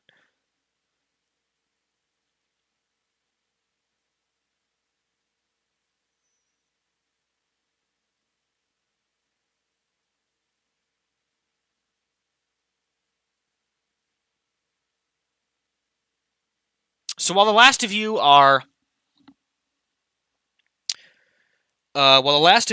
putting your vote in the live chat poll over there, we'll go back and we will look at a few more of these videos here that came out from earlier today.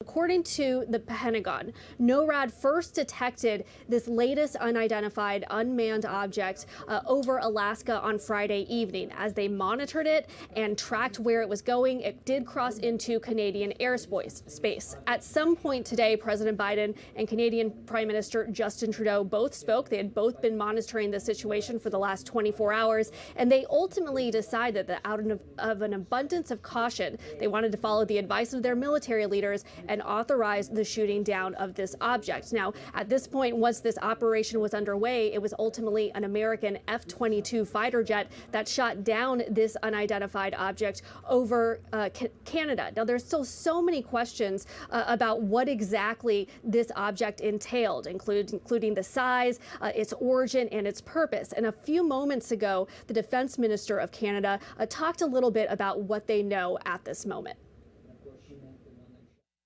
Recovery operations are now underway and will be supported by the Canadian Armed Forces in conjunction with the RCMP.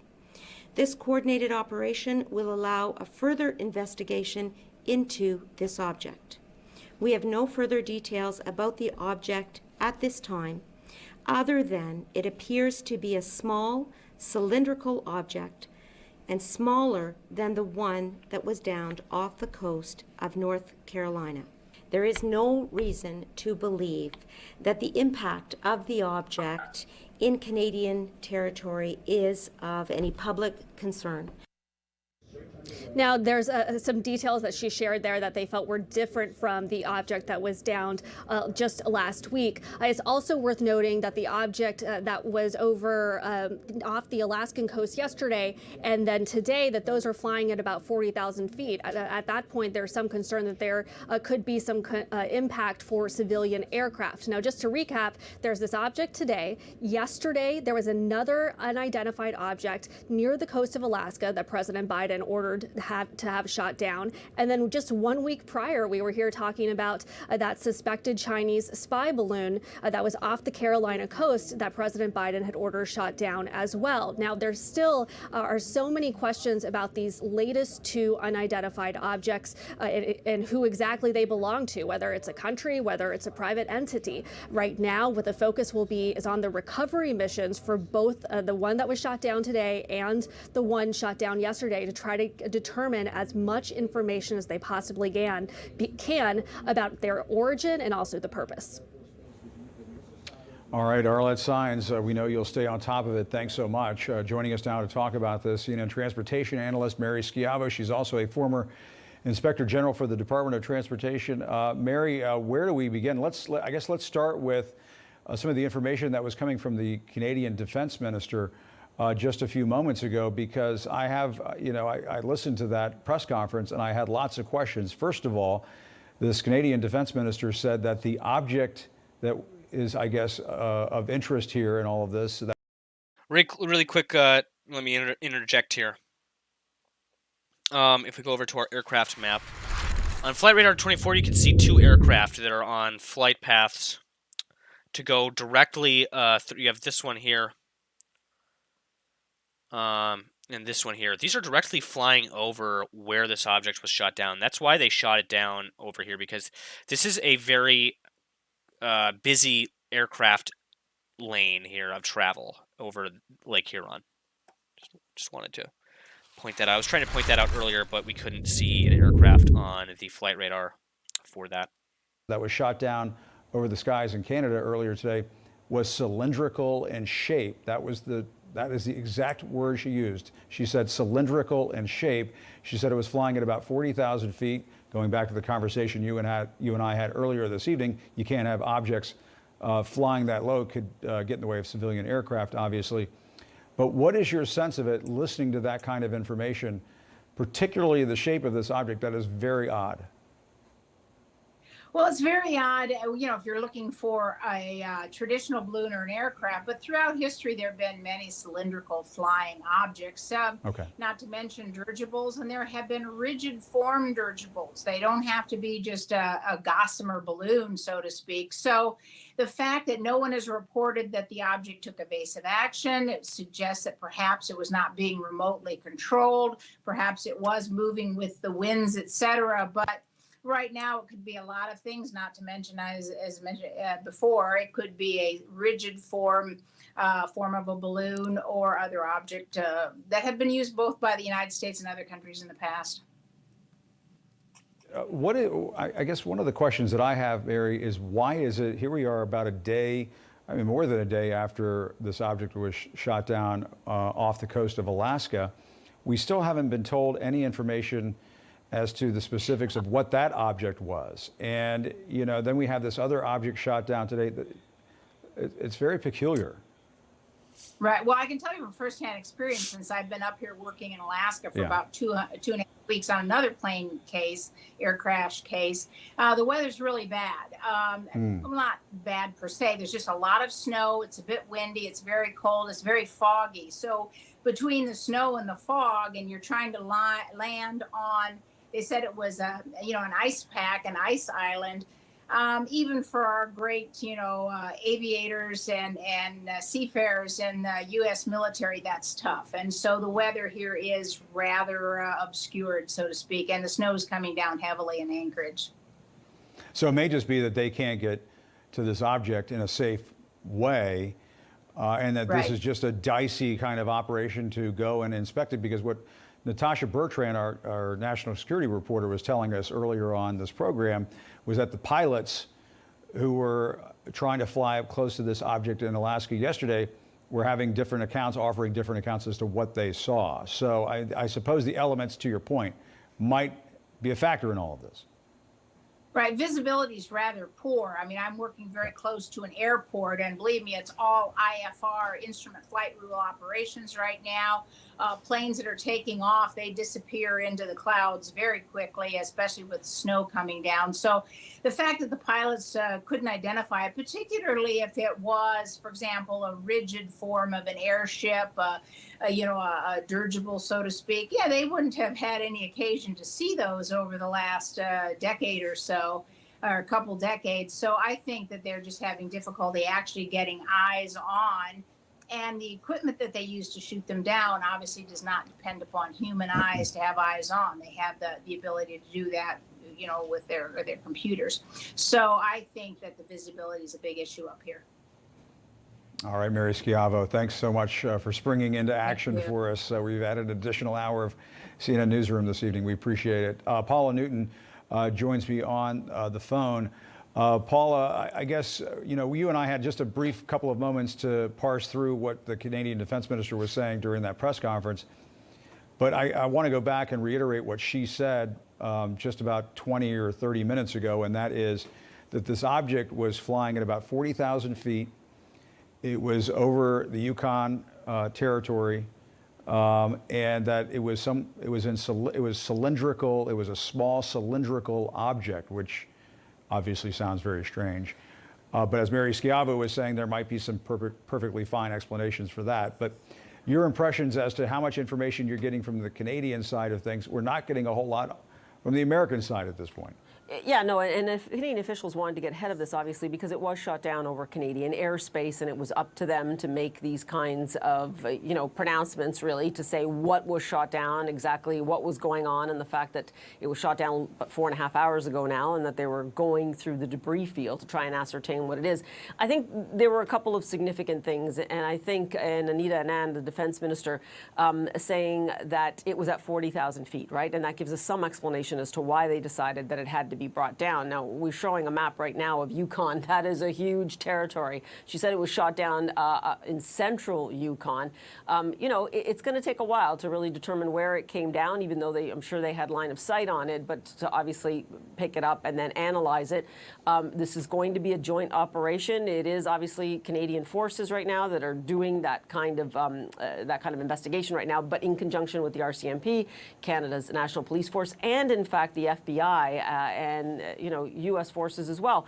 So was it the same kind of object that was shot down over Alaska by the United States? Might have been. I think many questions right now would be that the minister, Anita Anand, went out of her way to say to us, Jim, that this was unprecedented, an unprecedented action on the part of NORAD to shoot something like this down over Canadian airspace. The question she did not answer was whether or not they have seen objects like this before in their radar. Right. She went on to say, obviously, that they're going to be really beefing up their surveillance there. That does involve an entire new security infrastructure up there that they have been working on for years. But I also, Jim, want to point out something that Secretary Austin said after meeting with Defense Minister Anand in Washington just yesterday, and that he referenced the increasing assertiveness of China. Now, while they were talking about China because of the spy balloon that was shot down off the Carolina coast, at issue is that they know they have other actors in the Arctic, Russia being just one, and they do see a more robust defense structure that needs to be put in place there. But I thought that language was quite strong on the part of the Secretary, saying it with Anita Anand together, that it's this assertiveness that bothers them. So certainly a menacing factor now, 3 objects, high altitude, and taking action on all 3.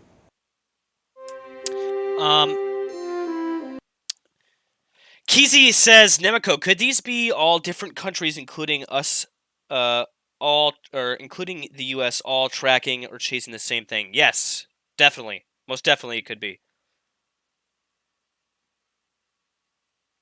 As Herbert says, though, everyone wants it to be something exciting, so it's probably nothing. Also a definite possibility.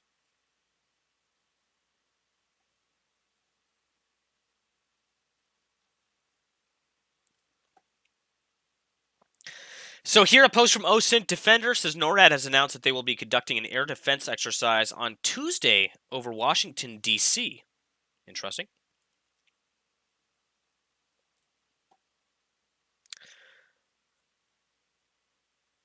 Here, posted by Alex Horton on Twitter, it says new details on why there may be more object detections at NORAD lately. It says here, the official, speaking on the condition of anonymity because of the sensitivity of the issue, said that sensory equipment absorbs a lot of raw data, and filters are used so humans and machines can make sense of what is collected. But that process always runs the risk of leaving out something important, the official said. Quote, we basically opened the filters, the official added, much like a buyer unchecking boxes on a car website to broaden the parameters of what can be searched. That change does not yet fully answer what is going on, the official cautioned, and whether stepping back to look at more data is yielding more hits, or if this is part of a more deliberate action by an unknown country or adversary. Officials have landed on a particular car, a Volkswagen Beetle, to describe the rough size of the objects shot down Friday in Alaska and Saturday in Canada. But while they are similar in size, they are slightly different in profile, the official said.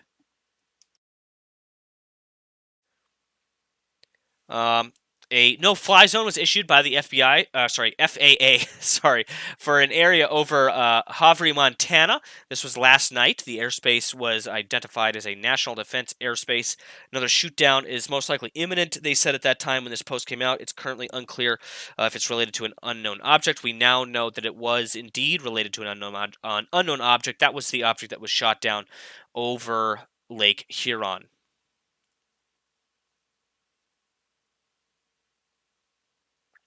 Says here the United States has said that the balloons were part of, quote, a fleet that has spanned 5 continents. This is referring directly to the Chinese spy balloons. Some analysts say it may be the start of a major Chinese surveillance effort targeting foreign military capabilities ahead of possible acute tensions over Taiwan in the coming years.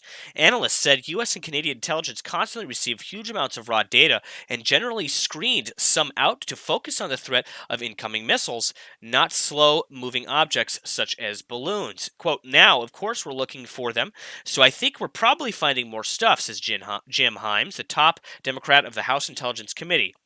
The Pentagon has said it is more closely scrutinizing the radar since the balloon discovery. Officials have said 3 balloons are now known to have briefly overflown U.S. territory during Donald Trump's administration, undetected at the time, and one earlier in Biden's term as well.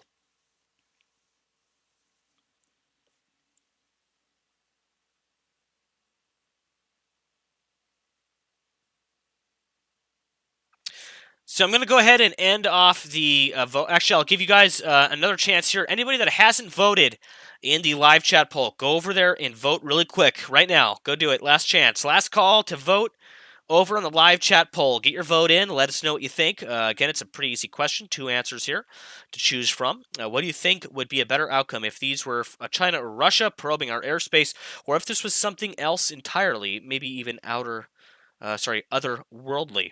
Go ahead, hop over there, cast your vote. You guys got about 30 seconds here. I'm going to end that live chat poll, and we'll talk about those results here.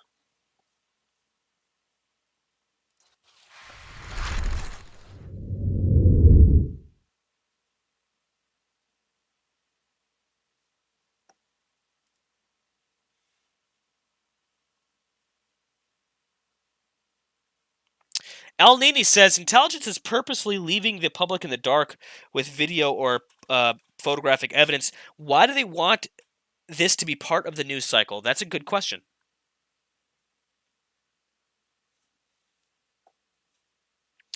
Is UC how do you pronounce that? UC Fudo says something that I've been thinking all day. That this sounds like the start of a movie. Indeed, it does. I've had that in the back of my mind all day today. It's like I feel like this could be the start of a science fiction movie or something. On one hand, this could be like the start of a movie very similar to like Red Dawn, and on the other hand, this could be the start of some kind of word I won't mention on the stream invasion movie.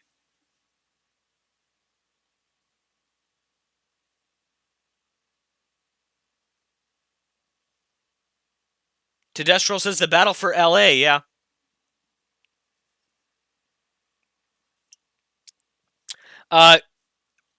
Gnostic Man says people in the chat saying other countries are experiencing this too. Sources, please. Yes, we know that China had some objects it is tracking, and also Uruguay had an event as well that was similar.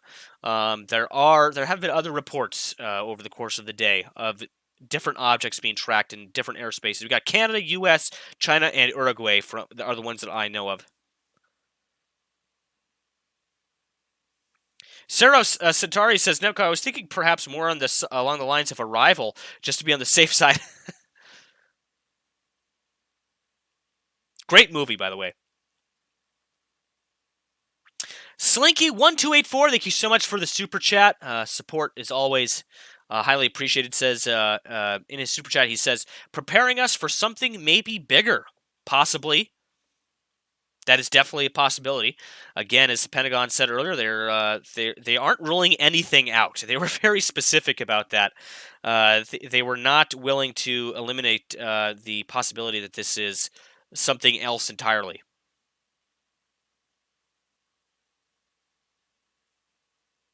Lazy Gamer says there are news reports and tweets from government officials about the Chinese and Uruguay UFO.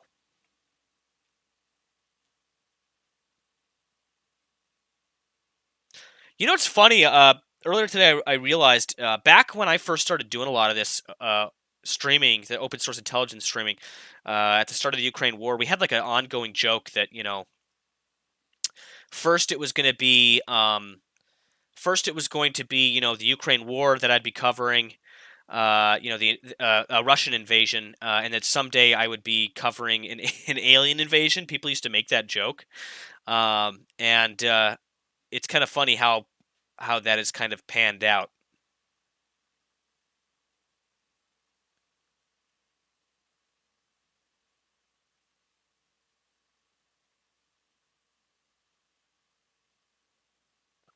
So this is an interesting post. Rakasan just threw this in the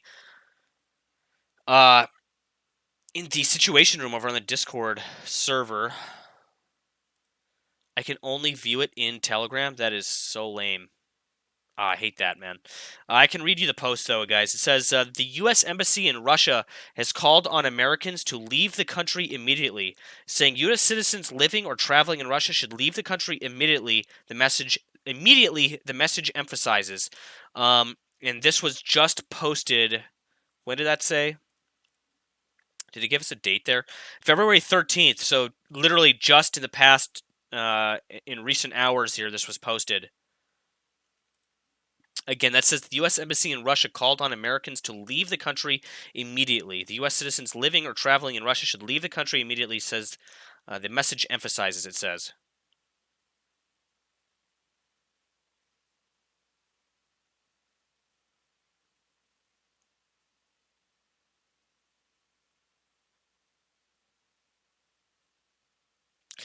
Saros Centauri, very wise words, says, Nemico, joking aside, if this is the real deal, let's not jump to conclusions.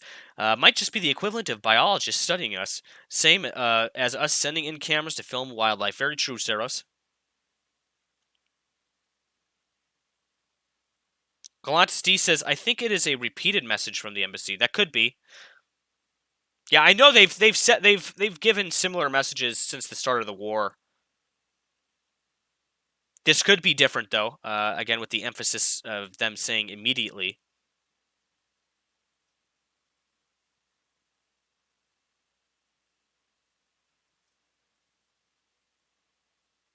Special Force Horse, good to see you. Thank you for tuning in.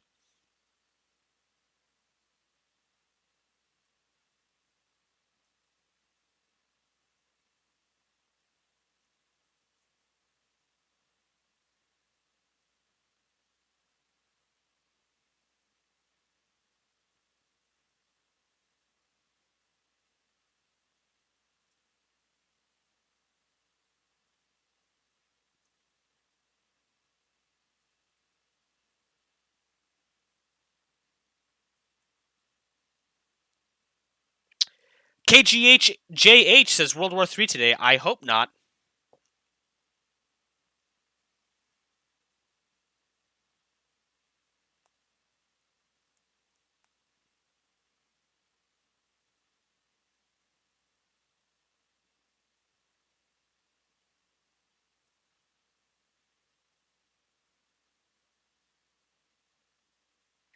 As Greg Sparks wisely says, the warning has nothing to do with the objects or balloons. Yes, I should have emphasized that. But as I'm streaming, I like to just point out really anything that comes through the situation room.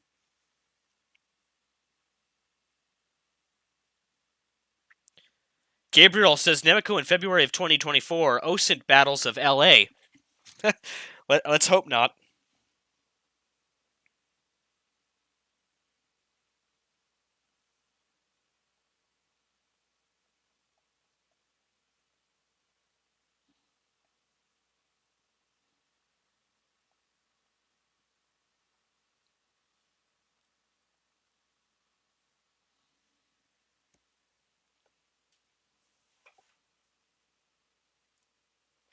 So I'm going to go ahead and actually really quickly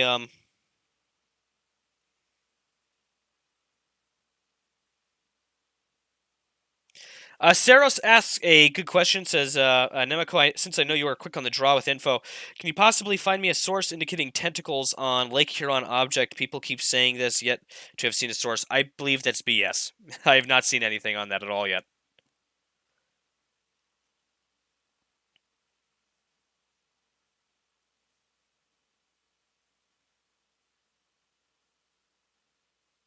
Shenanigans says, Nemico Network, how legit was that information coming from Russia? If you're speaking of the U.S. Embassy post. I'm actually right in the middle of getting confirmation on that right now, so I can let you know just here in a few seconds.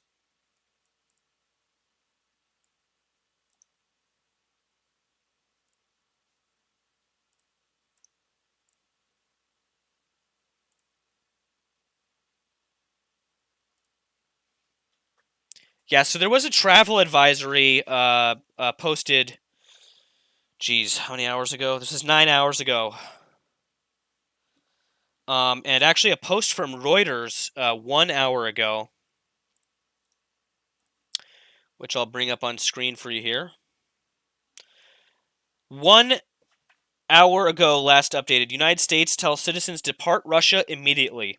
Moscow, February 13th, from Reuters. The United States has told its citizens to leave Russia immediately due to the war in Ukraine and the risk of arbitrary arrest or harassment by Russian law enforcement agencies. Quote, U.S. citizens residing or traveling in Russia should depart immediately. The U.S. Embassy in Moscow said, exercise increased caution due to the risk of wrongful detentions. Do not travel to Russia, the embassy said. The United States has repeatedly warned citizens to leave Russia.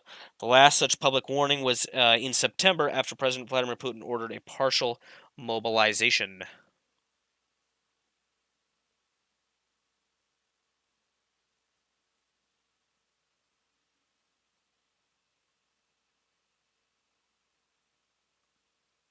Patrick with an excellent question. Says, ask ChatGPT what the countries ask ChatGPT what the countries that have reported these objects have in common. That's Uruguay, China, Canada, and the U.S. God, I'm not sure.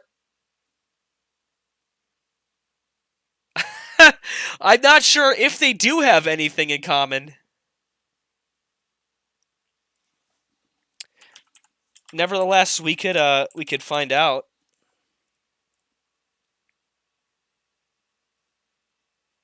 We could find out what ChatGPT says.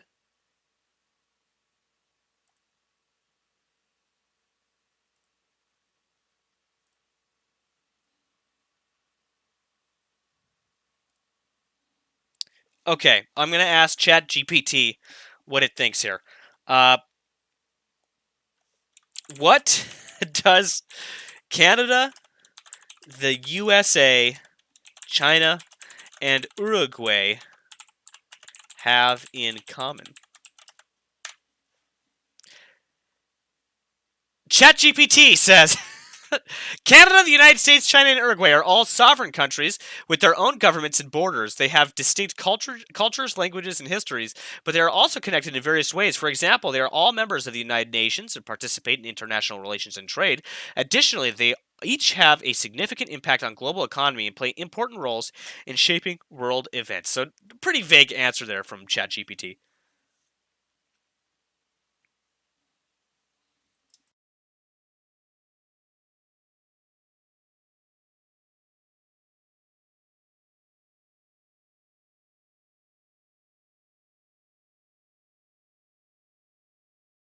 Honestly, though, if anybody else could come up with any interesting questions to ask ChatGPT about this situation, I would be more than willing to ask ChatGPT.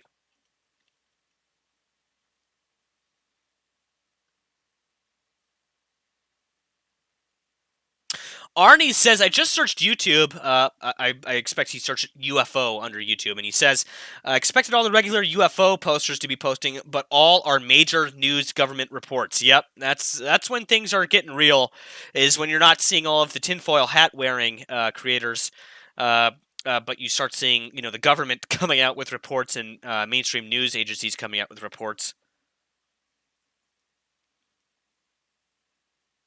McSpicy with a great question says, ask ChatGPT why humans try to find patterns in everything. That's a good one.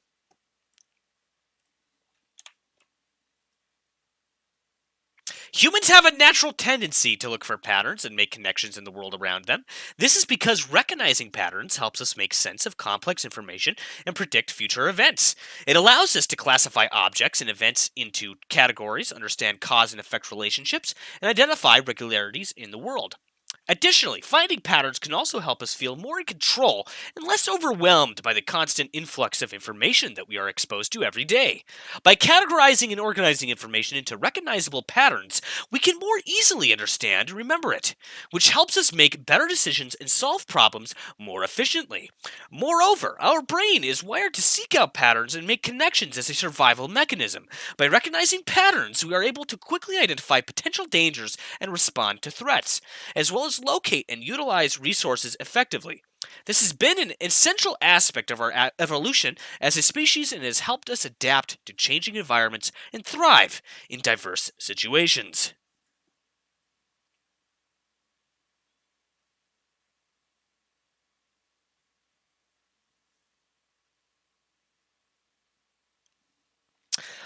Saros wants me to ask ChatGPT about the probability of what the objects being spotted are based on currently available data. I don't think it has access to current data like that, but I can try. I don't think it'll be able to give us an answer.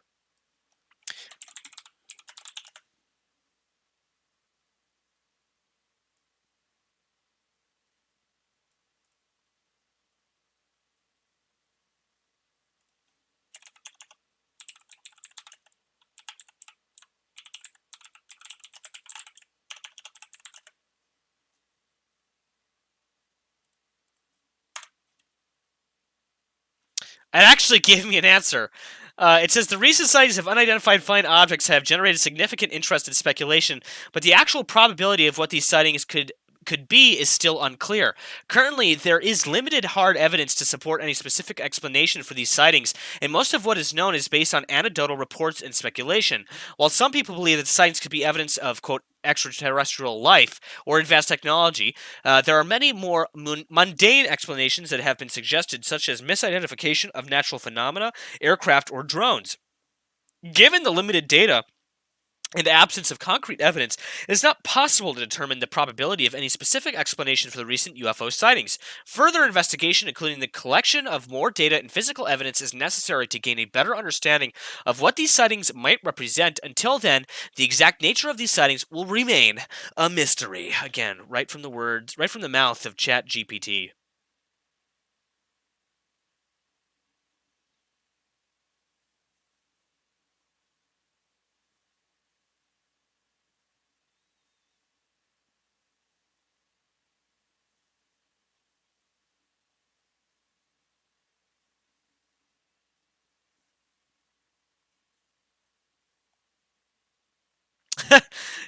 Now we're on a totally different ChatGPT tangent. You guys are just like asking all sorts of random questions.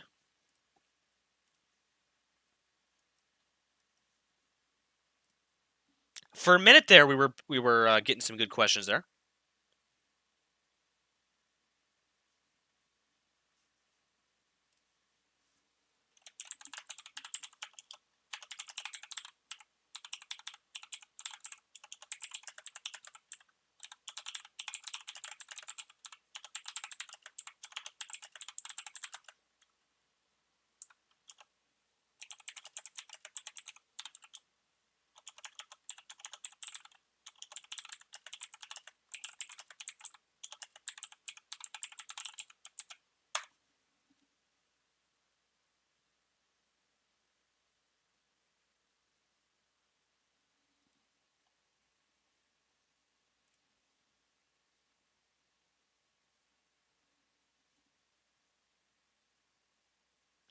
Cat Dog asks, if the U.S. does find out it was Russian surveillance, what do you think an appropriate response from the USA should be? Well, I believe the appropriate response has already been taken, which is to shoot the aircraft down. In the end, that's the most appropriate response, I believe.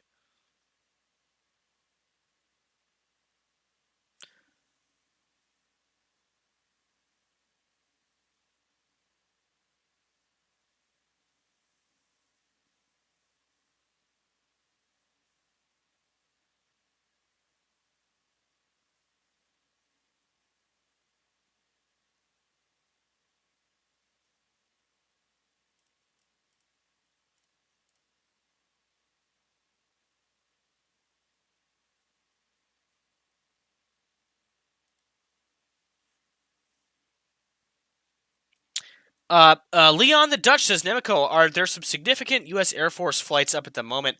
Not too many. We currently have RCH 332, which is a C-17A Globemaster 3, up over the U.S. We also have, actually, at the moment, I believe that's it. That's could be wrong. Hold on, let me refresh here. So we have a few more. We have a C-5M over the Pacific here. Over Hawaii, we have a C-17, as well as a Boeing 767-200. C-17A Globemaster over Hawaii. C-5M Super Galaxy over Hawaii. We have a few other smaller aircraft untagged. And, of course, our RCH 332, which is another C-17A Globemaster. So over the U.S., it's pretty quiet right now. However, over Europe, it is pretty busy tonight, as you can see here on the map.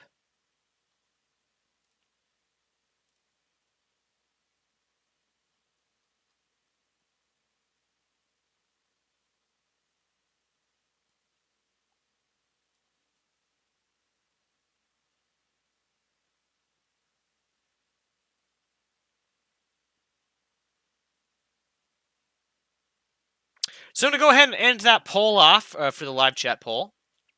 The question for tonight's poll was, what do you think would be a better outcome if these were China/Russia or something otherworldly? Let's see what everybody had to say.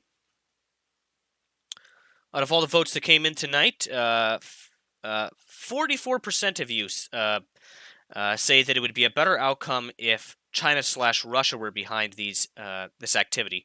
And a majority, 55% of you, said if it was something else from out of this world would be a better outcome. So that's an interesting response there to that live chat poll this evening. Daniel Mack says, do we think they will do another presser tomorrow to get some of the speculation in check? I hope so. I expected them to already have done another presser about the Alaska incident, but they have yet to do that. So hopefully tomorrow we'll get some more information. That's the goal. That's the goal here.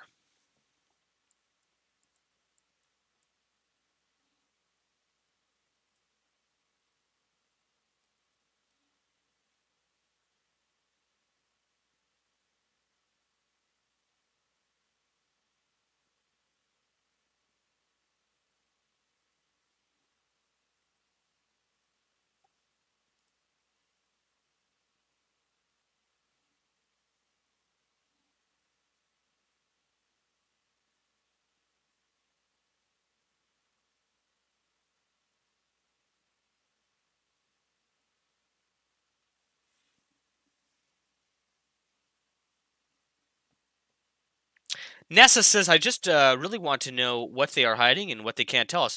I believe that's the same thing that all of us want right now. It's just some information here to know what's going on. SDR signals.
So to everybody that's tuning in on Twitch tonight, thank you guys so much for stopping by. We had quite a few of you actually over on Twitch tonight, which I was quite proud to see.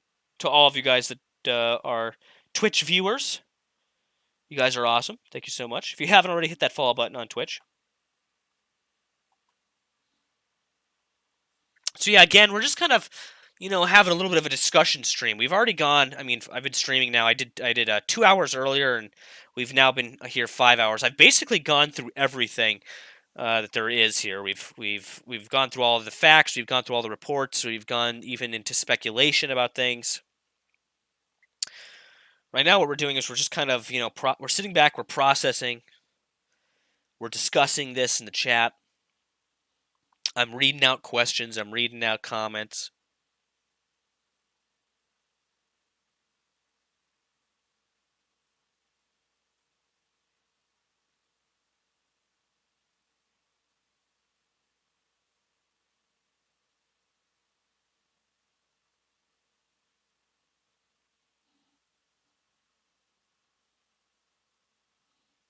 Yeah, to everybody that stopped by this evening, thank you guys so much for tuning in. Again, it is pretty late. It's 3 a.m. Eastern time here. So for all of us here on the United States East Coast, it's about 3 a.m. So we're definitely pulling an all-nighter. I originally was not going to do a live report for this. Like the Chinese balloon, I wasn't going to do a separate live stream for it. But after I woke up this morning and saw that there was a third object being down, I mean, within 300 miles of my location. I am on the East Coast, and Lake Huron's not too far from us.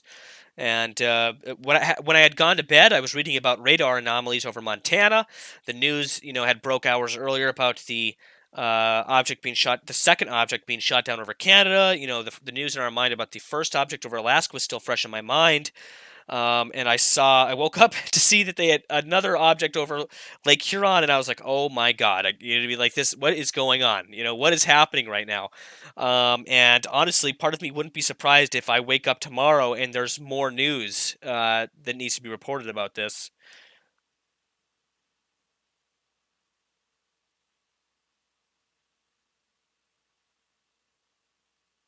Saros, I haven't heard anything about that news, but I can look into that.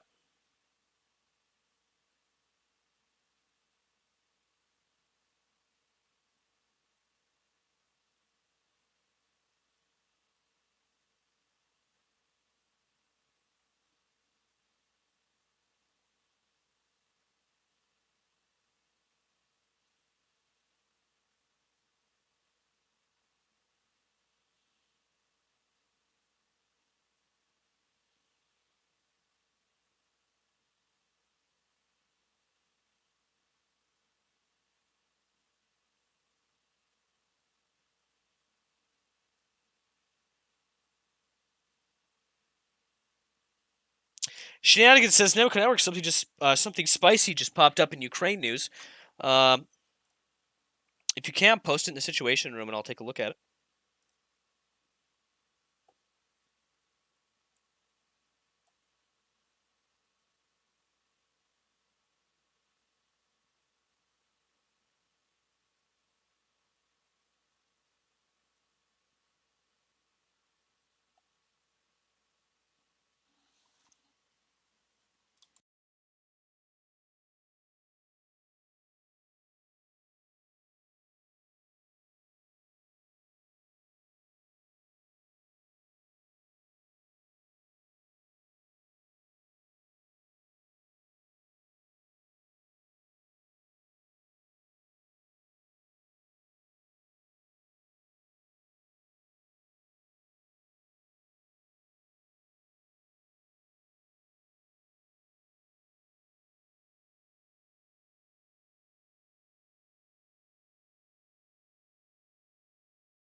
So to everybody that's tuning in this evening, again, thank you for stopping by. If you haven't already, hit the like button, hit the subscribe button. Best way to get access to the live chat. It's the only way to get access to the live chat. You have to be subscribed. Best way to support the channel by far, so just hit that subscribe button. Share this stream if you like this information. Go check out our other videos and our other streams that we've done, our shorts as well over on our YouTube channel. You can find a lot of content over there. Consider supporting the channel. Consider becoming a member possibly. Get a lot of benefits getting memberships. Access to members-only content as well as members-only live streams, posts, etc. Special ranks over on the Discord. Oh, speaking of the Discord, if you haven't joined that yet, you can find a link to that in the description below. It's a great place to get up-to-date, real-time information on what's going on in the world. People in there, we have a wonderful community of,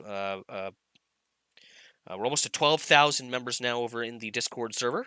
And we've been sharing information about not only the Ukraine war, but the China-Taiwan situation, this UFO situation, Iran, all sorts of different global security threats. It's a wonderful place to join in on the conversation. We have many different channels over there related to many different topics.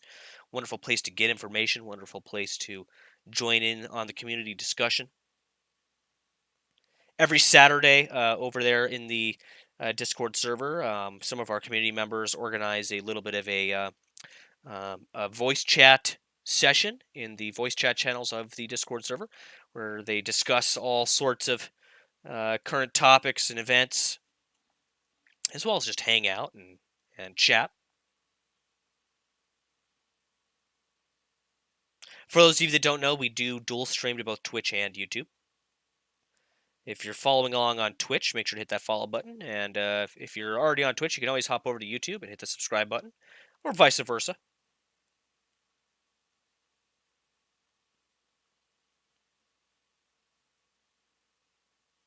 Again, as we come to the end of our reporting tonight, oh, I forgot to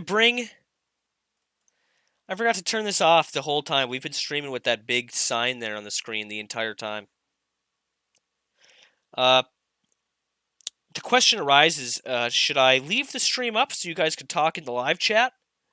Or when I'm done, should I just take it down? It's up to you guys. I'll leave it up to actually, let's leave it up to a poll. Let's do a live chat poll. Why not?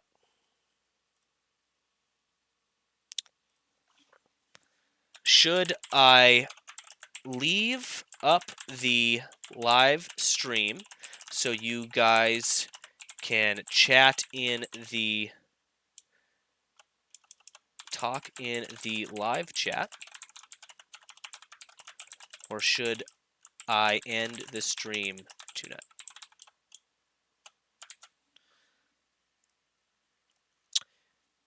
Yes, leave it up. I'll have three options here.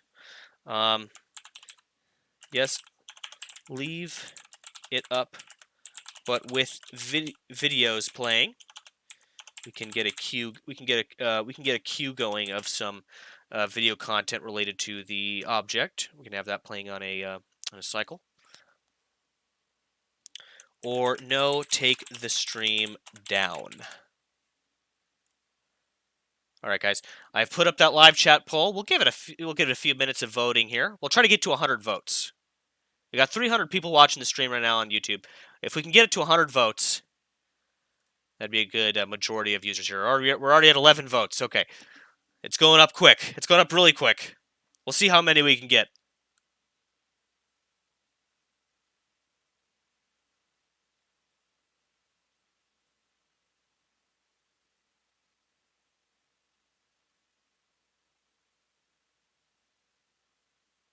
So yeah, guys, go vote in that live chat poll that I just put up in the YouTube live chat here. Oh, they're closing the gap between options 1 and 2 here.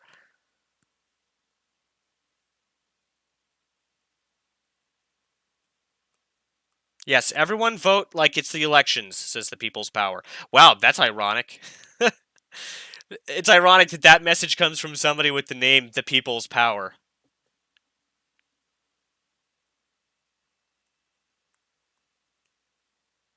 Oh, wow. So the videos option was in the lead, but now the just leave it up option has taken the lead here. But videos option is coming back with a vengeance. God, this poll is like it's all over the place. We're at 71 votes. If you guys haven't already, go to the live chat in YouTube. Vote in the live chat poll, guys. Do it right now.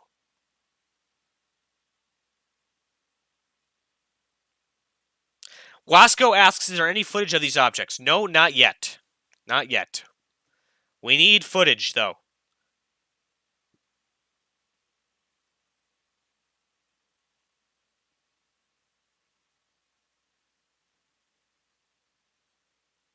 We're at 80 votes.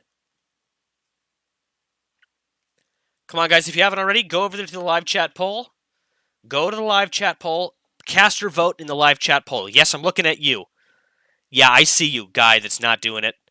Yeah, go over there. Vote in the live chat poll. Come on. Come on, man. You can do it. You're just... Come on. Just do us a favor. Go and vote in the live chat poll. Let us know what you want us to do for the rest of the night here.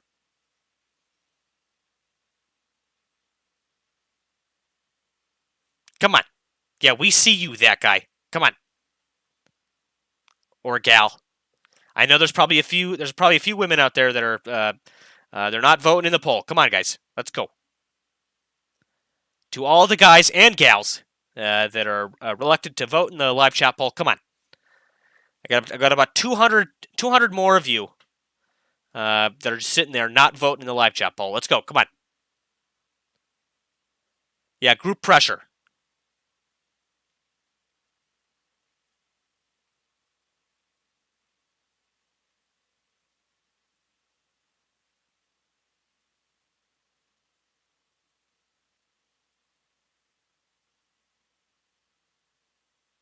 Yes, as People's Power says, yes, women vote. Use your women's rights. I know there's probably at least 100 women watching the stream right now that deserve to have their vote cast in this live chat poll. I want to see them vote. I'm trying to win the hearts of all demographics here. We need this poll to be successful. We're currently locked in a tie here, so I'm gonna need more of you guys. We got exactly 100 people that have voted in the live chat poll. We got 200 more to go here. I would like to get everybody that is watching to vote. Yeah, somebody said we're already at 100, but I know, but we're at like a tie here. We need to break this tie.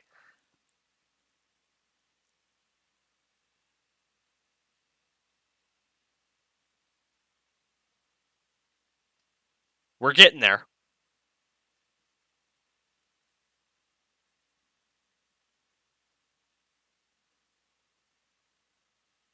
If you haven't already, go and vote in the live chat poll. I repeat, go and vote in the live chat poll.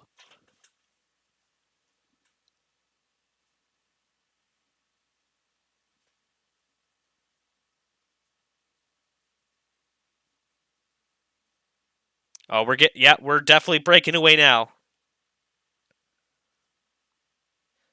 Renee says, "Did you vote yourself?" I didn't, but I don't think I can. Yeah, it's my poll. I can't vote in it. It won't let me.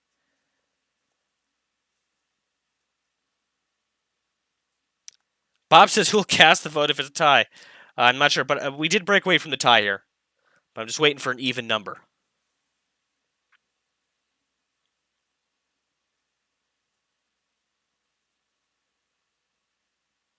All right, that's good enough. We'll cap it off at 110. So 43% of you. So the majority said it was really close. It was really close. 43% of you said just leave it up. Only 41% of you said yes, leave it up, but with videos. My vocal vote would have been with videos, just so you guys have some kind of background noise to listen to. You know, something to keep you occupied. could just put on like I could just put on some like I could put on some like very quiet royalty-free tunes that are kind of related to the situation.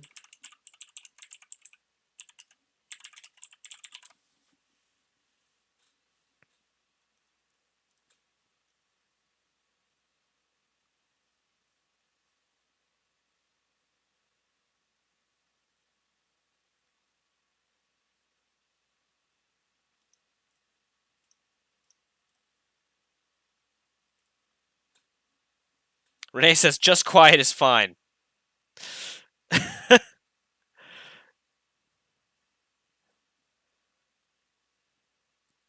Somebody says my vote counts 4%.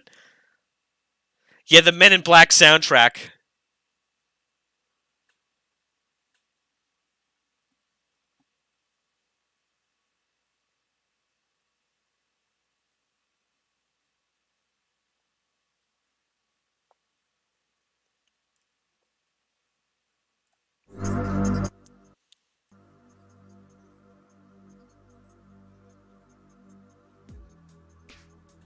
Yeah. Oh, yeah. No, not what I'm looking for.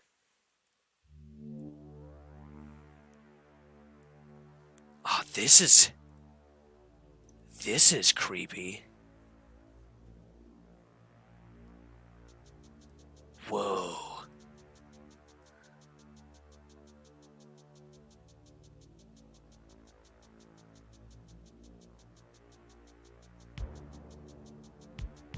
Sandrika says, well, thanks for the channel.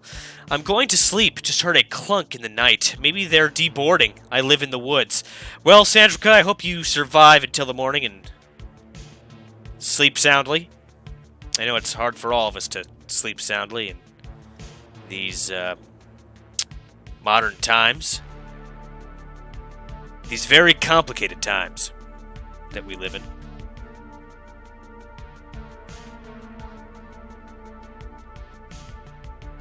Daniel Mack asks, when are the VC chats on the Discord server? Every Saturday, I believe, they do those voice chats on the Discord server. They also happen spontaneously when big news is happening, though.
Sweet.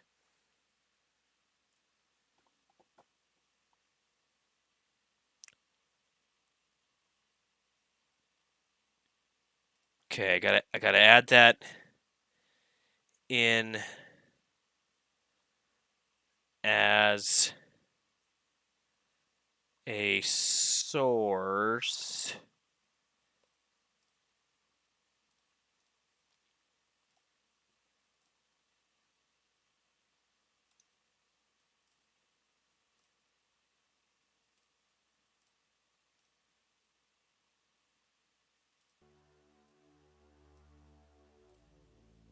Okay.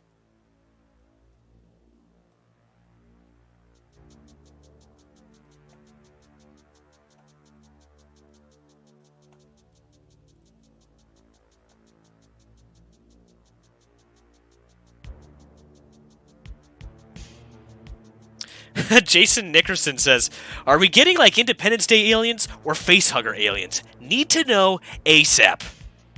don't we all need to know? Sandesh, with a very philosophical question, says, I have one question. Why do we think aliens are superior than us?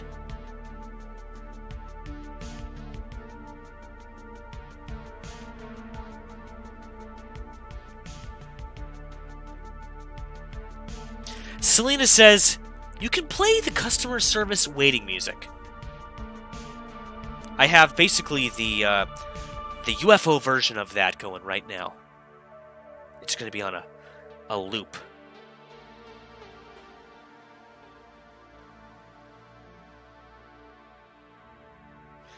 Saros Centauri says, Nemico, got someone in their comments saying, there might be a sighting in India now. Can anyone else confirm or deny? I have not heard any information on that yet, but I can look into it.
Jason Nickerson says, I guess having ack aliens would be wild.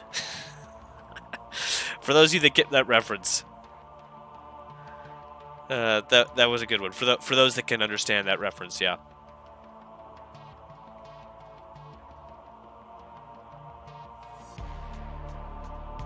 I promised myself I wouldn't even use the word alien when I did this stream earlier.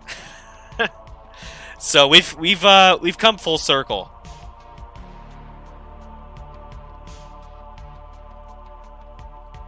I told myself for that, for this report, I wouldn't use the word alien at all, and we got 5 hours in without talking about. Well, I would say 4.5 hours in without talking about aliens at all. But we're at the end of the night now, so we're at the point where, we can get to the point now where we can start getting into speculation. The chat has 100% put on the tinfoil hats in the past hour or so here.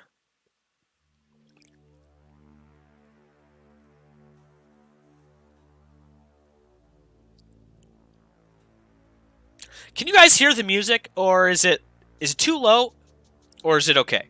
I just need some background audio so that YouTube doesn't scream at me for not being able to detect audio bit rated. Also, give something for you guys to listen to. Algorithm likes it. Sandesh says music, okay, good, perfect level, good. I wanted it just low enough to not be annoying, but not too low to where you can't hear it completely.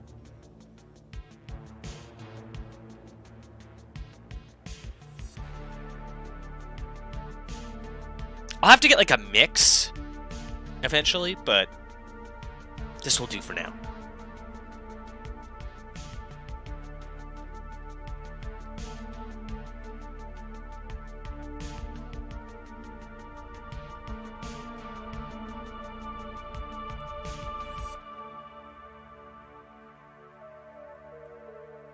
Yeah, I 100% an open, and I support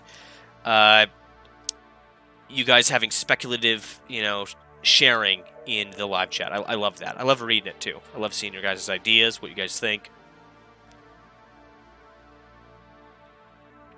Agent Coda says, do you sleep? You were awake when I was last awake. I give very little sleep, yeah, sometimes. I try to get as much as I can, especially, back when the Ukraine war started, I was streaming for like 24 hours straight sometimes, even longer. I think my longest stream was like 48 hours. Speedy Squirrel still with us, says Nemico. Do you think that the government will disclose any info if they recover the debris? We will see.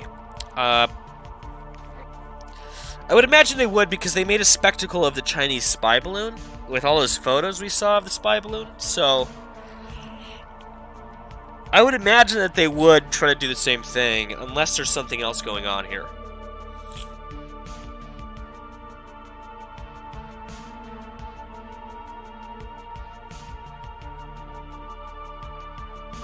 Galantius D, I agree.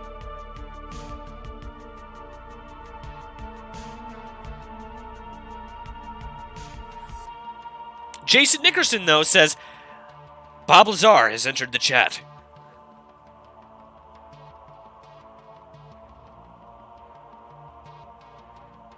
Sarah Satari says, Nemico, I highly doubt they would unless they realize that the jig is up and they can't control info spread.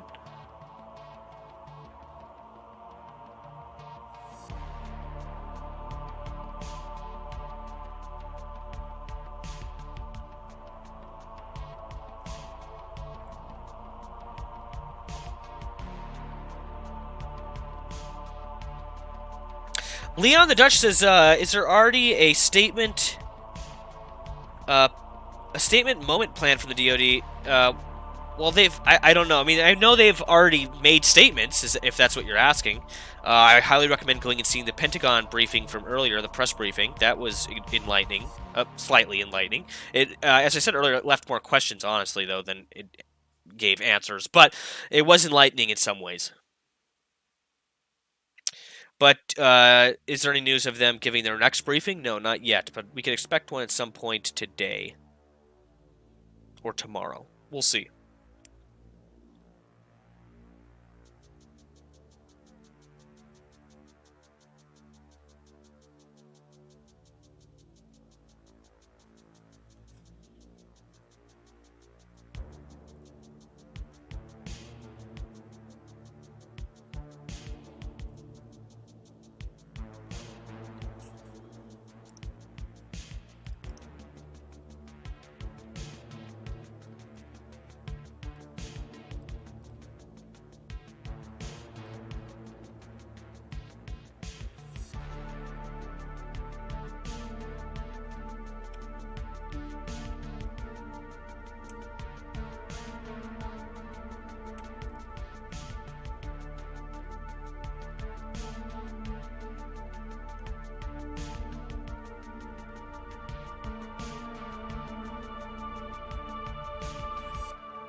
Speedy Squirrel, no. There are no confirmed pics of the unusual objects yet.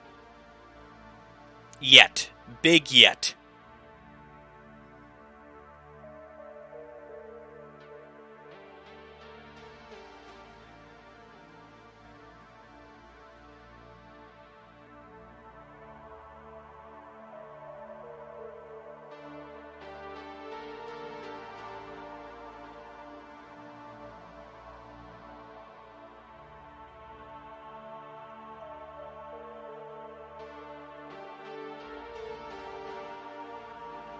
McSpicy says, this sounds like Risk of Rain 2 music, to be honest. I've played that game once upon a time.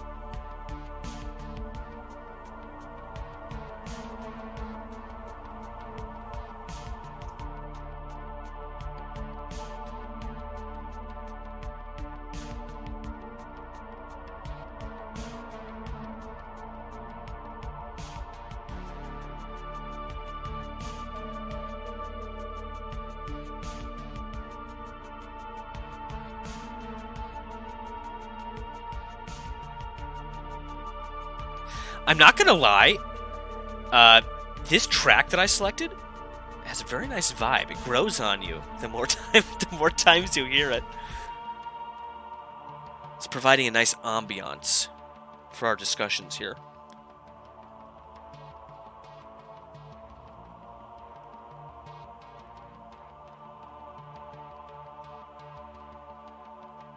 Tyler Devine asks, have the Canadians confirmed recovering the object? I feel like it would be easier to find since it was over land and not water. Well, the area in the Yukon where it went down is pretty remote, to say the least. They haven't confirmed recovering the object, but they have confirmed to be in the process of recovering the object.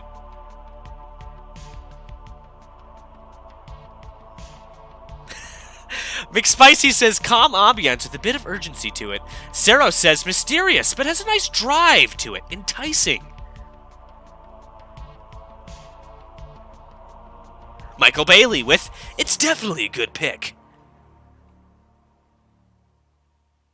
JB Boss says, probably would be easier to find it in shallow water. Well, you got to get dive teams, I would imagine, with water.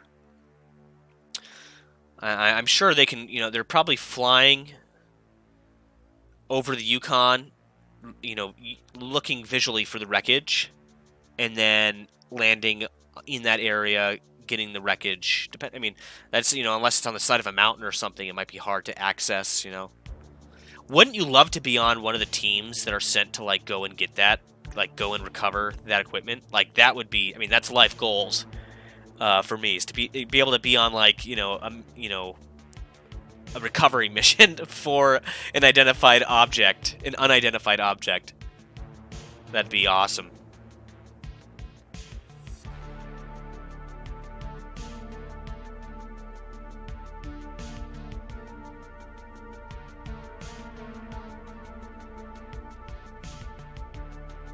Tommy305 says, guys, there was a hot mic open during the Pentagon briefing at 1940. Can anyone make out what he said? It wasn't significant. I went back and I looked at that earlier. It was actually, the hot mic was of one of the reporters.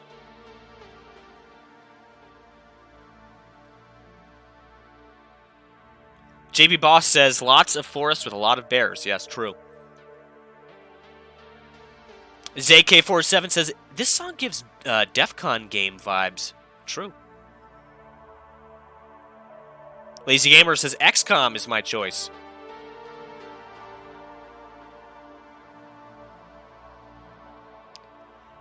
Sero Centauri says, someone else mentioning Japan is scrambling jets. Something is possibly happening at Taiwan. I can take a look. I haven't heard anything in the past hour.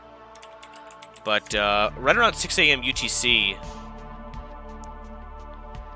is when the PLA likes to go into Taiwan airspace. I'll check the Taiwan Ministry of Defense. Their last update was, I believe, 7 hours ago, but I'll check. Yeah, 7 hours ago. 11 of the detected aircraft. So there was 18 PLA aircraft and 4 PLA Navy vessels around Taiwan that were detected by 6 a.m. UTC today. That was exactly 7 hours ago. That was posted by the Taiwanese Ministry of Defense. I haven't heard anything about Japan, but I could definitely keep my eyes peeled on it.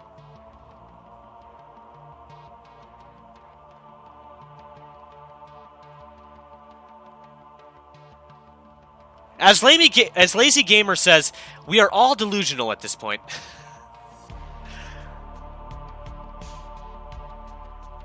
I mean, I've now been streaming for, 6, plus I did 2.5 hours earlier. So, combined total, we're up at around 7 to 8 hours of streaming so far. And it's currently 3:30 in the morning here. So I could say, yes, we are all a little delusional, to say the least.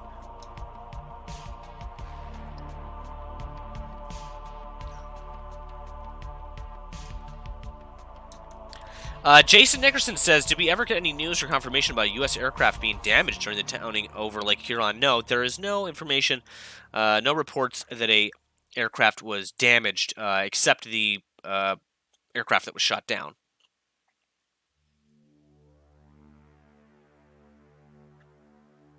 Speedy Squirrel, it's 12:30 p.m. here, he says. I like these streams.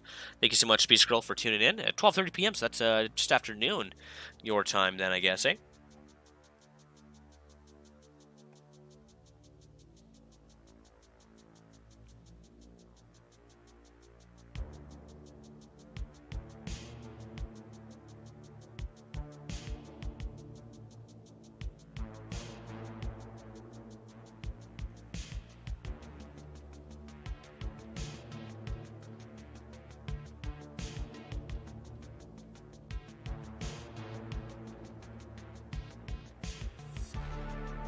Crypto Santa Claus says it's 9:27 in the morning in Denmark.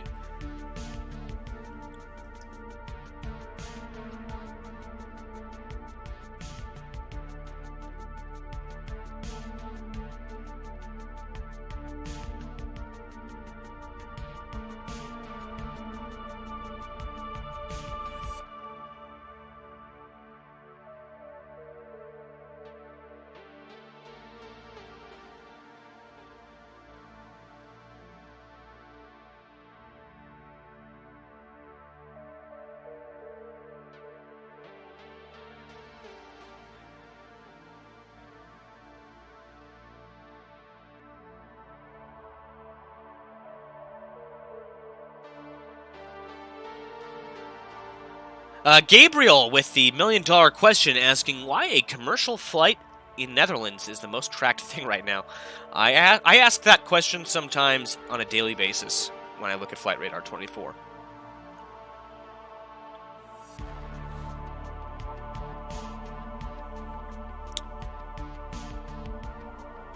So let's go see what Discord is talking about this evening in the general chat. We got into some deep conspiracizing there for a little while. Conspiracy theory stuff, I can see.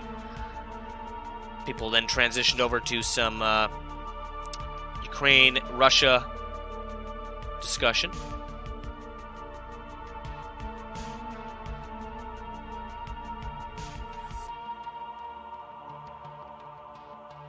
Rakasan asked, how's packing going, everyone?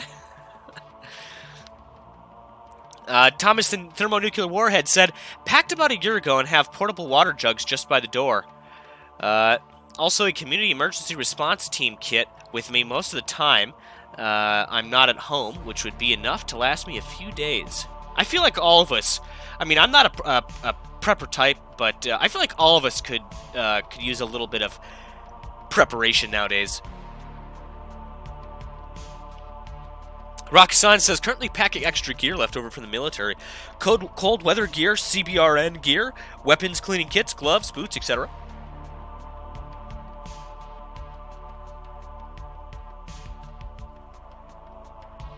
Yeah, I think we could all use a Geiger counter. And food. Geiger counter, food, and water. Amongst other things.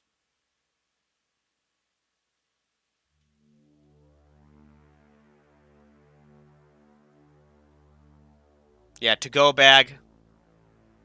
Change of clothes, toiletries, IDs, vital records, snacks, water.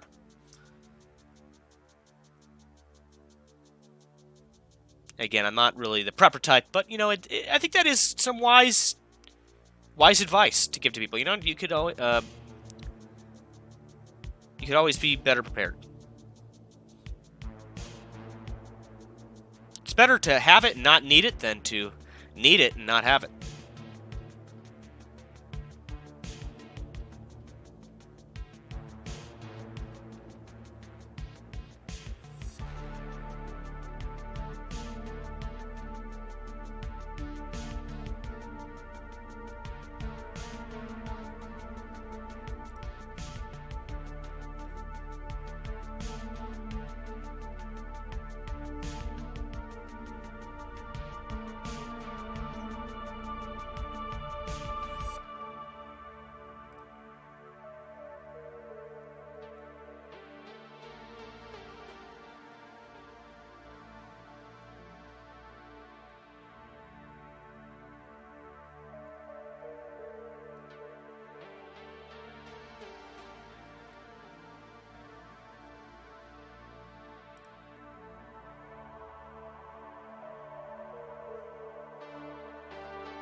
Chris G says, Nemico, don't mean to spam, but maybe check out that article coming out just now on Bloomberg titled, China says U.S. balloons trespassed over 10 times since early 2022. I'll definitely take a look at that, Chris. Thank you so much for sending that my way.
Crypto asks, Nemico, is there a way to move the timestamps in front of names in the chat? Just asking.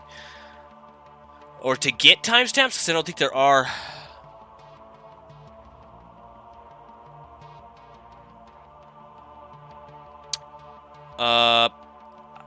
Can I get timestamps? Let me look. Let me see. Let's see here.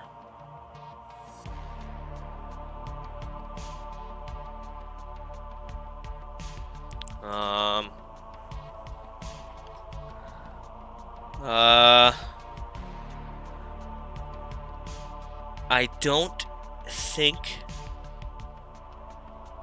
don't think there is. No.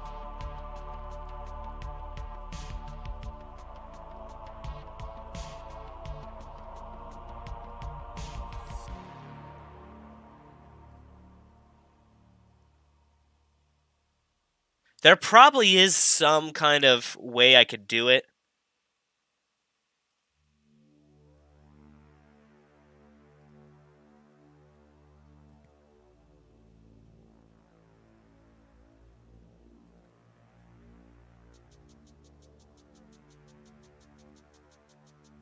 Yeah, but that's going to have to be something I have to figure out separately.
Oh, Crypto, do you mean on YouTube?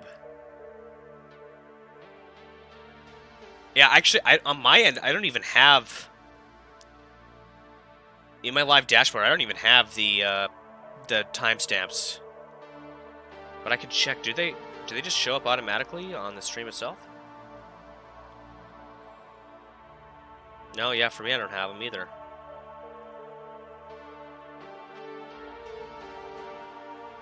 I'm not sure, Crypto.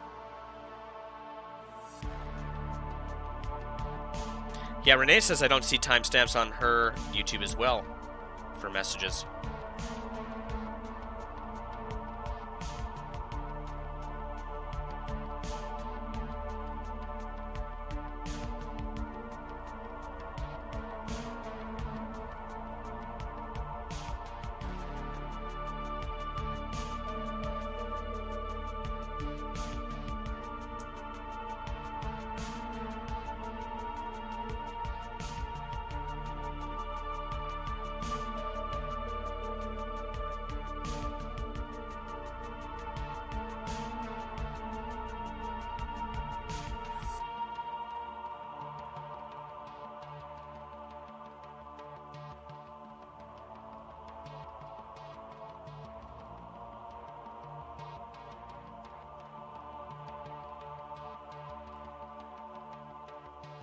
Pan says, Nemico, is this your full-time job? No.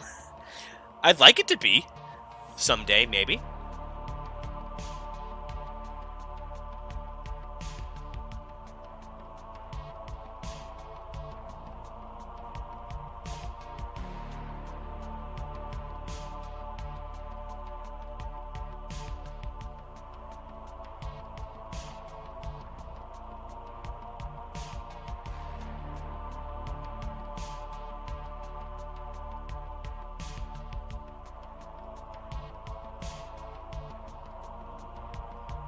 Yes, Faristacat knows what's up.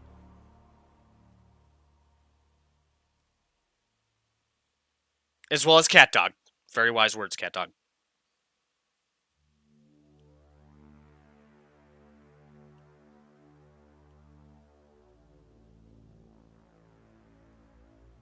Magic Squid says, could you possibly post the video of the Canadian Defense Secretary? I'm not sure if I showed the United States.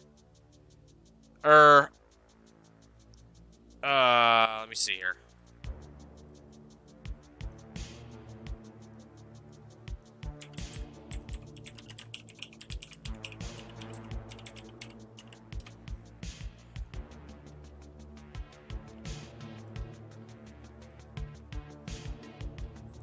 I'm posting the link to it in the live chat.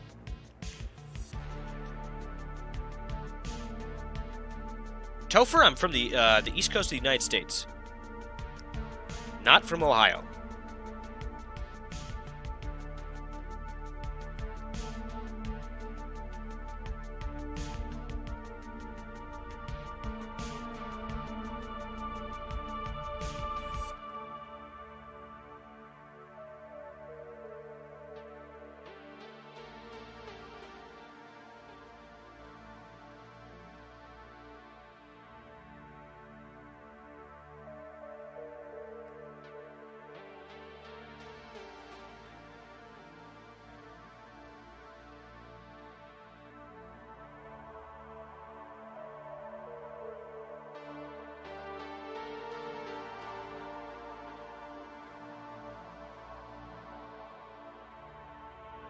JB Bose, thank you so much for having my back.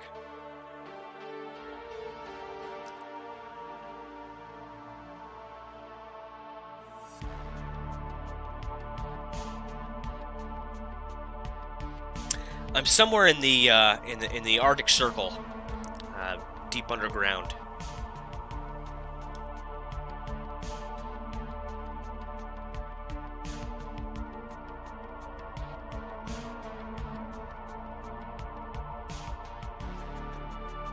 SJS, thank you so much for the kind words. You know what's up. Proxe asks, any major updates since last night, Nemico? Yes, a lot. I just went through about 5-6 hours of updates. if you're able to scroll back, I highly recommend going and looking at those. There's also the stream we did earlier, which you can find over on the YouTube channel. If you go to the live tab and watch the 2.5 hour stream I did earlier, that'll get you caught up.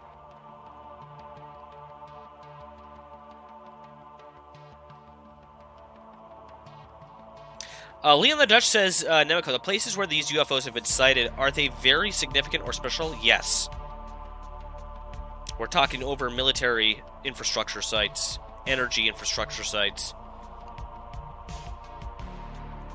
Redacted, redacted. You're on to me.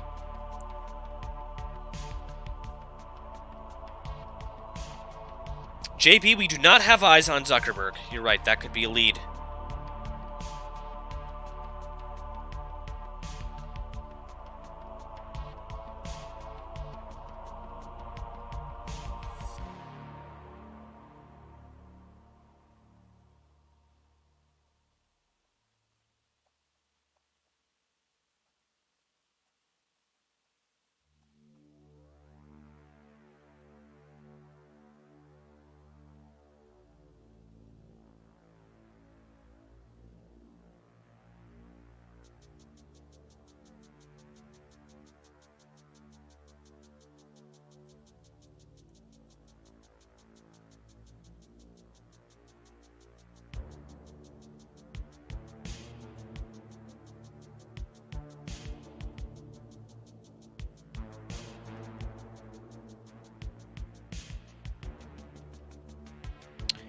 Crypto asks, Nemico, is the Ukraine update still Wednesdays? Yep, every Wednesday, 8 p.m. Eastern Standard Time.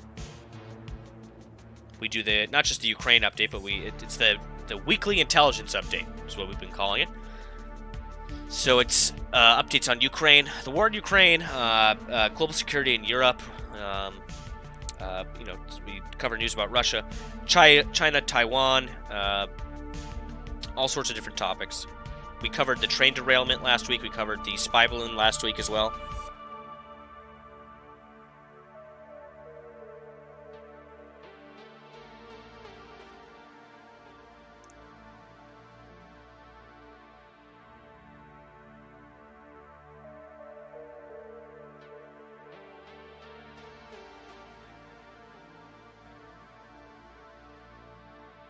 About Center 56, yeah, we've been covering the Ohio derailment. I plan to cover that. I'll probably touch on that a little bit more on this week's Intel report on Wednesday.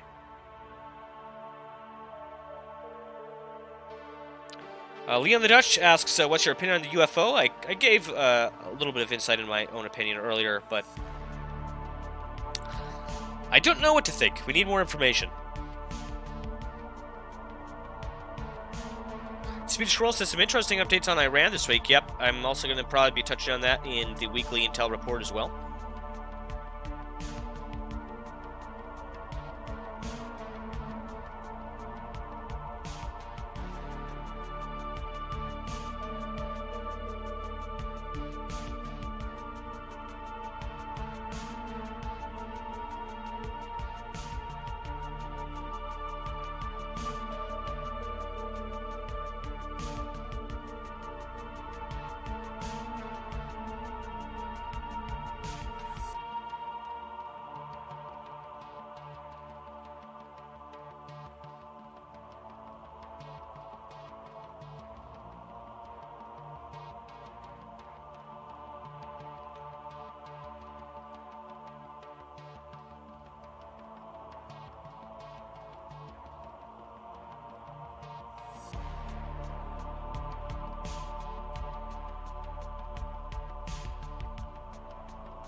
Deadbox Hero says, you guys sure it ain't balloons? Pretty confident, or at least the Pentagon's pretty confident that it's not balloons. At least these last three objects. However, they haven't ruled anything out.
Speedy Scroll says, Nemico, you still there? I am indeed still here. Renee says he's probably laughing at the chat. I do a little bit of that, yeah. I definitely am reading the chat in the background. I was getting some work done here in the background.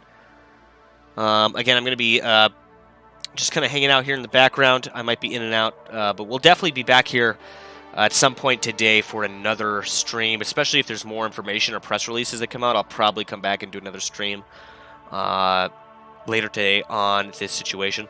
But for now, this will stay up. You guys can continue to chat in the live chat there.